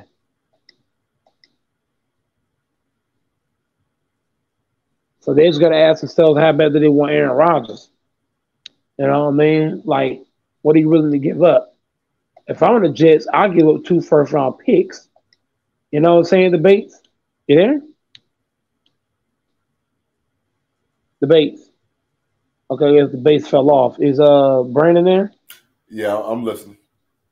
Yeah, so that's basically what I'm doing. I'm gonna give it 2 first-round picks and Corey Davis. I'm doing that if I really want Aaron Rodgers, if I really want to try to win a Super Bowl. Just think the Jets ain't won nothing in 60 years. That's a long time. Then look, Brandon. Now Cam's a Jets fan. He might say I'm capping, but Brandon, they missed out on Derek Carr, right? Brandon. Oh yeah. I forgot about that. They missed out on Derek Carr. They missed out on Lamar Jackson because he's playing around. So far, yeah. They missed out on Garoppolo. If they really wanted him. Yeah. So if you don't hit home on Aaron Rodgers, this offseason is a fail. Definitely. It's gonna be a fail. It's a big fail. Yeah, it's a big fail. Because then what you gonna do? Yeah, you don't do this, what you gonna do? Right. So everybody's that's fine. Get that man Trey to go, man. You know you want Aaron Rodgers on the squad, bro. No, I don't want him back. No sir. I don't want him back. That's your guy. I don't want him back, man. I want to win Super Bowls, and right now, he's not helping my team win Super Bowls. He's bringing drama. He's bringing problems. I don't need that on my team. I don't need that. Rodgers needs to go. Look, him going to the Jets is going to give him a fresh new start. It's going to give him a chance to prove himself. Rodgers said he was going to retire. But he said the Packers doubted his capabilities. He said the Packers did him wrong. So that's why he coming back to try to prove the Packers wrong. So I think him going to I think the Packers not wanting him back, it make him have that edge. You know how guys said that Mike Tyson was done? What did he do? Came out of nowhere and show people. It's like when you say an all-time great is done. Like, remember how they said Tom Brady was done as he left the Patriots? Oh, Tom Brady's done. Yeah. He's no more. You know what Tom Brady did? He showed people, I ain't done. And what did Tom Brady do? He kept saying he's going to retire. Remember that? He kept saying, I'm going to retire and all this and that. But he kept coming back doing what? Showing people he ain't done. So I think Aaron Rodgers, in his mind, he's like, yeah, I want to retire, but at the same time, I want to show the Packers I don't need y'all to win. And I think that's why he's not retiring. He wants to go to the Jets and show people I don't need Green Bay to win. I could win somewhere else. And that's his motive. That's his motive to why he's going to the Jets. That's why he's not retiring. Yeah, but see the thing is though, Mike, if he go there, anything short of a Super Bowl title is a bust. And if he don't get it done, he's Brett Favre Jr. He don't care about no Brett Favre. All Rodgers cares about is proving to the Packers he's still Aaron Rodgers. Because right now the Packers, they acting like he washed, like he's no more Aaron Rodgers. So when an organization treats a Hall of Fame great that kind of way, you as a great got to show the organization I'm still that dude. It's kind of like when LeBron left Cleveland, and it was like, oh, LeBron's done. This and that, done. Went to the Heat, won again. Okay. Oh well, when LeBron left the Heat, went to Cleveland. What did Heat say? Oh, he done. So when a Hall of Fame great is on a team or leads a team, and they say he's done, that can motivate guys to want to come out of retirement and go with their about. It's like Mayweather, right? Guys say Mayweather, old, he's no more, this and that. He can't box no more. He can't compete. Mayweather came out of retirement. Now, he did lose to Pacquiao, but it gave Pacquiao a run for his money. Mayweather came out of retirement and gave dudes that are in their prime and running for their money. You show people. So that's what Aaron Rodgers is about right now. He's about, yeah, y'all call me Wash and all the other stuff. You know what I mean? But he's trying to show them, look, I'm still Aaron Rodgers. I'm still that Aaron Rodgers from 2011. And I think he'll definitely show that whether he wins. About the guy that won a Super Bowl? Oh, no. Don't try to slide that in there. Whether he wins, don't you do it. You're talking from a fan. Hold on, listen. You're talking from a fan perspective. You're talking from an outsider perspective. Brian Bruticus is talking from a GM perspective, a owner of the team perspective. You're talking from a fan. You're not talking from a GM perspective. You're talking from a fan perspective. We're talking from a fan perspective. It's championship bust. That's fan perspective. But if I'm a GM of the Packers, and I'm saying that Rodgers washed, he's not the same dude. He ain't this, he ain't that. What do you think, debates as a player? You think, okay, I'm gonna go over here and show you I'm still this dude. Now, how about that? It's kind of like getting back at the GM. It's kind of like that. It's kind of like, let's say G. Bus said that 80 was done. Oh, he always hurt. He a bum. He this, he that. And 80 goes to Chicago and he dominates. As an owner, what are you thinking? Like, man, I thought he was washed. So Aaron Rodgers is trying to show Brian Bruticus. That name is, it is what it is. But he's trying to show him, hey, I'm not washed, sir. You call me washed, but I'm gonna show you on this other team I ain't washed. Because Brian Bruticus don't believe he's Aaron Rodgers. He's been talking nose about him. Guys saying he's done. Guy was laughing at him for throwing that pick at the end of that ball game and getting beat off the floor. You think Rodgers gonna let the Packer fans do him like that? Gonna go let the GM do him like that? Come on now. It's all about proving something. Why do you think Brett Favre went to the Jets? Why did he go over there? Because the Packers say he was done. They say he was a nobody. He just gonna retire, this and that. What Brett Favre do? Went to the Jets and look, he didn't win a Super Bowl. But guess what? He proved what? What did he prove, Brandon? He was still Brett Favre. I'm still that guy. You can do all the talking you want to do. Then what did he do after that? He went to the Vikings, did what? Did it again. Prove I'm still Brett Favre. So I'm just saying. I think Rodgers is on that same mentality. He wants to prove that he's still that dude, whether he win a Super Bowl or not. Now debates, not debates. If we're talking from a fan perspective, of course, it's Super Bowl or bust. But if we're talking from a GM of a team, and I'm calling a dude watch, for example, Joe Douglas, right? He's a Jets GM. He thinks that Zach Wilson is straight garbage, right? Mm-hmm. Which is why you're trying to get Rodgers. Let's say Zach Wilson left the Jets, went to a whole different team, and he was dominating with that team. As Joe Douglas, what do you think he's thinking of debates? That's all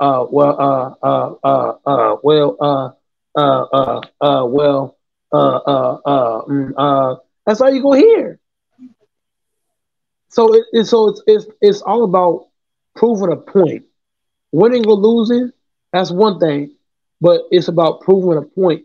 Like for example, at my job, I had a store manager that said I wasn't nobody. I ain't about nothing. So you know what I did? I left and I went to a whole nother business for like 10 days. The store manager came crying to me, please come back. You're still that dude. So it's all about proving a point. Let's say Mahomes had a bad year. And the GM was like, man, Mahomes is trash. He ain't seen Mahomes. He garbage. And Mahomes went to a whole different team. And he proved he still Pat Mahomes. As the GM of that team, what does the GM think in debates? You got to see it more than one way. You got to see it from the fan perspective, the GM perspective, and the coach perspective. Because right now, Matt LaFleur think Rodgers ain't no good no more. The GM think he ain't no good no more. They think he just some old hat that just complain all day. They think that all he do is just complain and be a diva. He ain't no good no more. So that's why I say Rodgers going to the Jets. It's a chance for him to prove. It's a chance for him to prove that he's still a high quality quarterback in the NFL, and I think he's determined to prove that. Whether he win the Super Bowl or he lose, I think his whole goal is I'm gonna show you I'm still that dominant Aaron Rodgers. Don't get it twisted, homie. Don't get it twisted. You know what I mean? It's all about proving a point. That's all it is. It's kind of like the Pelicans GM. The Pelicans GM probably thinks I'm just a fat player that don't want to play. Just stay hurt. Let's say Zion went to the Pistons and dominated. What do you think the GM of the Pelicans gonna be thinking? Like, man, I thought he was just some boy that just eat cookies all day. So it's all about proving a point, man. These players are human like we are. They're human. It's kind of like Lil Wayne. Remember way back when debates when guys said Lil Wayne was garbage? And so all he put out is one album. What did he do? He backed up with a Carter 2. It said, Lil Wayne, that's all you got? You trash. What did Lil Wayne do? He backed up with a Carter 3. Then backed up with other music. You know what I mean? It's like human being, like whether you're a singer or athlete, you know, it's all about what? Proving a point. That's all it is. It's all about proving points. In life, even in life, you always want to prove a point. Like right now, I'm trying to prove a point and keep my channel running. I'm trying to prove a point right now. You know what I mean? Life's all about proving points. And that's what Aaron Rodgers is about. Like he's trying to prove a point. Like I'm still Aaron Rodgers now. You tripping. They're over there calling him Rogers Aaron. That's disrespectful over there. They have to disrespect this man, saying he washed, he ain't no good. They booed Rogers off the field in Green Bay. Booed him all, said he sucked, all kind of stuff. So you think Rogers supposed to accept that? Heck no. He's not accepting that. As an athlete of the game, I'm just saying, he's gonna go to a whole different team, and I believe he'll prove his case. You know how many teams passed on Aaron Rodgers in the draft? A bunch of them passed up on him in the draft. Even before that, this man had no offers. What did Aaron Rodgers do? He kept hustling. He proved he can get into college. He proved he can get into the league. Then, on top of that, Brett Favre said that Rodgers would never be as good as him. But what did Rodgers do? He came in. If he's not as good, he's pretty close. He's not far off. So I'm just saying, man, life's all about proving a point. That's all it is. It's about making your stamp. When guys said Mahomes couldn't win this year, what did Mahomes do? He proved a point. Yes, I can win this year. It's all about proving points. You know how many guys was talking about Jalen Hurts ain't this, and Hurts ain't that, and Hurts ain't this, Hurts ain't this, Hurts ain't that. What did Hurts do? Took us to the Super Bowl. Now how about that? It's all about proving points. That's all it is. Whenever Dak first came in, you know what I mean? A lot of people was hating on Dak. Dak this, Dak that. What did Dak came in, made serious noise, impact immediately. I think even like everybody forgets these players. They got social media, they got Instagram, they got social medias and stuff. They hear people talking. Oh, Aaron Rodgers and Karen Rodgers. They hear this kind of stuff. You know what I mean? And they're gonna try to respond. You know what I mean? Everybody hear LeBron. They call LeBron the Mickey. LeBron heard this people talking about. All these players are gonna respond.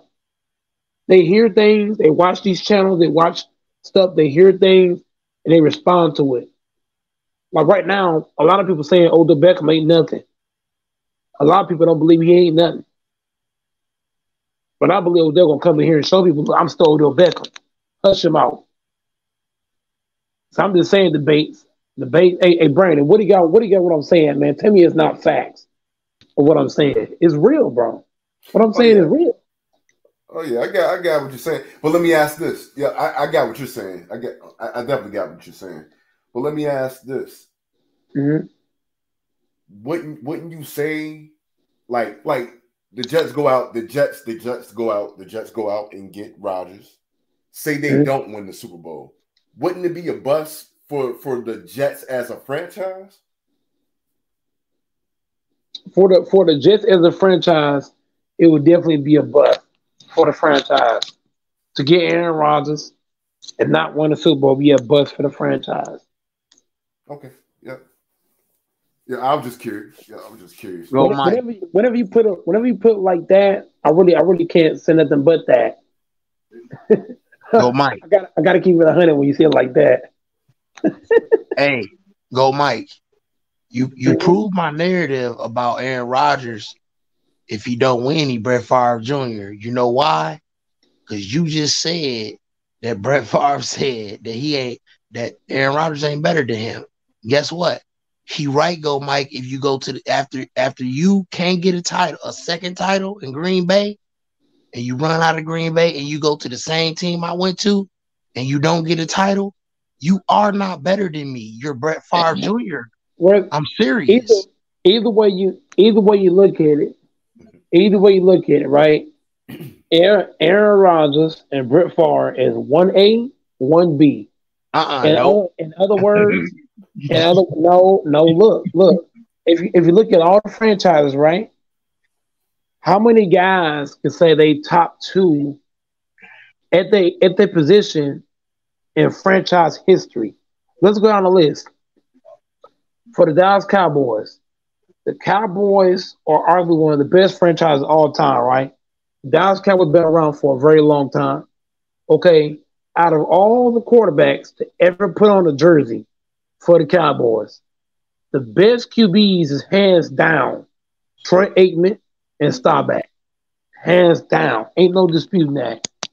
Those two are hands down. Out of all the quarterbacks, just think about it. There's a lot of quarterbacks to play for these teams, but only two could be at the top mountain. That's Troy Aikman and Staubach. For the Packers, it's Brett Favre and Rodgers. Yeah. For the Eagles, see, I don't watch the Eagles a whole lot. So Brandon, I'm gonna ask you, Brandon, who's the top two all time QBs for the Eagles? McNabb. And you know what? We might have to put a pause on that because at the moment, yes, I mean we don't have so many big on McNabb and Nick Foles. I mean, Nick Foles got the Super Bowl. I mean, you got to do that. Yeah. Would nobody even listen if he would have failed in that Super Bowl? Would nobody even bring that dude up again? You're right. Unless they wanted to make fun of him, Yeah. they would bring that team up and make fun of the team. But because he won that Super Bowl, it's a respect factor there for that franchise. You have to put his name in this conversation and give that man credit. Yeah, because he came through. Yeah, he came through. He definitely came through. Okay, so look, in other words, right? When you're a top two player at your position in the franchise history, that says a whole lot about you as a player. For example, on the Cavaliers, LeBron is hands down the best power forward in Cavaliers history, hands down. It ain't close. Okay, on the Bulls, right? The best point guard, the best shooting guard ever to play for the Bulls is hands down Michael Jordan. It ain't debatable. For the Lakers, it's hands down Kobe. The best. Who else can I put up there? For the Knicks, the best center for the Knicks all time is out of Walt Frazier and what's the name? You could probably say Walt Frazier or Pat Ewing, but those two are probably 1A, 1B. If you look at it, and if you keep going down, who's the best Sixer all time? Allen Iverson. That ain't debate. I'm sorry, that's not debatable. It's gonna be Joel Embiid here in a minute. Man, Joel Embiid got to go to the finals first. You know why? Because he played better defense and he had more versatile score. He ain't got to no finals though. That's all right. That's all he need to do is get to the finals and win one game. He better than Iverson. Remember, I said that. Yeah, that's really all he got to. Yeah, that's all he got to do. Because listen, offensively and defensively, he's better. I don't care about what no fanboy. I don't care about how y'all feel, bro. I'm going by what I see. Okay, debates. When it happens, we'll come back and touch on that. All he need to do is get one finals win, just one. Okay, one game, because he's better. He's better. Let's keep the trend going. Debates. Let me see back and win on that. The best point guard in Warriors history is hands down Steph Curry. Yeah. Okay, you keep going. The best Piston all time is Isaiah Thomas, hands down. The best Celtic all time. See, look. Every franchise has either a first best or second best all time at a position. This is why Aaron Rodgers being behind Brett Favre ain't bad. Because just think about it. The Packers have had over 50 quarterbacks. And you're to me out of 50 quarterbacks, Rodgers is top two behind Brett Favre all time. I mean, that's not bad. That's not bad at all. Nobody thought that Rodgers. Look, when Rodgers first came in, Brandon, with the base to understand, nobody thought he was good. I ain't lying to you. Nobody thought Aaron Rodgers was actually good coming in. Nobody thought that he'd be a Hall of Famer. Couldn't get no offers. Couldn't get no offers nowhere. So I'm just saying, man, for him to come in and be a top two all time, it's crazy. And Brett Favre's only better because he was bigger. Let's keep that above. He's just bigger. That's the only difference. You know what kills the argument, go Mike? You know what separates him and severs the ties and gets that big Brett Favre shadow that's looming over him, you know it clears the skies and shines light on him, and you don't What's talk that? about Brett Favre no more. You know what will do that? What's that? Going to the Jets and win the Super Bowl. If he don't do that, go Mike, he is Brett Favre Jr. You did the same thing as me and you failed, bro. That's not gonna cut it. That's not going to cut it, go Mike. What did the Jets That's go not gonna to? cut it. Hold on. When Brett Favre came to the Jets, what did they go to? The first round?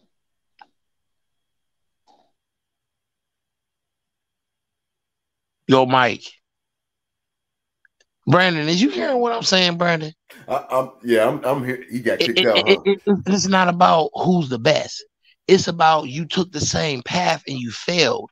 You got to see that yourself. Like, bro, I'm not finna go to the Jets and fail like him. I'm winning the Super Bowl. It's the criteria. Yeah. You got a point there too. It paints a certain narrative. You can't listen. If he goes there and he fails, he might as well go to the Vikings and go there 1 year and fail too. Because you know, if you don't want, if you go anywhere else, and you fail, it ain't gonna matter. So you might as well go to the Vikings and make yourself just stamp it all the way. Brett Favre Jr. Make it complete. Brett Favre Jr. You was a more efficient Brett Favre, but you only ended up with one title and you went to the same two teams when you left Green Bay like him. Do you want everybody to say that? Or do you want everybody to say, man, that's freaking Aaron Rodgers. That's a bad man. He shook off all of that talk about him just being a little bit better or not being better than Brett Favre. You know what he did? He went to the Jets and he won the Super Bowl while Pat Holmes was in his prime. While Joe Burrow was going into his prime. That'd be a big accomplishment. I'll tell you this. That would be huge. I'll tell you right now, man. What did Brett Favre go to when he got to the Jets? What did he go to? First round or second round? You got to answer that question first. I don't think he even made the playoffs. I don't remember. Yeah, I don't think they made it. It was horrible. It was horrible. Okay, so Rodgers goes to the Jets, and they go to the playoffs, and they end up going to the second or third round. Bro, that's gonna put him above Brett Favre. Oh man, you reaching really hard right now. How? Because that's not gonna cut it. Go, Mike. That's not gonna cut it. If you want to be greater than somebody, you don't make it a few more rounds or make the playoffs. You go get that Super Bowl. I don't think that Super Bowl, go, Mike. I don't think he can win with the Jets because I feel like Pat Mahomes is getting marketed so hard right now. I thought the league gonna choose Pat Mahomes. No, see, this is the problem, go, Mike. And see, this is what I told you. This is why he should have left years ago when they offered that 4-year extension when Devontae Adams left. This is the reason why. Let me tell you. For the simple fact that you done told him to go get this guy, that guy, that guy.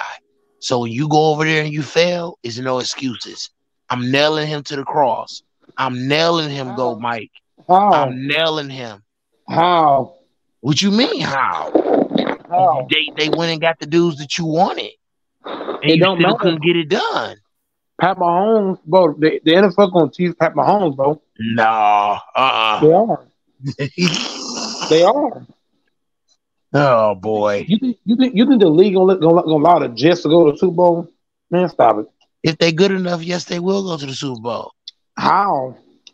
How? They got to be good enough. That's how. It don't matter how. They can have Randy Moss and T.O. on the team. It's still not going. Why is that? Because the whole narrative is tilting towards Patrick Mahomes winning multiple Super Bowls. So the NFL just gonna keep cheating everybody out of Super Bowls. Yes. Oh gosh. I'm just saying. Aaron Rodgers can have Calvin Johnson, Randy Moss, T.O., Emmitt Smith on the same team, and they're not beating Pat Mahomes. He might as well retire then, because I told you Pat Mahomes he in his prime. I'll tell you what. If Aaron Rodgers beat Pat Mahomes, I ain't gonna hold you. I might pass out from shock. He put himself up there with Brady Tom. He put himself up there with Brady and Manning because you was one of the greatest players ever, undoubtedly. You probably top 5 greatest player of your franchise. You top 2 as a quarterback as far as your franchise. And you got one title already, and then to go get another one, that would definitely put you in that ranking. And that's what I keep telling you, Mike. He gotta go get another one. He didn't just win a title. Look, you cannot compare Drew Brees to Aaron Rodgers. I'm not going to because he's better. You can compare Brett Favre, but you can't compare Drew Brees. I don't see how. I can't. How come I can't? No, here's how. There's only 4 quarterbacks to ever do this. Pat Mahomes, Peyton Manning, Aaron Rodgers, and Brett Favre. Only 4 quarterbacks. Brady can look it up right now. They're the only 4 QBs that I've watched to win a Super Bowl MVP, and an MVP in the same season. Those kind of dudes cannot be compared to no Drew Brees.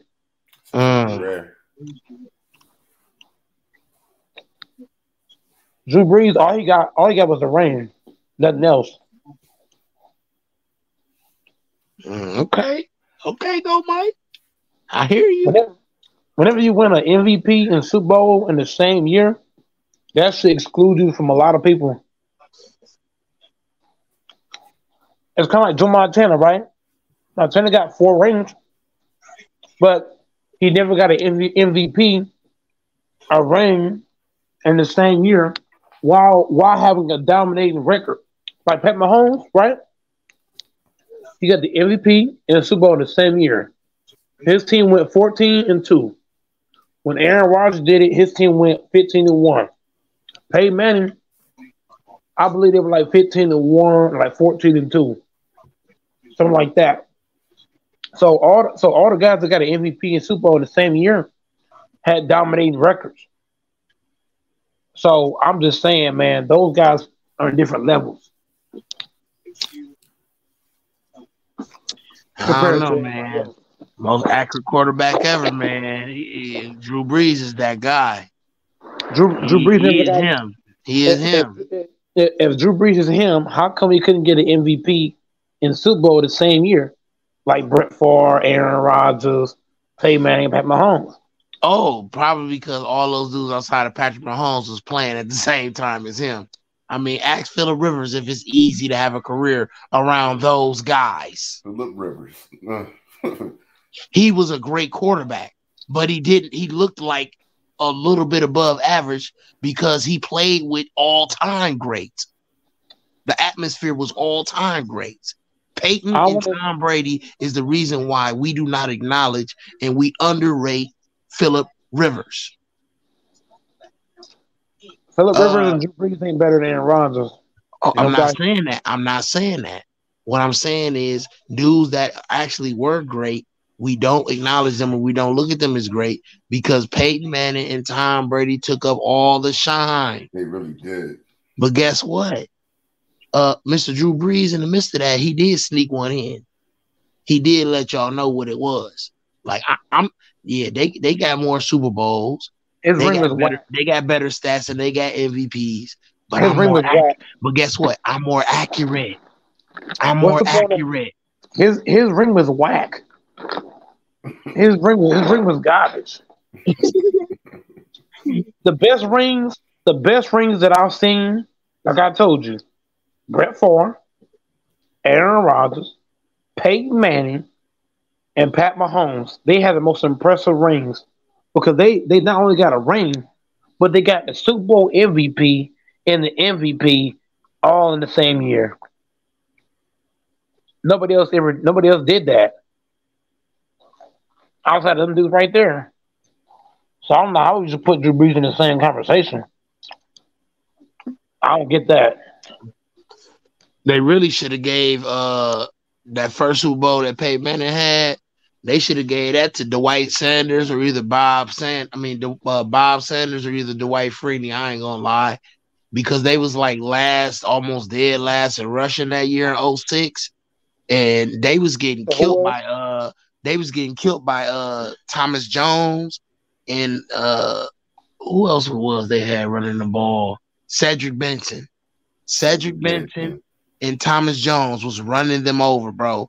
And in the fourth quarter, Dwight Freeney and Bob Sanders and Robert Mathis said none of that. None of that. You see that's what you capping at. So you see Cam just talking out of turn, bro. They said the Packers didn't have that record. Brandon, Brandon, you got your laptop, Brandon? Hold on, what's going on? What happened? Do you have your laptop with you? Yeah. Go on Google right now and type in Packers record of 2011. 2011. That's when they won the Super Bowl. 2011. Okay. So he's saying they wasn't 15-1. Okay, yeah, okay. Yeah, that was 15-1 in 2011. The Packers won the Super Bowl. Rodgers' team went 15-1. You got the MVP, the Super Bowl MVP, and the Super Bowl in the same season. Packers record. Yep, 15-1. Yep. The 15-1. Yep. Then look up Aaron Rodgers. Look up Aaron Rodgers touchdowns for that season. All right. Rodgers. Cameron know what he's talking about. I'm a Packers fan. Come on now. Yeah, you know you would know. I watched them. You know what I'm saying, Brandon? I'm a Packers fan, bro. I'm eating cheese right now talking to y'all. Yeah, speaking of food, I'm about to go cook me something. Oh, then, man, yeah, 45. 45 touchdowns. Come on, man. Then look up. Yeah, he was then also fact check this. Look up Rodgers winning the MVP the same year he won the Super Bowl. Come on, man. Rodgers was beast in that. That was his best year. I ain't gonna lie. That was Rodgers' best year of his career. That was a great great year. Yep. MVP 2011. 45 touchdowns. Mm-hmm. 4,643 passing yards. Mm-hmm. An NFL record of 122.5 passer rating. Like, come on. It was bacon. Oh yeah. You can't say nothing against that. He said who we lost to? I believe we lost to the Saints. I believe the Packers' one loss we had was to the Saints. Fact check that, Brandon. Fact check that. It was the Saints. I believe the Saints beat us. It looks out of two teams. It was out of the Giants or the Saints. Out of the Giants or the Saints. One of those two teams beat us. Packers, one loss. Oh, here we go. Only loss. Oh man.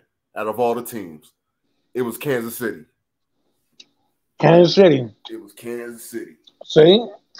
See, I was wrong about one thing.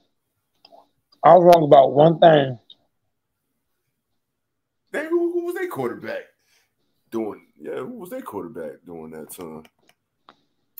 You see what I'm talking about? See? I got one thing wrong. But it's been so long though, Brandon, too. It's been a while. Remember every detail. Not that far back. 2011, what was it in 2023? It's been 12 years. Yeah, 12 years. Yep. So it's actually been a while. Over a decade. Look, if Aaron Rodgers went undefeated, got the MVP and the Super Bowl, man. Look, I ain't gonna hold you. Rodgers' reign is Brandon. Rodgers' reign is more impressive than Pat Mahomes. I ain't gonna hold you. Pat Mahomes went 14-2. Rodgers went 15-1.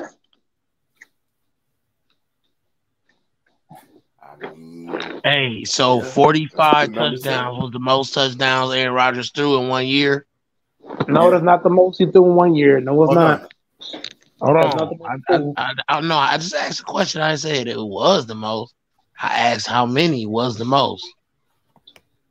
Look that up real fast, Brandon. What is the most touchdown he threw in a year? I think it was like 48. I think it was like 48. Shoot, that's I mean, that's still impressive. I mean, hold on. If he throwing 48 touchdowns, man, how many quarterbacks can throw that many touchdowns? Please tell me. Name me 5 guys right now that can throw. No. You can pick from any era too. Name me 5 quarterbacks that throw 48 or more touchdowns. I'll wait.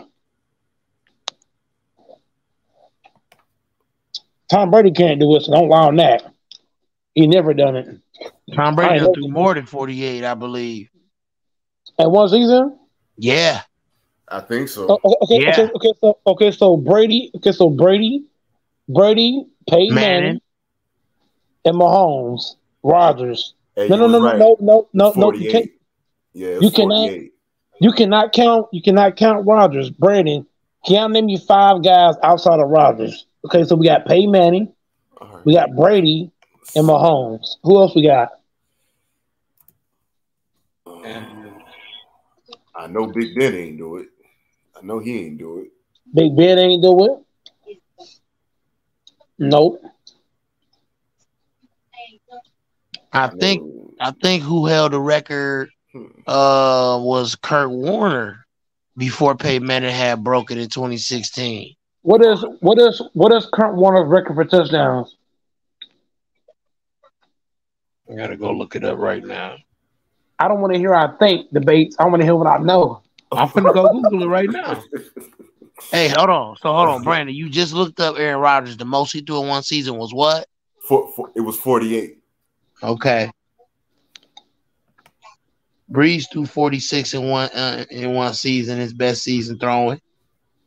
Breeze is 46 don't count.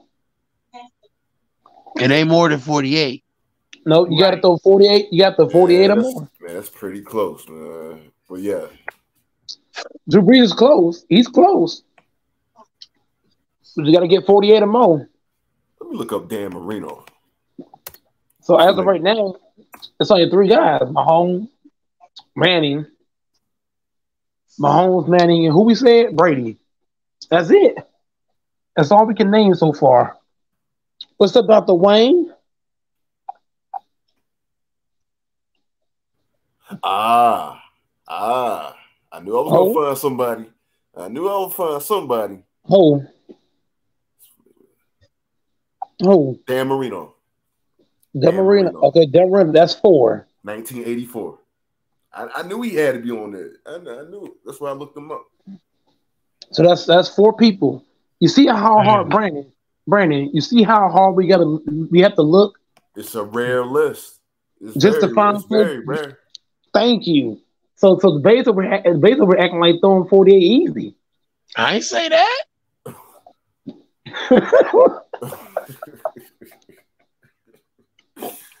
I'm telling you, Rodgers is the truth, man. That dude was. Hey, you know what's crazy? Whenever Aaron Rodgers was throwing them passes, I was like, golly, he put the ball in the money. He put it in dude's pockets. No trouble to catch the ball. This is why I say, bro, Aaron Rodgers is in a stratosphere away from Drew Brees. Drew Brees was an elite passer like Rodgers is, but he couldn't get more than 46 touchdowns.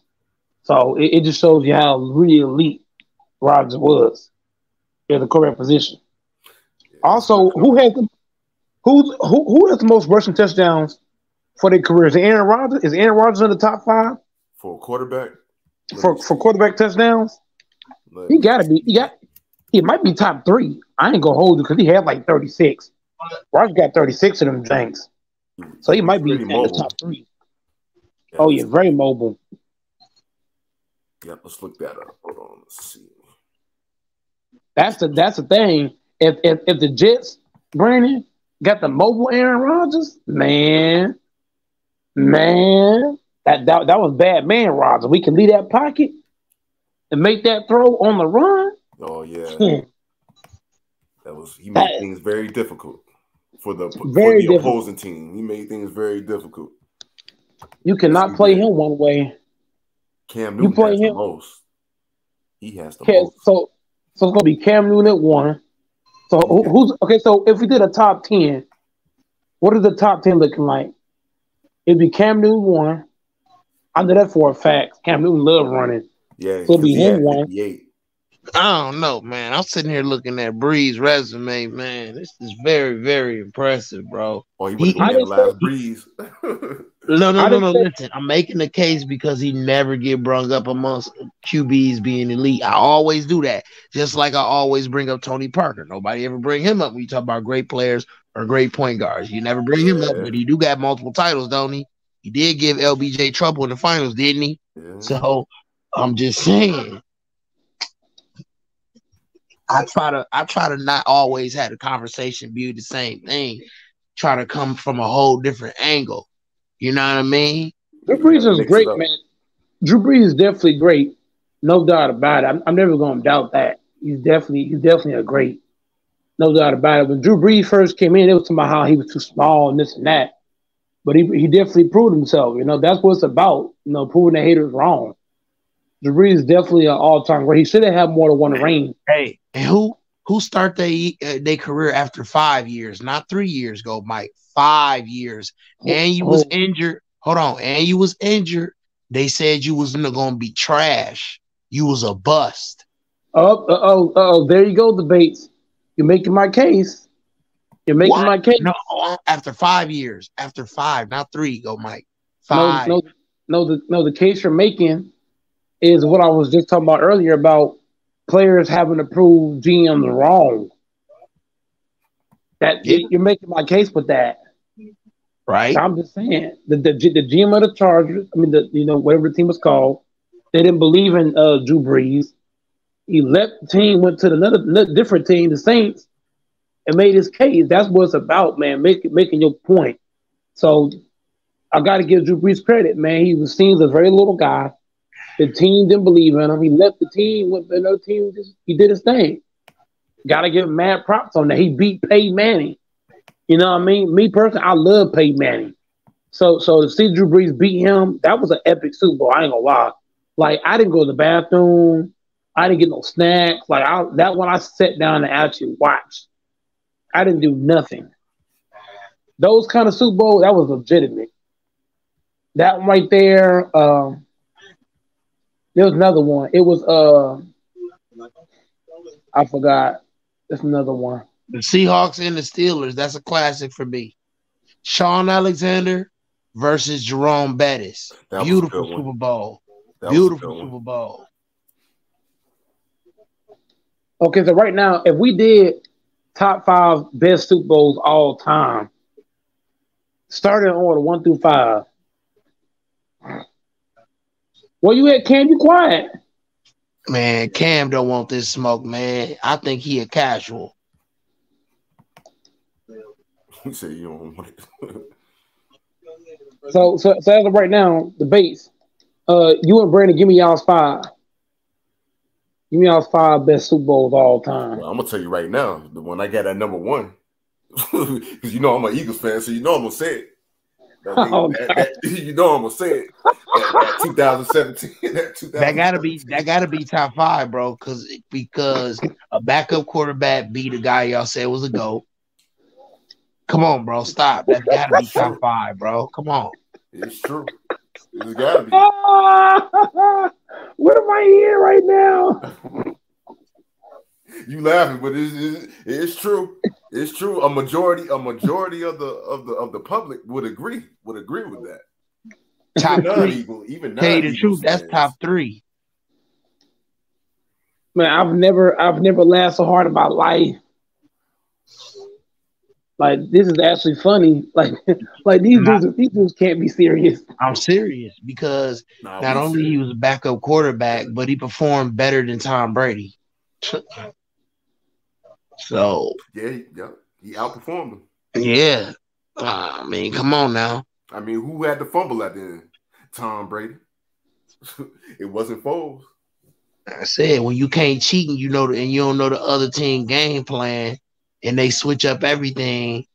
You know what I mean? And your defense can't just sit on their tail and go by a script.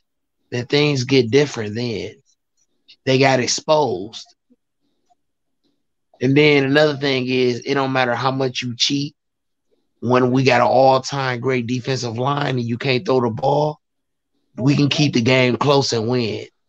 I told you, he's a cheater. Belichick is a cheater. They got exposed in the Super Bowls that they lost. And they got exposed. The ones they won was suspect, and some of the ones they won was a bit suspect. So very much suspect.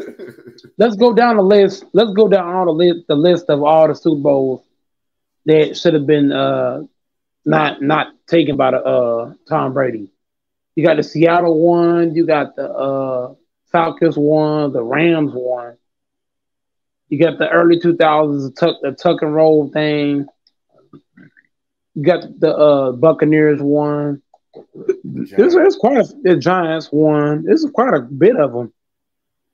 There's a couple of them.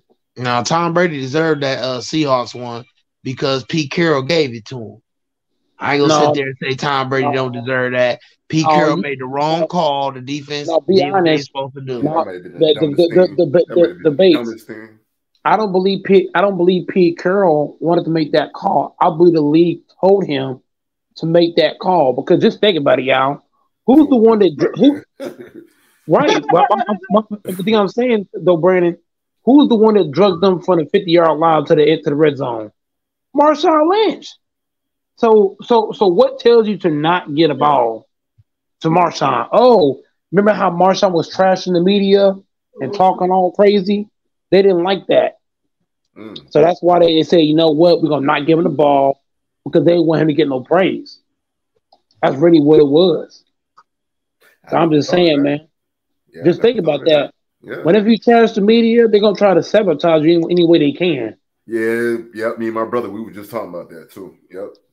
They don't want to speak the truth. So that Super Bowl was great for Brady. Remember, they faced the Rams, who scored 3 points in the Super Bowl. They faced the Falcons, who gave up after a halftime, had a big lead. More suspect.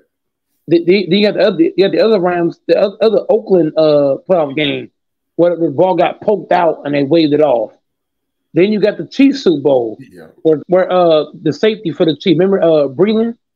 He got a clean pick on Brady. And they waved it off.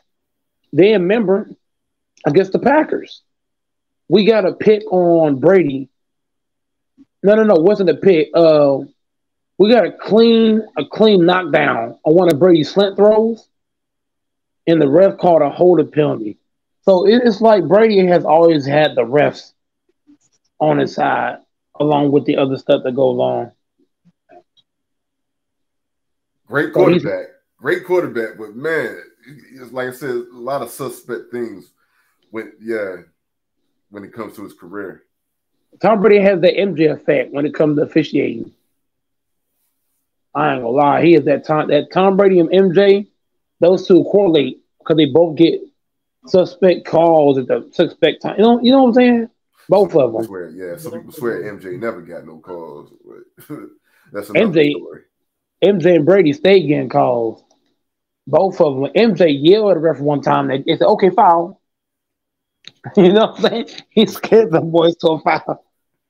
You better call a foul, yes, sir. You better call that thing on, yo. You better call that foul. Call that foul. So that's why I say, man, you won't have it. Yep.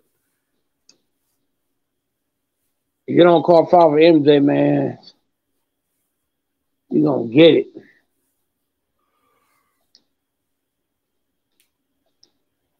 Mess around and lose your job or something like that. if you don't make the call, if you don't make that call, like you ain't make that call, man.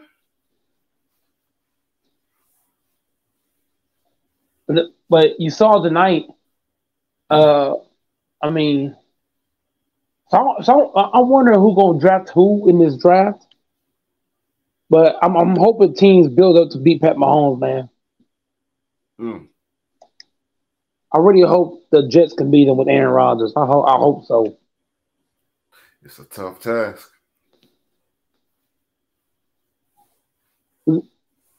Not just Mahomes, but the system that they run. You got to take that into account too. They run a pretty great system. Yeah, that Andy Reid stuff is ridiculous. Yeah, it really is. I'm proud of him. I'm proud. I can't hate. I'm proud of him.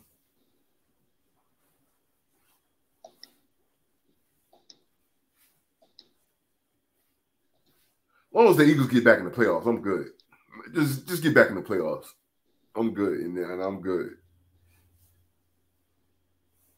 Everybody don't believe me when I say it's gonna be Eagles and Packers. Everybody think I'm joking. Everybody saying Jordan Love's trash. Like dudes don't know football. I question dudes' lack of football knowledge. They say he trash because they probably ain't never seen him actually play before, so they just jump to that conclusion. That's the thing though. A lot of dudes like you got to give dudes a shot first. That's kind of like Bernie. He said what? Yeah, always. Yeah, you at least watch a few games. Yeah, to give him a chance at least. Or at least a full season. Right? You got to do that. I mean, that's like you applying for a job or something, and let's say you trash. I mean, how you know? You don't know what you're getting into till you actually see it. You ain't got nothing to go off of. Yep. Nothing to go off of.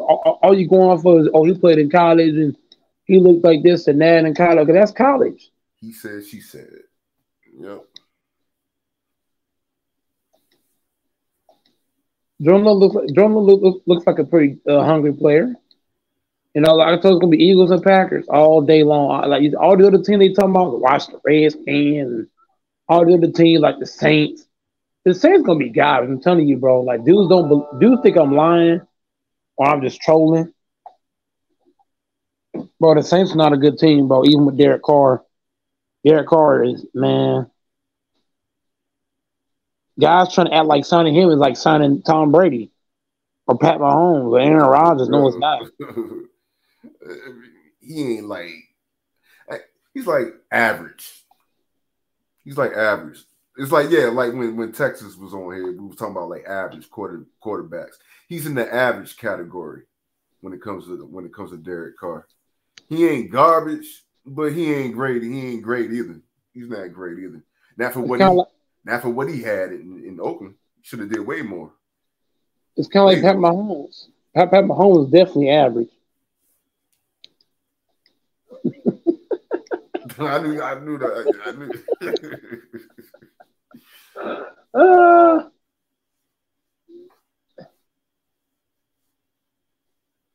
They might have to call Pat Mahomes Jalen Hurts Jr., man.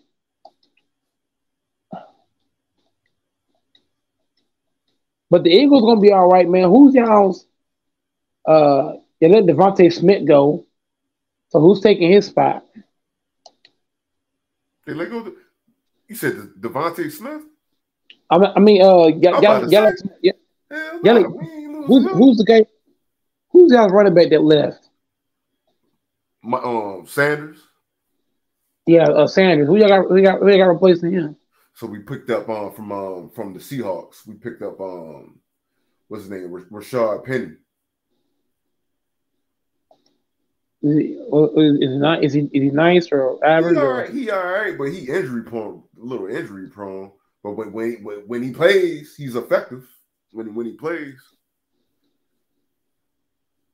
But I don't think that's going to be like our number one back. I think that's like they were just adding him on, so they might draft a running back in the draft maybe.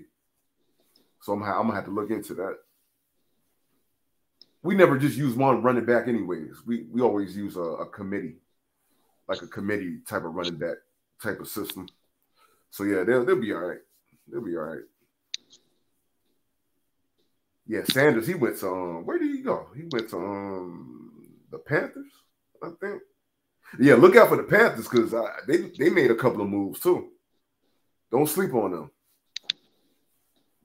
The Panthers.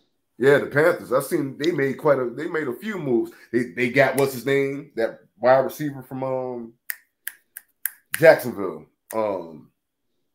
What is it? DJ? Is it what's his last name? Chark. Last name is Chark. Yeah, Chark. I think that's his name. But you're a pretty good wide receiver. And now that, like I said, they got our running back. They got Sanders now at the running back position. So they look like they're trying to put something together. Every year, every season, there's always that one. There's always a team that we not thinking about comes out of nowhere. It happens every season. How far they go, we don't know, but there's always a surprise team. Always.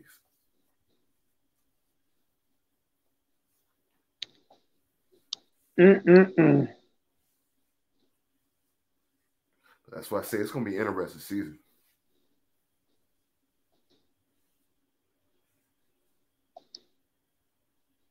And I think the Eagles play the Chiefs. I think they on our schedule, our regular season schedule. So yeah, I can't wait for that. Man, I can't wait for that. You sure you want that smoke, man? Want the smoke. Want that rematch.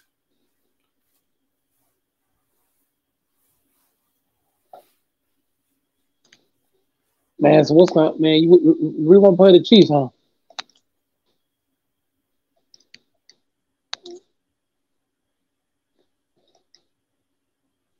Any rematch I can get, I'll take it. Whether it's the regular season or the Super Bowl. I just want to see a rematch between those two teams.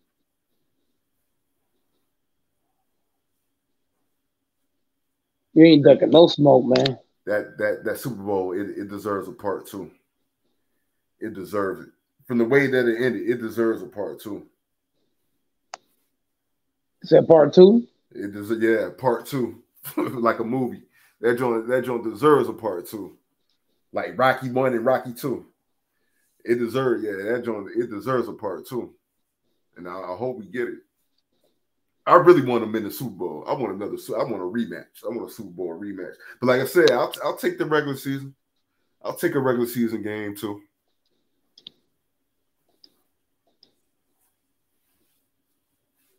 Yeah, definitely a good old little game right there.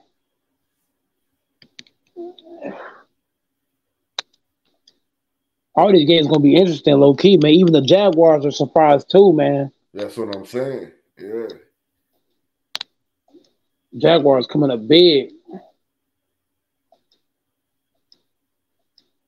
And they drafted well too. I can't stand to see good GMs on other teams, man. Like my Packers pissed me off, man.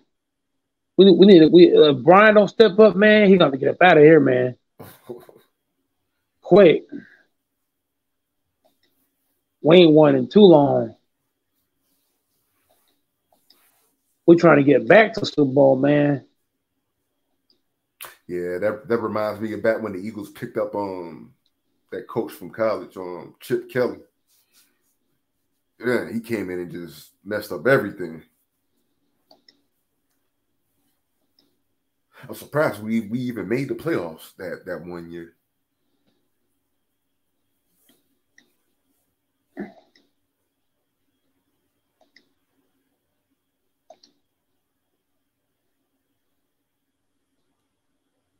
Yeah, I can't wait till football. But until then, let's see what the Lakers gonna do for the rest of this season.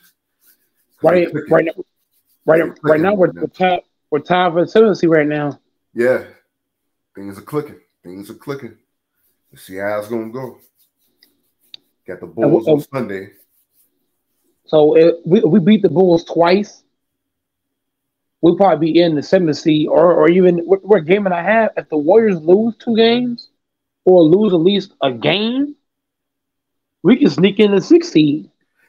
Yep. And now it's not even just the Warriors because the Suns are slipping. So if they lose 2 games, it's a possibility the Lakers, they can get up it's about as close as to the fifth seed or the fourth seed. It just depends on what the Warriors and the Suns do for the rest of the way. If we just go 8-0, we might can get to the 4. But then we got to think about matchups. Unless we just ain't worried about who we play in the playoffs. No, I don't think anybody can beat the Lakers in a 7-game series, but we don't want to face the wrong team. That's what I'm saying. In the first round, because LeBron gonna be rusty. LeBron need his little rep. Yep, he's gonna need a little time. Yep. So if we discuss that, who do you think would be a best fit for us to get LeBron ramped up? But because if we face the wrong team, LeBron's got to try to go all out. He's gonna be rusty. I'm trying to think, what team could we play and not have to go all out? They match up well with the Nuggets, but we would have to be the 8. They'll have to be the 8th seed in order to face the Nuggets. So that's not going to happen unless something crazy happens and the Nuggets fall off. But it's not enough time for all that. So other than that, who else? You got to pull the schedule up. I mean, not the schedule, the standings. Oh yeah. Other than that, I don't. Who I want to say? They match up well with the Warriors. But that depends. Hold on, let me see. Let's see. It all depends.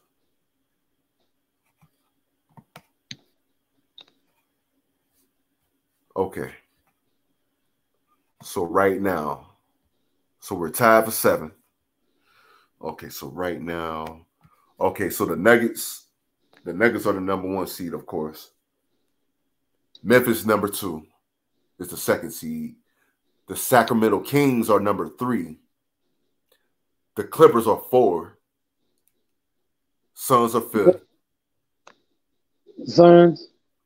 Yep, Suns are the 5th seed. Warriors are the 6th seed. Timberwolves is the 7th seed. Well, we tied with them, so out of those teams, who will be the best first round matchup other than the Nuggets? But like I said, we wouldn't be able to play the Nuggets unless we're the 8th seed. So, and then if we play the Nuggets, just think about it. The Nuggets are going to have more rest because we're going to have to play two extra games. Yeah, just to get in. Yeah, so we don't want that. We don't want that. So honestly, if I really had to say the Lakers get that 6th seed, I'll take Sacramento. You sure about that? I know that they keep coming at you. That's one of them teams that keep coming at you, but they don't have that. Well,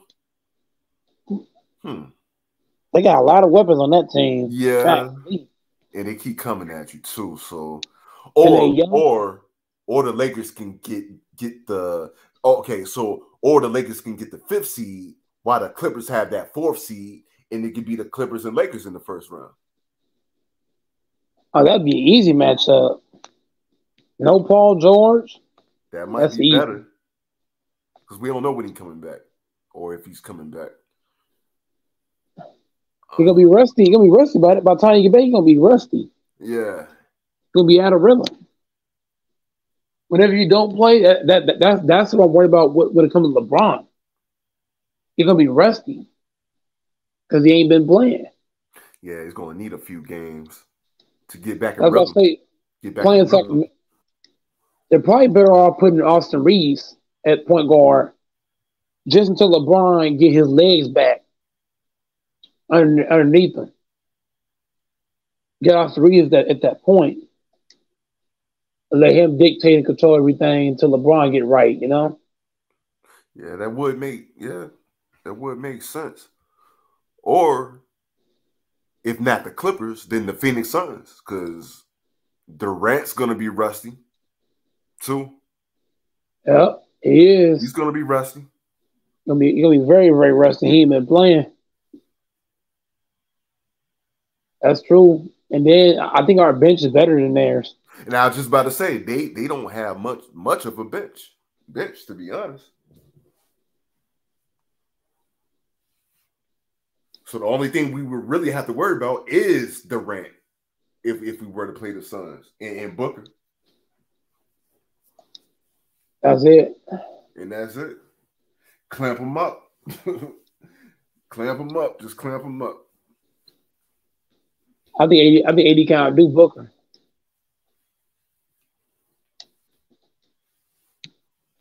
And AD, he can go head to head with Ayton, well, DeAndre Ayton. Unless we get a big, so what?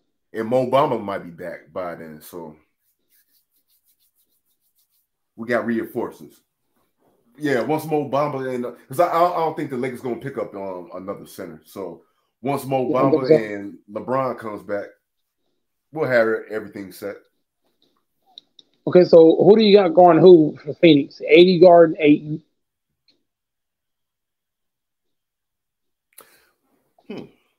Yeah, you gotta put AD on Ayton. You probably get Vanderbilt. Probably put Vanderbilt on KD. Yeah, you got to do that. Yeah, who's gonna guard Booker though? Troy Brown. Troy Brown. I mean, it's gonna be hard because unless you take Reeves out of the lineup, if you want Reeves on the bench, you can play Troy Brown. But if not, oh man, you stuck, man. You might have to put Reeves off the bench, put LeBron at the point, but put LeBron at the point, it's rusty as dirt, man. It's gonna be a game of chess. Yeah, see, it's gonna be a game of chess there with that one. Maybe like in the first half, you start Reeves, and then the second half you go with Trey Brown to kind of throw the Suns off. Throw them off, or if one thing doesn't work, just go with the other. See which one works. That's all you got to do. Yep, you can definitely do that, and then also you can just switch it back. You know what I mean? Have them think you're gonna do the same thing, the same lineup, and then you switch it up. You're gonna catch them off guard. Like, huh? Yeah, that'll be a good move. And see what we're talking about right now. That's gonna come down to coaching. So we can't forget Darvin Ham. We got to see what he gonna do. We got to see what he gonna do. What adjustments he gonna make? Because I give him credit when he does the right thing, but as we've seen this season, you know he's had his slip ups. So, yep. We have to hope that LeBron and Reeves can overshadow. Yeah. It's bad coaching, man. Overcome it. Overcome it. He gonna have to because I know he gonna make some crazy mistakes. He gonna do something. You know it. He gonna do something. Like I say, he's had bright spots here and there. Yeah, but the players they're gonna have to stick together. That definitely scares me. That's the most scary. Yep, that's the most scariest part of it. The coaching. I wonder what Obama gonna be effective, man. He be looking shaky out there. No. I mean, that depends too.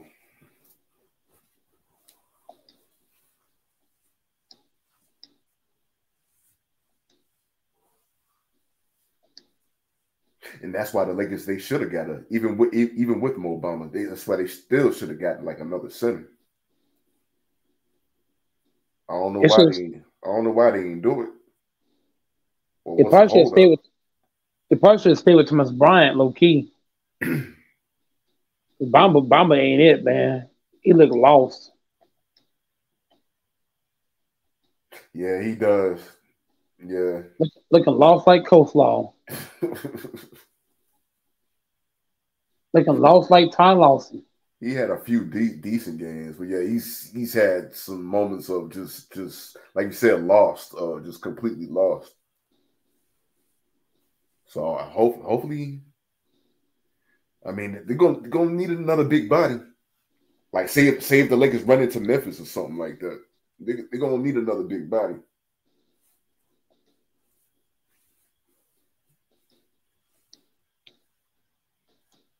And they ain't gonna cut it, man. So that's what killed him in that dang on Rockets game from the other week. Got killed in the paint. The whole game got killed in the paint. And then AD didn't play, so that made things worse.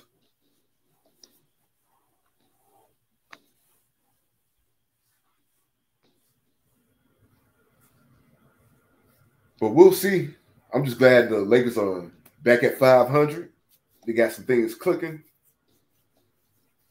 You said who now? No, I was just saying for now, I'm just happy the Lakers back at 500. Yep, we got the 500, right? Got the 500. Took off season, but they there. So yep. So I ain't complaining. All the Clippers fans making videos hating on the Lakers, man.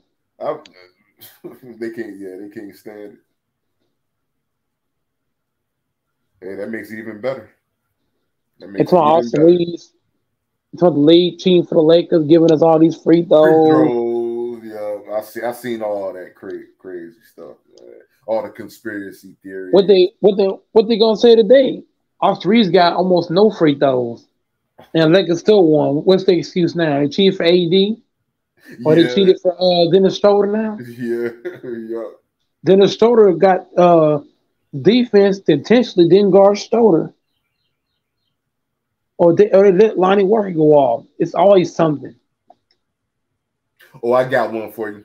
Because I was on another channel earlier, just peeping in to see what kind of hating they were gonna do on the Lakers after they won that game. And I got one for you. One dude was like, you can't just count the number of fouls that the other team ends up getting. You gotta factor in when the referees call the foul is the other issue. So basically, he was saying anytime OKC went on the run, the referees called a foul to stop their momentum. I was like, man, come on, man. This dude made my head hurt, man.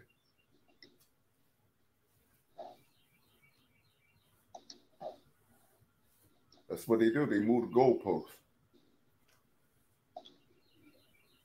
That's crazy. It really is. I love it though. Yeah, put all y'all energy into all that hating, man. And LeBron's not playing. They still hating. That's crazy. Still talking about and they still talking about LeBron like you on the court or something like that. Like, man, y'all can't live without him. I'm a LeBron fan. I don't talk about him nearly as much as y'all. You can't say you don't like LeBron, but you always talk. It's like debates. When debates come out, he don't like Aaron Rodgers and Aaron Rodgers this or that, but he stay talking about him. Dudes cannot say you don't like somebody and you talk about him all the time. I don't like this dude. I don't want that person, this person, that person. But you stay talking about him. It's contradicting. Yeah, so yep, exactly. I don't like water, but I drink water every day. I don't like chips, but I stay eating chips. That don't make no sense, man. All these dudes love LeBron. They love him. They love him. They're gonna be hurt when he retires. A lot of people, they ain't gonna tell it to you. But once LeBron retired, they ain't gonna have no topics. They ain't gonna have nothing, man. These numbers gonna go down the drain. Oh, they're gonna have a lot. They're gonna have a lot of excuses they're gonna have to make up for Kevin Durant and Kyrie and all these other runners and dudes that's supposed to be superstars and so great like Tatum, but you get sunned by LeBron your rookie year, and then when you finally do make it to the finals, you get sunned by Steph Curry and Wiggins and Clay. So this is the story and the narrative that LeBron has to deal with. All of this weird stuff that's not even on his level. I don't even understand it. These dudes get elevated because they had one good season or put up 50 points or 60 points, 70 points. Like I said, Donovan Mitchell scored 71. Dude might not never make it to the finals in his life. Like, it's great scores in this era, bro. That's not impressive to me. It's impressive, like, as far as scoring, but that 71 didn't get you a title or MVP or even a scoring title at that. So, you know what I mean? It's like context and significance to things that you try to elevate. I'm not elevating a person based on what they do unless it translates to winning or it translates to actually changing the game. If it don't fall in those two categories, changing the game or winning, I'm not elevating you. That's why I don't have conversations about if John Wall was in this era. He ain't in this era. He trash. like, bro, that's stuff to be pissing me, be really making me mad. How do you debate for like 2-3 hours? How do you even entertain a debate for 2 or 3 hours about whether John Wall will be elite in this era? He tried his hand at this era. He trash. He can't keep his body up. He's not a good shooter, and he's not a super elite playmaker either. He's just a very fast dude that was very athletic, and he was getting away with a lot. But once the athleticism left, you seen it wasn't no real skill. He been exposed. Same thing with Russell Westbrook, except he's just so athletic that when he fell off a little bit athletically, he's still athletic more than most point guards ever will be. Yeah, but he still don't have the skill and the intangibles to go with it. So in the clutch and the pivotal moments in the game, he gets exposed. He gets exposed. Yep, and that's why the Clippers don't really play him in the fourth quarter, like talking about it. You're not elite. You're not truly elite. You're not an all-time man. Look, he's a Hall of Famer. That don't mean he's an all-time great. You hear where I'm going with this, Brandon? Listen, you're not an all-time great. If I can't play you in the fourth quarter, I don't care what nobody say. Bro. Yeah, that's that. Yeah, yep. You can be a Hall of Famer. Robert Horry is a Hall of Famer. He got 7 rings. He got more rings than Jordan. He's not greater than Jordan. He is a Hall of Famer because he made clutch shots. He's one of the greatest clutch shot makers, 3-point shot makers of all time. And he always came through every team he went on. At the right time. But that don't, you know what I mean? That make him an all-time great for that. But as far as Russ, bro, you got an MVP. Harden bailed on you because they ain't want to do him right. KD bailed on you because they ain't want to do him right. Everywhere you went, you've been going team to team. I can't look at this with open eyes and really say this dude is really great like this, bro. I'm not throwing shots at Russ, bro, but he overrated. Yeah, some people be going real hard for Russ. They be going like extra hard. Like the way he talk about him, you would have thought he would have won like 5 or 6 rings. The way he talk about Russ sometimes. The only reason why he gonna be in the Hall of Fame is because of the triple doubles. Let the game keep going. Let these bigger guards keep coming in. You see how Austin Reed's showing out, right? Listen, let these bigger guards keep coming in and getting triple doubles and stuff like this. They're gonna push him right out of wherever he's gonna be at in the Hall of Fame because somebody gonna come along and do the same thing but be more efficient. And they're gonna forget about this stuff that Russ did. They're gonna talk about it like he was the first one that did it. But the ones that was more efficient is going to be the ones that looked at as being great. They did it the right way. He just did it. Like, he had dudes getting him rebounds and stuff. He was cheap. He was horrible, man. He was horrible. Yeah. He couldn't win when he got triple doubles. He couldn't win.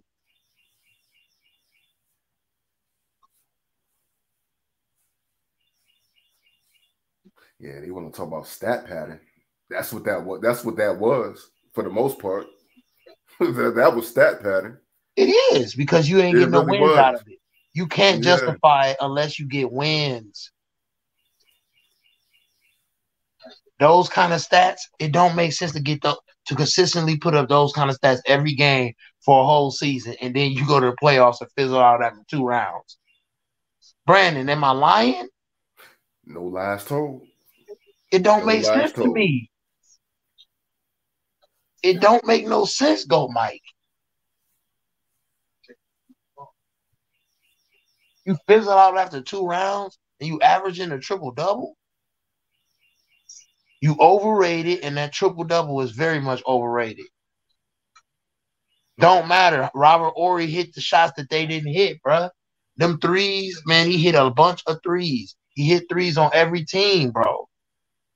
Exactly. If Horry don't hit them shots, man, it might have been a different story.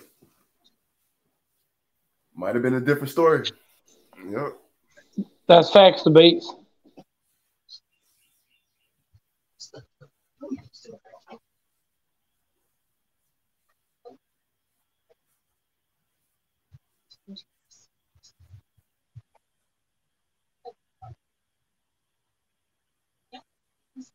Man, what time is it? Like 6 o'clock, ain't it?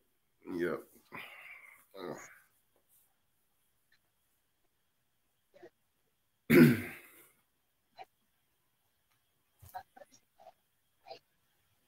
Yeah, I'm probably about to go doze off for a moment, for a little while.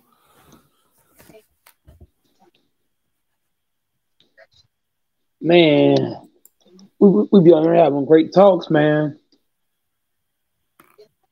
Yeah, this is where it's at right here. Because like we were saying earlier, like these other channels, man, they don't have topics like this. And if they do, it always ends up going elsewhere on the topic. So yeah, we have the good topics here. So we don't do all the extra stuff. Yep, and for the most part, we kept it strictly basketball. Yep. Or football. And we kept it clean too. And we kept it clean. But I think, not having certain guys on the panel, it plays a big role. You saw how I checked Grinch right at the front door. I didn't let him get off crazy. Checked him out early. You saw how you hopped off? You hopped I off didn't quick. even know that. Yeah, I ain't even realize that because I was in and out. Yeah, I ain't even know Grinch was on here. I think the base saw it because when he hopped on, I checked him quick. He got mad and hopped on. But I ain't playing no games. One more strike, my channel's gone. So I gotta be stern or be gone. Yeah. You ain't never cooked me, Dr. Wayne, because you ain't pulling up on the panel. Beat it. Talking about you can't cook. You gotta be in the kitchen, homie. You in the dining room, you in the living room, you in the basement. You're not in the kitchen. You are not in the kitchen.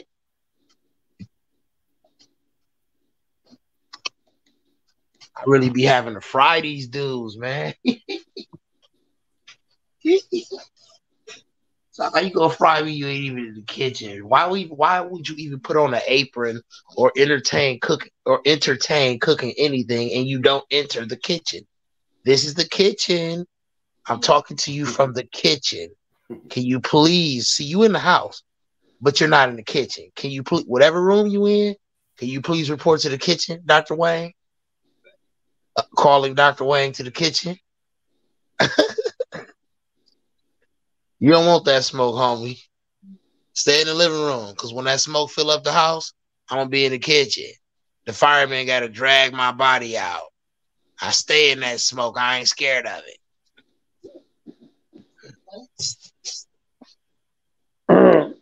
What he means YouTube by drag his body out. He's talking about a baking aspect. That's right. Even if I get baked, I'm standing on it. I ain't running from nothing. You got to be careful.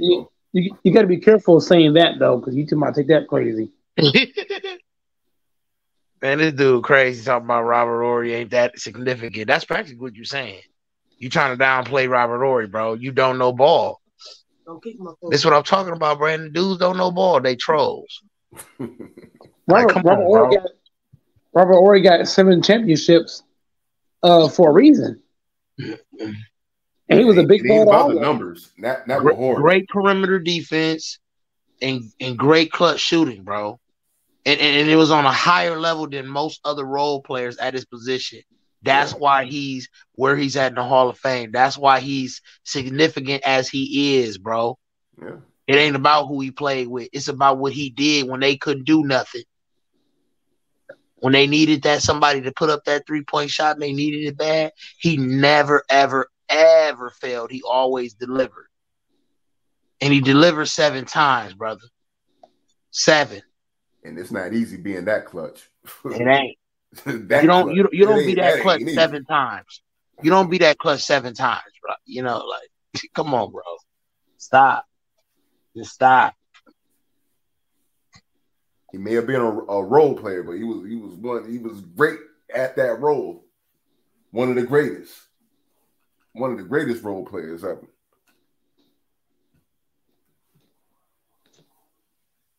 So, Mr. Cameron Trammell, I just want to let you know that the height of the New York Jets is Darrelle Revis. The low will be if Aaron Rodgers, a truly generational player and one of the greatest quarterbacks ever, come to your team and y'all still can't get a Super Bowl. Man, y'all cursed and y'all trash. Y'all ain't never gonna get a Super Bowl. If freaking Brett Favre and Aaron Rodgers come to y'all franchise and y'all still can't get a Super Bowl, bro, I would just be done being a Jets fan. I ain't gonna lie. I ain't gonna lie to you, bro. I just be done. You cursed. It's nothing for you. It's nothing there. I mean, what you want me to say? I'm keeping it real. I ain't even trolling or nothing.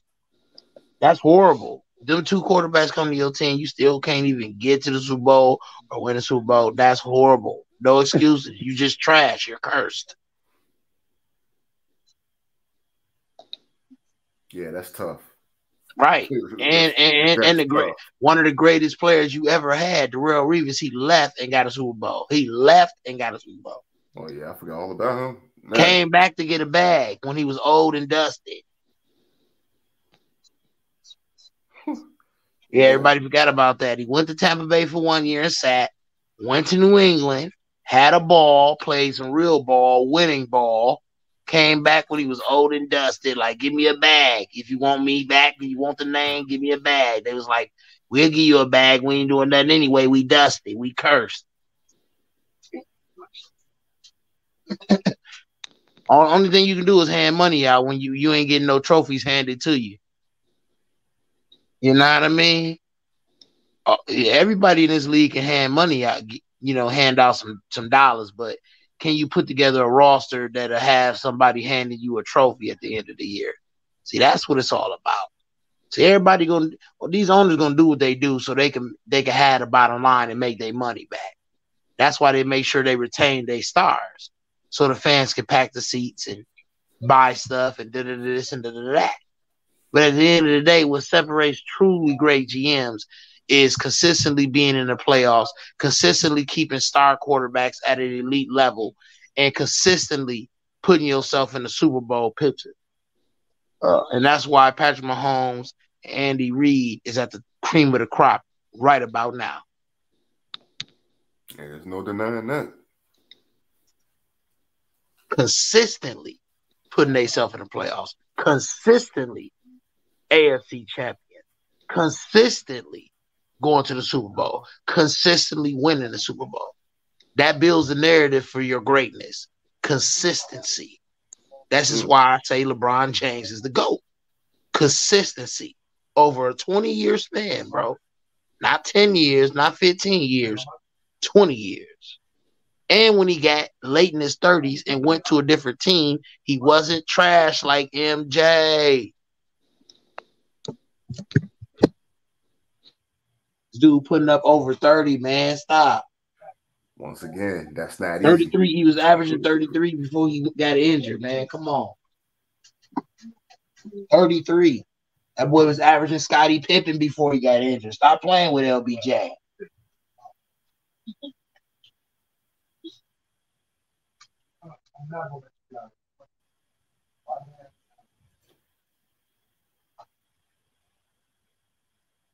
Year 20, look, LBJ year 20 looking like a lot of dudes' prime year. Am I lying, Brandon?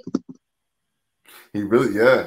Yep, a lot of people do say that. A lot of people say that too. Take your favorite player, at least one or two of their prime years, and compare it to this year. It'll be close. It'll be very close. All right, I'm giving a new announcement real fast. I'm going to copy how Lakers run his channel. I'm going to be live but I'm going to be live only when the Lakers, if the Lakers are playing, either I'll be live before or after or before and after. So if the Lakers don't play, I'm not going to be live. So I'll only be live on days where the Lakers play. So I'll be live. So for example, my next live going to be Sunday night because the Lakers play. Right. And then the Lakers don't play again until Wednesday. So after Sunday night, after Sunday night, my next to be live will be Wednesday when they play the Bulls again. So I'm gonna copy Lakers format of going live when the Lakers play. So whether it's before the game, after the game, or during the game, just know Lakers playing, I'm gonna be live that day. That way I can kind of cut down people coming on here saying something crazy, me getting banned. You know what I'm saying? Because if I go live 7 days a week, man, that's too many opportunities for somebody to come on and say one thing out of bounds, and that's a wrap. So Laker days, I'll be live. So what we say it's gonna be, Brandon? In debate, it's gonna be Sunday. Wednesday. I'll be live Sunday and Wednesday. And after that, what's the next game after that? What, Friday? Probably Friday. So I'll probably live that Friday. So it'll be Sunday, Wednesday, Friday, and then back Sunday again. Yeah. Too many guys coming on here saying so crazy. Guys don't know how to. Guys can't come on and talk basketball. You know what I mean? It's only so many people that can come on and be decent. A lot of guys come on, man, it's just a bunch of other stuff. Because not being able to post, it really hurt me being banned for almost a month, man. That hurt me a lot. I lost subs, views, all kind of stuff. So days Lakers play, I'll be live every time. I hate to say that, Brandon, but that's the only way to set my channel, man. Hey, sometimes you gotta do what you gotta do. Yeah, see, I didn't even know that because I was wondering. I was like, man, I noticed you ain't did a live in a minute. I was wondering what was going on. Yep, because that last live, I fell asleep on the live.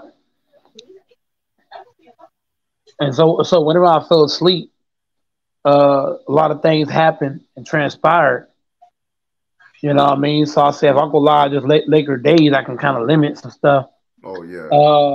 If the Laker season is over, what I'll probably go live like every 2 days. So when the season ends and it's over, no more Lakers ball, I have to go live every 2 days. So if I go live Sunday, I wait till Wednesday. And then if I go live Wednesday, wait till probably Saturday. So I'm going to have 2 days in between each live once the season ends. But as of right now, I'm going to stick to doing Laker games. Yeah, that makes sense.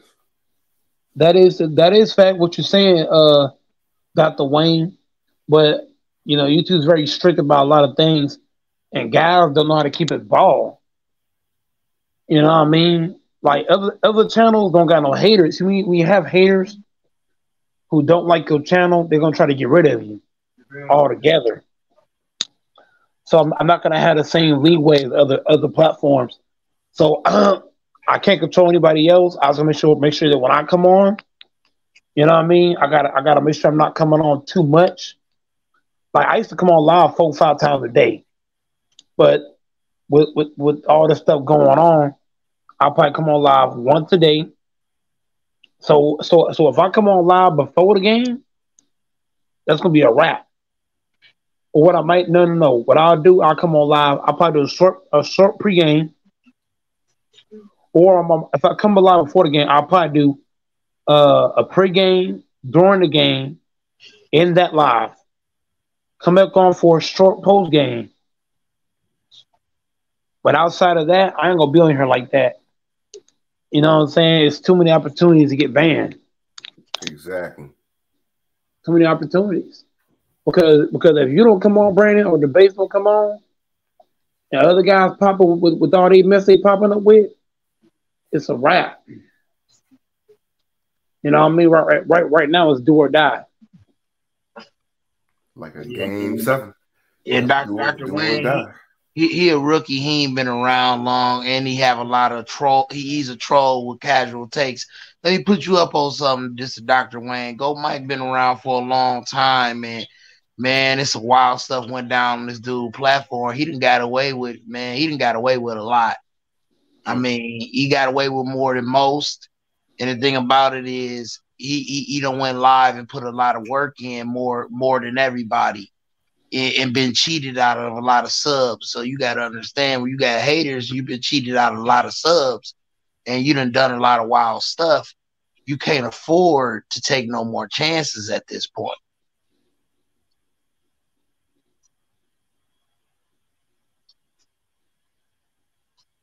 Man, that's crazy. Yep. Whenever you're not able to post, you lose out on people. Lose out on subs, views. Just think about it. There was a lot of content that was out about Aaron Rodgers. There's so much content I could have been dropping and picking up subs, views, all kind of stuff. But not being able to come on, my opportunity was taken away. You know what I'm saying? And I put a lot of time and effort in my channel. So, guys, if guys knew how to come on and be like Brandon and the base and keep it simple, I can come on. I can feel comfortable going live every day.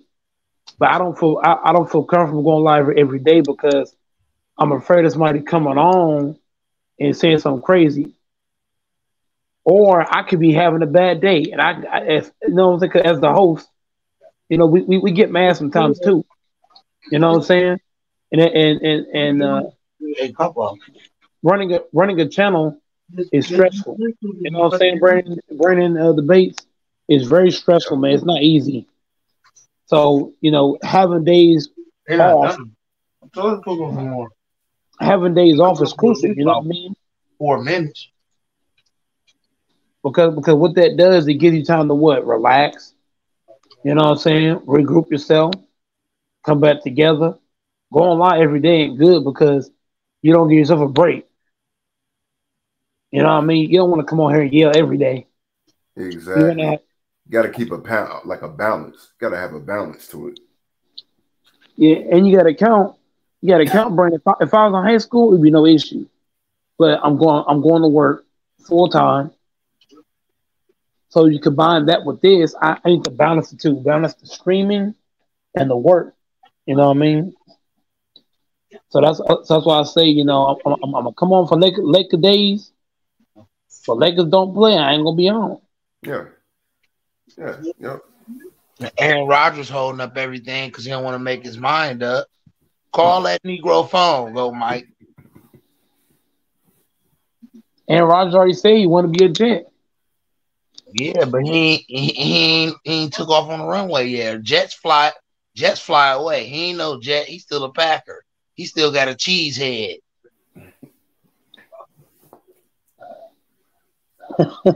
He taking too long. He still got a cheese head.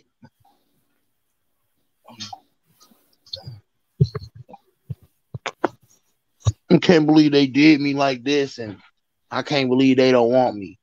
Aaron, get over yourself, dude, and go get another Super Bowl, or you're gonna be Brett Favre Jr. You can't believe they treated you like an employee. Dude, you're an employee. Duh.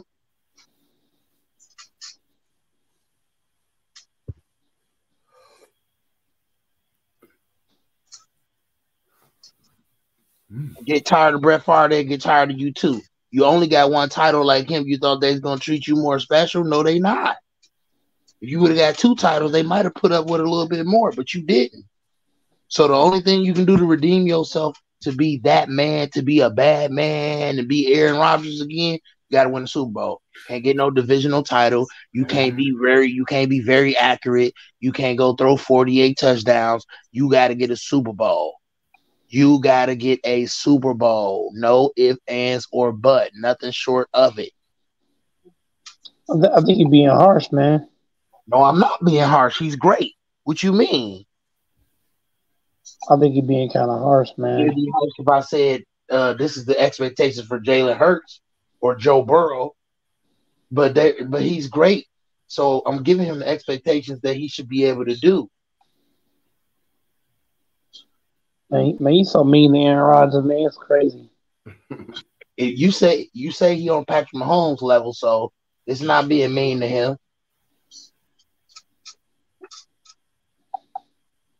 Man, you know Aaron Rodgers don't deserve this, man. If this was Drew Brees, he would definitely get a Super Bowl with the Jets. Oh my God. Yep, I'm going. Yep, you made me go there. You made me go there. Yep. I cannot take debate serious. Yeah, I can't take you serious. And Aaron Rodgers ain't a Jet yet. He ain't a Jet yet. If Rodgers wins the ring with the Jets, man, as a Packers fan, look, Brandon and the Bay probably think I'm joking. I'm catching a flight to the Big Apple, and Aaron Rodgers better.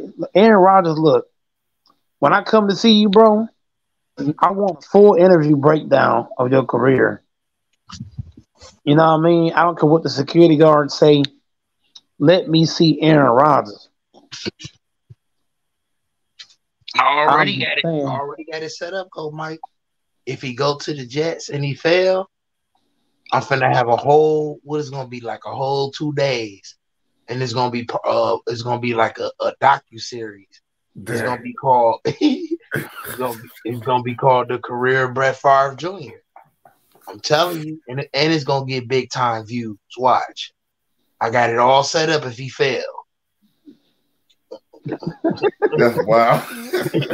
That's wild right there. Yeah, it's gonna be a whole docu-series, and it's gonna show you how his career literally mirrored Brett Favre, except he was just a little bit more careful with the football. But they practically was like big brother, little brother. He just came along and seen the mistakes that he made, as far as, throwing too many bombs, gunslinging, and all of that. But it only added up to 1 Super Bowl. If you ask any real Green Bay Packers fan, it ain't gonna be a large majority. All of them say Aaron Rodgers. It'd be half and half. I know. I've been to Green Bay, and I've been to Milwaukee, and I've been to Madison. I've asked Green Bay Packer fans. Some of them say Brett Favre. Some of them say Aaron Rodgers. Some of them say Brett Favre. Some of them say Aaron Rodgers. I'll take both of them. But what I'm saying is, what separates you, and then the large majority starts saying just one guy, you got to go get the second chip. You have to go get it, go Mike. Yeah, that'll do wonders. That'll do wonders for him if he can get another one before he retires. It completely terminates the whole conversation of him being anything close to Brett Favre. I can't argue with that, Goat Mike. I can't even troll to say that this man is anywhere near Brett Favre if he gets the second title. But Brett Favre never threw 48 touchdowns in a season. I don't care. Brett Favre also never got back-to-back MVPs. But it only added up to 1 Super Bowl, Goat Mike. That's the problem. And then now he's leaving Green Bay, and he don't even know where he want to go. That's not good. It's the same thing again, go Mike. You're the old guy looking at them drafting the new young guy. You feel some kind of way. You tried to stay. It didn't work out. Now you're going to try to redeem yourself with the Jets. Who did that before? Who did that played for Green Bay before, go Mike? Huh? Who did that? Huh? Brett Favre not better than Rodgers, man. I mean, I would actually agree with you, but based on Aaron Rodgers still being a meathead, I mean a cheesehead, I'm thinking he's a meathead because he ain't using his brain well right now. But Rodgers, just think about it, right? Brett Favre started at a Brett Favre's career, right? Brett Favre started, I believe, 16 seasons. No. His first year he didn't start right with the Falcons. Falcons, yeah. So basically, he started as a starter 15 seasons straight. So 15 out of 16 seasons you started as a starting QB. Rodgers been in the league 18 seasons. He's only started 15 of those 18 seasons. So this is why I put Rodgers above Brett Favre. Brett Favre has better numbers. But if you look at Brett Favre's stats, look at Rodgers' stats, Brett Favre's stats is only close to Rodgers because he started more. He played more starts. He played more games, got more starts. So add it up. I'm not disagreeing with you none. The numbers speak for themselves.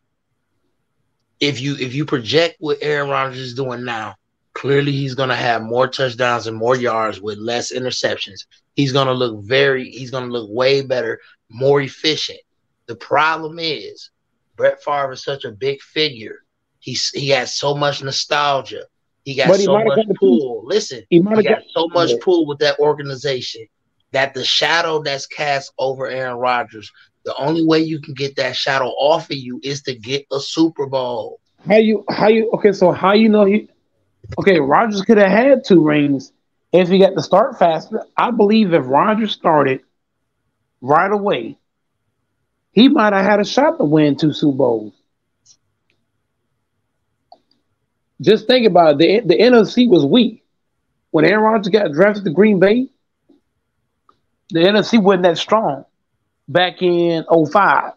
In 2005, the NFC was weak. They had Michael Vick. Michael Vick be no Aaron Rodgers. Stop it.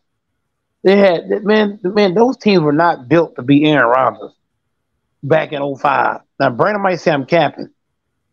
So I'm just saying if Rodgers started right away, Rodgers could have got to about 2 Super Bowls. He'd have been 2 for 2. 2 for 2. I'm just saying. I believe Rodgers has 1 ring in the stats he has because he had to wait behind bum Brett Favre. Go Mike. He went to the Super Bowl twice too, right? Go Mike. Aaron Rodgers did. No, you're missing my point. Rodgers would have got the 2 Super Bowls if he did have to wait behind Brett Favre. Yeah, I understand that, but the Super Bowl that he did go when he went to the Super Bowl and he lost against who? Ben Roethlisberger? No, he only played in 1 Super Bowl. So Aaron Rodgers only played in 1 Super Bowl ever? Yes, he's played in 1 Super Bowl, yes. Oh, no, that ain't going to cut it, go, Mike. I'm sorry. No, but here's the thing. He didn't get the opportunity that Brett Favre. No, you're not. The base. Go look at those NFC teams in 2005. Those teams were not built to beat the Packers. Those teams were not beating Aaron Rodgers. As Aaron Rodgers starts in 2005, I believe he goes to another Super Bowl before 2011. He might have got there in 2006 or 2007.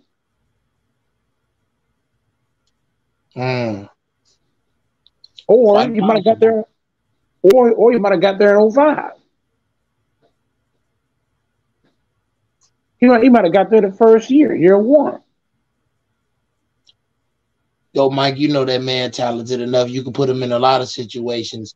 with a lot of dynasties and with a lot of franchises, he get a Super Bowl. But that's not the case. He played things how he played things, and he played things these last 5 to 6 years incorrect. And now he want to try to run up out of there. You know what I mean? He sees smoke in the kitchen. He don't like that smoke, but he created a lot of that smoke. Now you want to run out the kitchen, go to a new house. Well, hey, when you go to this new house, man, it's going to be smoke in the kitchen. Not right away, but it's going to come. And if you got the same mindset you got now, you want to point fingers at players. You want to point fingers at the organization. You don't want to be accountable. You're not being decisive, and you're not being the real decision maker. You being too emotional. I'm not going to put you up there with Peyton Manning and Tom Brady and Patrick Mahomes. I can't do it. He got to do better than this, go Mike. Sorry. I mean, if you look at it, man, most of Rodgers' career, his defense let him down. Like look, let's break it down. Let's break it down, right? Okay, the Seattle loss. Okay, that's on Rodgers. You had a decent lead, should have pulled that off. Okay, you go back to the Buccaneers Super Bowl. I mean, not Super Bowl. Was that championship game? Rodgers on 8-yard line could have pulled it in. Last year, tied 10-10 into the ball game. That's the only 3 playoff games I hand to Aaron Rodgers. The base. The other games. Did you watch all the playoff games he played in? You and He was Brandon? outmatched. He was outmatched. He did what he needed to do. And yes, the defense did let him down. That's a fact.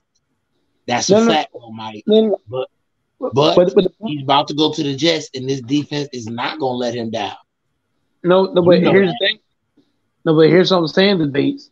Every time Pat Mahomes won a championship, what did his defense do? Came up in the clutch. And that's what Rodgers' defense don't do. That's my beef with his defense. You watch him in the Cardinals game. Remember that throw he made to Janis? He tied the game up. And right in overtime, they ran right down the field and got a touchdown. End of the ball game. There's so many games like that where his defense just couldn't get the stops. So on the Jets, if the Jets defense can step up and play big, that will help Aaron Rodgers out. It don't matter how great your quarterback is if the defense can't get no stops. You feel what I'm saying? Mm-hmm. So I don't blame Aaron Rodgers for not getting the 2 Super Bowls because his defense just they don't get no stops. For some reason, it can't get stops.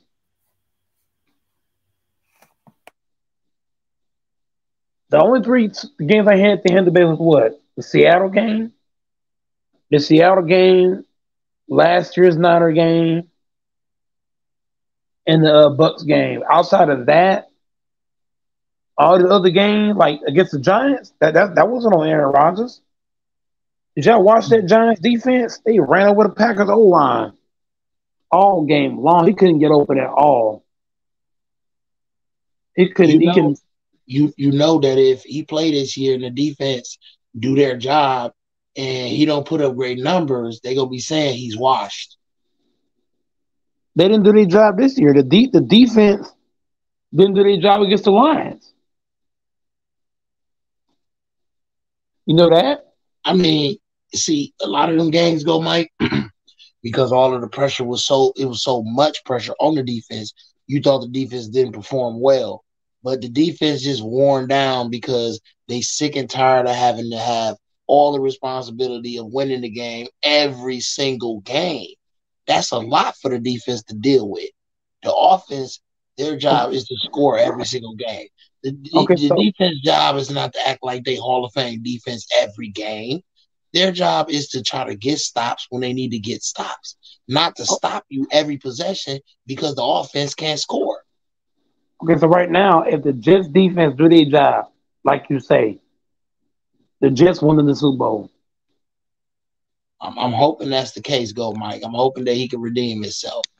No, I'm hoping it's he going. can redeem himself. If the defense do like you say, they win in the Super Bowl. They capable, but is he washed? That's the question. No, he's not washed, but he needs that defense to do their job. And the question is, will they? Because I'm telling you, they're gonna run with that real quick because the Brett Favre fans definitely gonna be saying it. Like, oh yeah, he washed. He If ain't the, better if, than Brett. if the if the defense does their job, Rodgers will do his job. Period. And he's definitely not washed. He threw for almost 4,000 yards.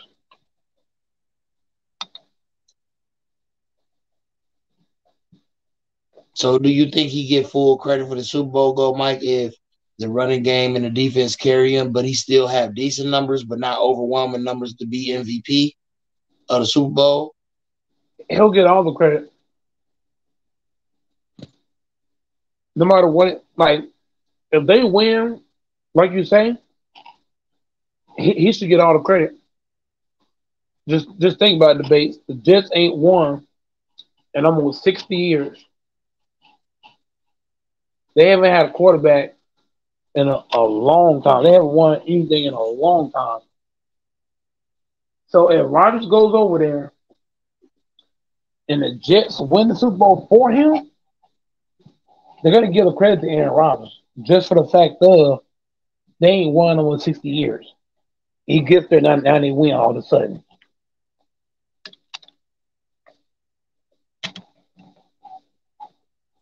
So That's all the it. credit will go to Aaron Rodgers. It'll be truly legendary, but he got to pull it off, go, Mike. Dude, he got to pull it off. I told you where I'm gonna rank him.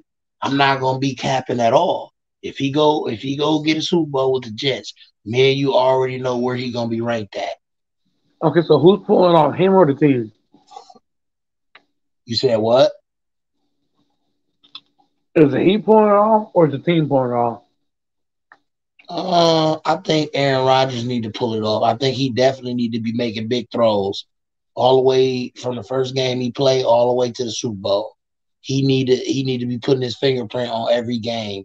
Now the defense, they're gonna have to do their job. I understand that, but I feel like for him to, you got to put up big numbers and win that Super Bowl. And I'm putting him right up there with Peyton Manning and Tom Brady. If he do that, put up big numbers all the way to the Super Bowl and win the Super Bowl. You don't got to be MVP of the league, but you do need to win the Super Bowl and you do need to put up big numbers for the season. And no matter what he do on offense, the defense got to step up.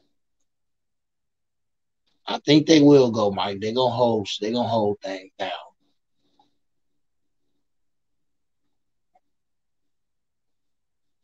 If they don't hold down, it ain't gonna matter. Yeah, but then he gonna get he gonna get chopped up. He gonna get chopped up like a Philly chase steak cheese sandwich in Philly, bro. Because either way it go, you went there and you ain't get it done. It ain't gonna matter why. It's just the whole simple fact that you left Green Bay just like Brett Favre, and then you went to the New York Jets and you didn't get it done. How you didn't get it done, no one cares. They just gonna say you didn't get it done. Well, him getting it done is going to depend on the defense. I don't care if Rodgers scores 40 points a game. If that defense don't come to play, it ain't gonna matter. They got to bring it every night.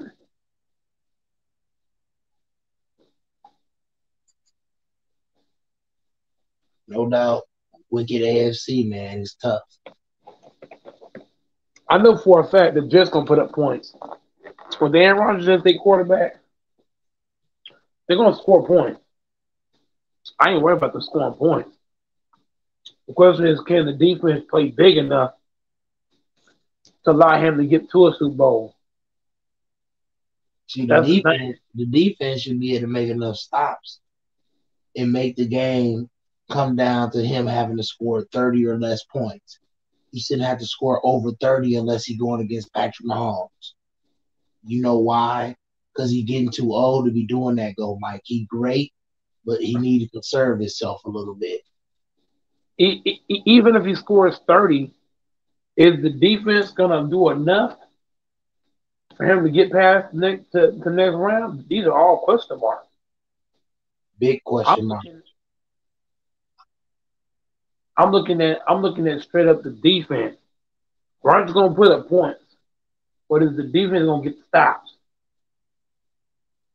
Can they get the stops?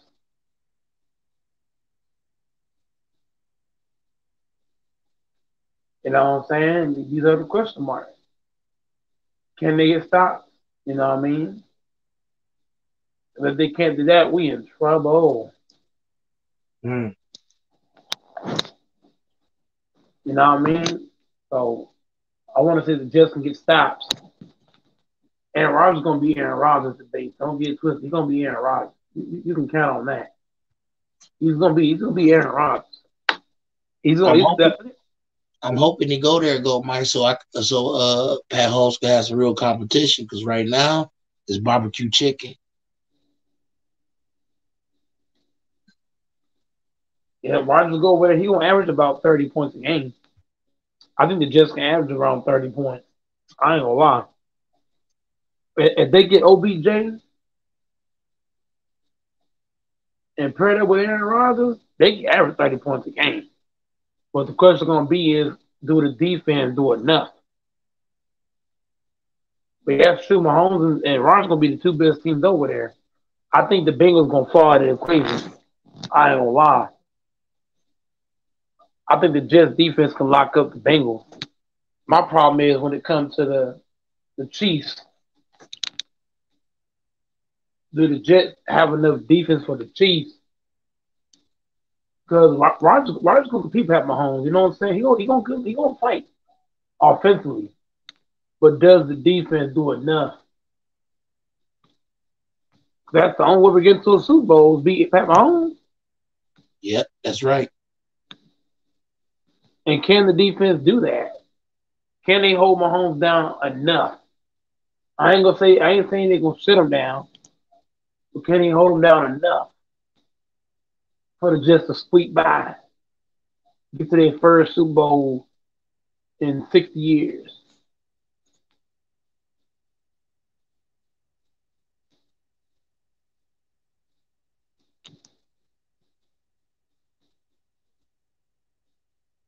I just don't know. Just waiting game, go Mike. Just waiting on see where he gonna be. That's it. I said you missed out on a little bit of stuff, but as long as you wasn't suspended to the point where you wasn't gonna be around when he made his decision to go live about that, I think you Gucci. You still, you back in business. He ain't made his decision yet. You're gonna get a lot of views off of that. What does that mean right there by Dr. Wayne?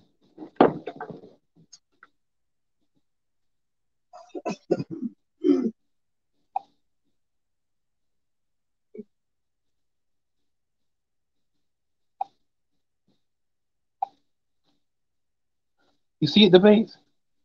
Yeah, I see it. Yeah, like I said, top 5 defense should perform well.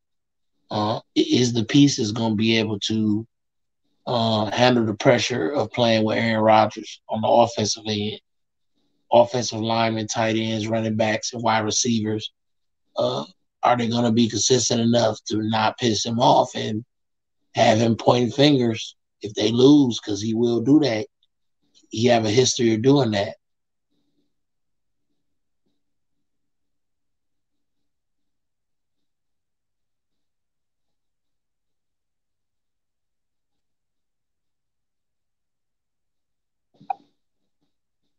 So right now, so the top 5 what does he mean right there? Would you say go, Mike? Oh, so they got top 5 defense. So Rodgers goes there. Man, they gotta be better than top 5. No, that's good enough. No. I'm saying debates. When you got a quarterback that's trash, that hurts your defense because like guys got to play longer on the field, longer than they should. So now that Rodgers coming over there, right, debates, If he gets the offense clicking, what does that do for the defense debate? It gives them rest. So now they can get themselves fresh. You see what I'm saying? Yep, So that that's if big if he get the offense clicking. well, he should better find some rhythm with these guys. As the offense gets clicking, debate this defense could be top two in the league. With Aaron Rodgers there, if that offense gets them moving, they can be top two on defense because they ain't got to play as much. They ain't got to be on the field all day long. They can go up to top two.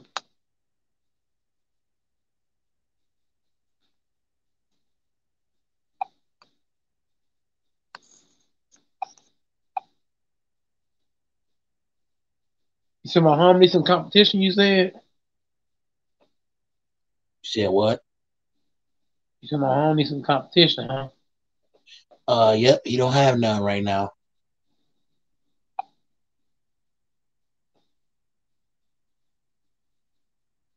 But I think once Rodgers gets there, I think it will be uh Chiefs and Jets. But if Aaron Rodgers beats Pat Mahomes, man, like the base, I'm not going to work, bro. I'm calling in, man. I'm not going to work. I'm be so ecstatic, man. I'm gonna call in. Like, boss, I can't come today, man. I'm sorry.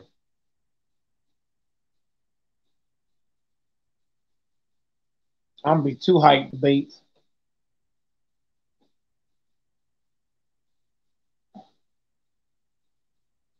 I'm be so happy. I'm gonna be so happy for Aaron Rodgers. Like it's like debate. You gonna think I was Rodgers' dad. I'm gonna be that hyped. I'm gonna be trying to see Aaron Rodgers in person. For real, for real. I'm flying out to the Big Apple debates. You coming with me debate? I'm flying out to the Big Apple.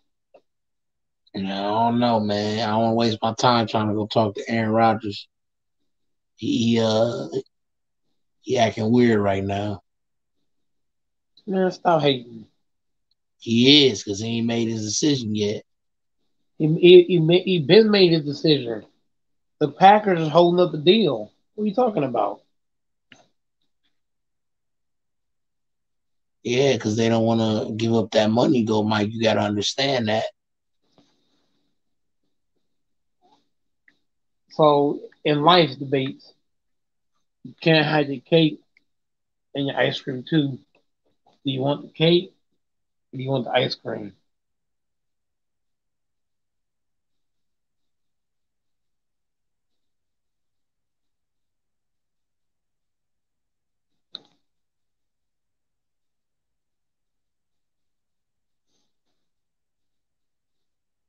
Just ask that question debates.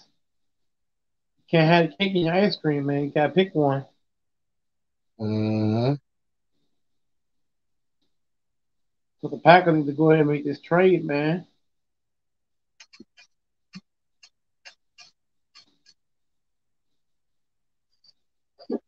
What do you got on Herbert and Trevor Lawrence, man?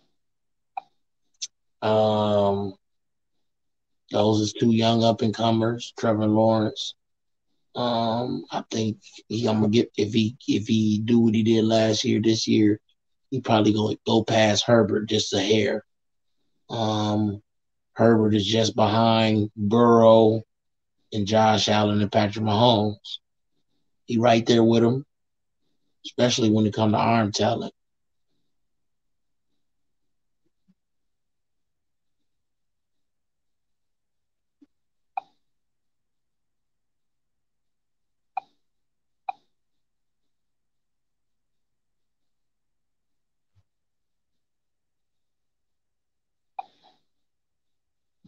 Joel Embiid is the MVP.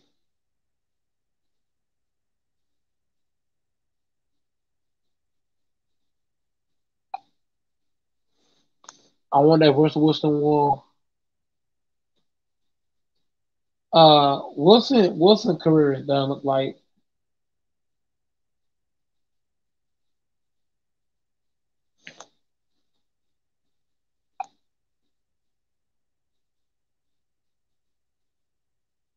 LeBron's coming back soon, man. Let's go. Can't wait till the GOAT come back. Yep, the GOAT Kobe Bryant, man. Come back, man. Play. Let's go, baby.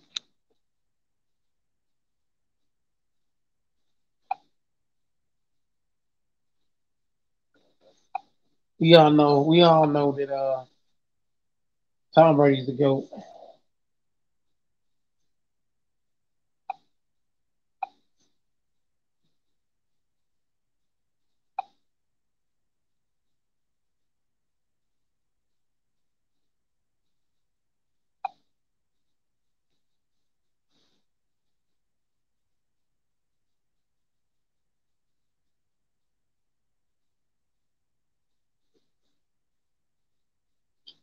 That's facts.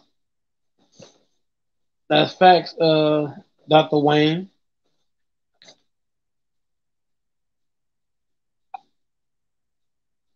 But that's how it happens, man.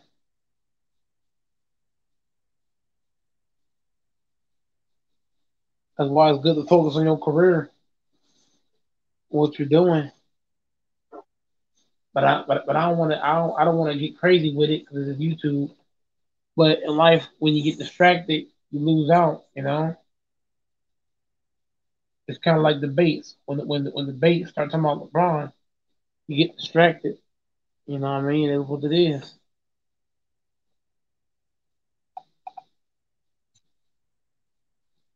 We all know. We all know that Kawhi is better than LeBron. I don't know what's going on with Cam, man.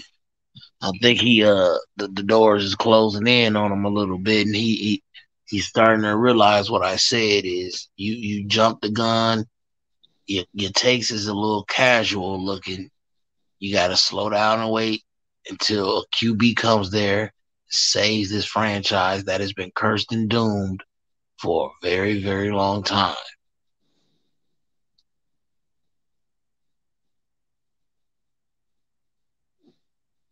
Yeah, I ain't So even Roger, studying you. I ain't even studying you, Dr. Wang, man. You a troll. so Rogers goes to the Jets and they win the Super Bowl, man.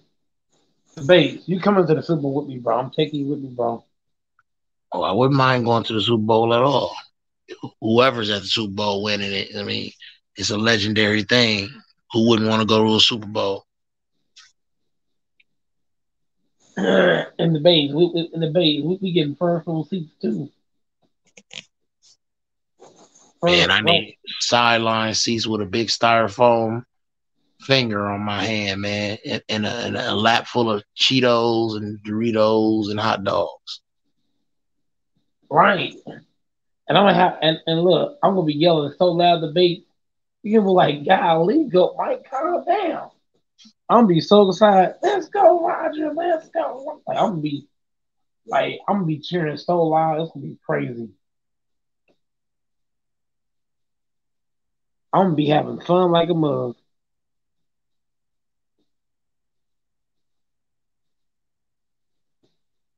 And I got a feeling that Cam ain't sleep. He just pump faking on saying something because he thought about what I said, and then everything we've been saying been hitting. So he like, man, I don't know what to say right now, man, because I don't want to say nothing to jinx Aaron Rodgers coming to my team. Roger already said he coming. The GM pump faking.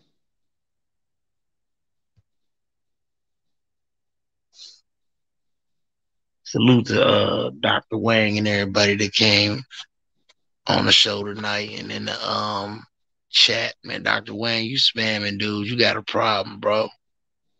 Seeing Cuba in there, Marvin, the Raiders fan, Brandon Bates, the DJ Q Mob STL, Dante, Octavius Made. Who else was up in this thing tonight? Samurai Beast Warrior, Young Goat, Pagan 180, Danny from LA, Stephanie Can Curry, Meditation Equals, DJ 23, NBA Gang for Life, Yasin, And who else came through in the comments section? And I think that's about it. Oh, Amir Ahmad, Chris. Yeah, that's everybody. And hepatitis, see you later. HC picks. Yeah, DJ 23, man. Salute to everybody, man. And get about here, give me some rest and get ready to get me something to eat or something, play 2K or something when I get up and roll up and get ready to grab me a leaf at the stove, man. Grab me a leaf to roll up at the corner stove. You about to roll him up some hot dogs and bean burritos, man. We already know the deal. Yeah, I had to quick cook something for myself because I ain't feel like taking no meat or nothing out. And I was starving. I got up. I got all the way up. Fixed my woman a whole meal now. I'm finna get me some sleep. I'm finna get up, roll me a leaf up. I smoke. I'm gonna get hungry. Come up with a good idea. Then I'm gonna go back in that freezer and fix a whole meal. I'm just not sure about what it's gonna be yet. For sure, man. Make sure y'all tune in to Real Debates, man. Debates podcast. LeBron Legacy podcast. When you type LeBron Legacy podcast in, you'll find Real Debates podcast. And subscribe to Real Debates, man. Lots of podcast talk. You got shorts over there. You got videos. You know what I mean? Make sure to check them out. We're gonna be live with every time the Lakers play. We going live for the Laker games. So it's either gonna be during the game, before the game, or after the game, or it might be all three. But only days when the Lakers play. Like remember, the Lakers don't play on Monday or Tuesday. So I'll be live Sunday. I'll be live Sunday after the game around midnight. I'll be live again Wednesday, same time. So Sunday and Wednesday. After that, we'll figure out the next date. But Laker days, I will be live for. So the next live will be Sunday night. Sunday night around midnight. I'm still gonna be doing some lives and dropping content about basketball, sports, and life in general. But I think I'm finna start dropping a lot more comedy and food. Me cooking food and me going out of town, getting exotic food that people like. Be dropping a whole lot of stuff like that. But my main basis is gonna be sports. So finna get on out of here. Go Mike, man. You be smooth, Cam be smooth. Hopefully I can get a convo in with Cam next time. I don't know what's going on with him. But yeah. You know, out of here. Real Debates. You have a channel? Yeah, I do. LeBron Legacy Podcast, man. I actually have a real channel. Come check me out, man. Everybody is welcome, man. Everybody's welcome. So, man, 6 hours, man. Epic podcast, man. Epic stream. King of late night streams. Go, Mike, man. 6 hours and 3 minutes. Man, you came back with a vengeance tonight, huh? I tried, man. Yeah, with a win, too. Perfect timing. Sneaky dude. Sneaky dude. You come back on a Lakers win. Nobody else do legendary stuff like that but Go, Mike. Yeah, you know the deal, man. We definitely you know, if the Bays go live, I'll probably pull up on his live. You know, if you go live tomorrow, whenever I get out of work, I got to work like around 11, 12 o'clock at night. So if he's live, I'll pull up on his live. Y'all can see me over there. Appreciate it, Dr. Wang. I'm dropping some a nice little video update tomorrow. I'm actually just be in front of the camera talking about some stuff, some ideas I got for the channel and just what I think was going on with sports. And then I'm going to drop my actual live video of me fixing a home cooked meal. That'll be tomorrow. Well, today. See, there you go. Some cooking advice. Everybody can't cook, so the base gonna show us some things. Uh-huh. A salute to the panel and salute to the host, man. It's Real Debates, of LeBron Legacy Podcast, y'all. I'm out of here. Respect the pioneers, man. Go Mike, one of the originals. Salute, my nigga. Oop, my bad. That slipped. Salute. Salute, bro. Salute, man. All right. All right, man.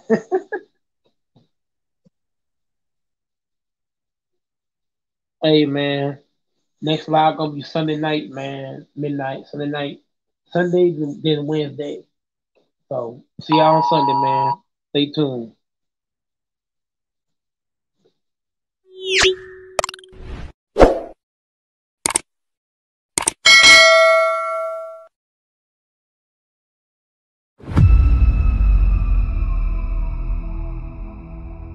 That's a pretty cool thing. So I wrote on my shoes tonight. I think I put Mamba for life, 824 KB, because it's really that mutual. So.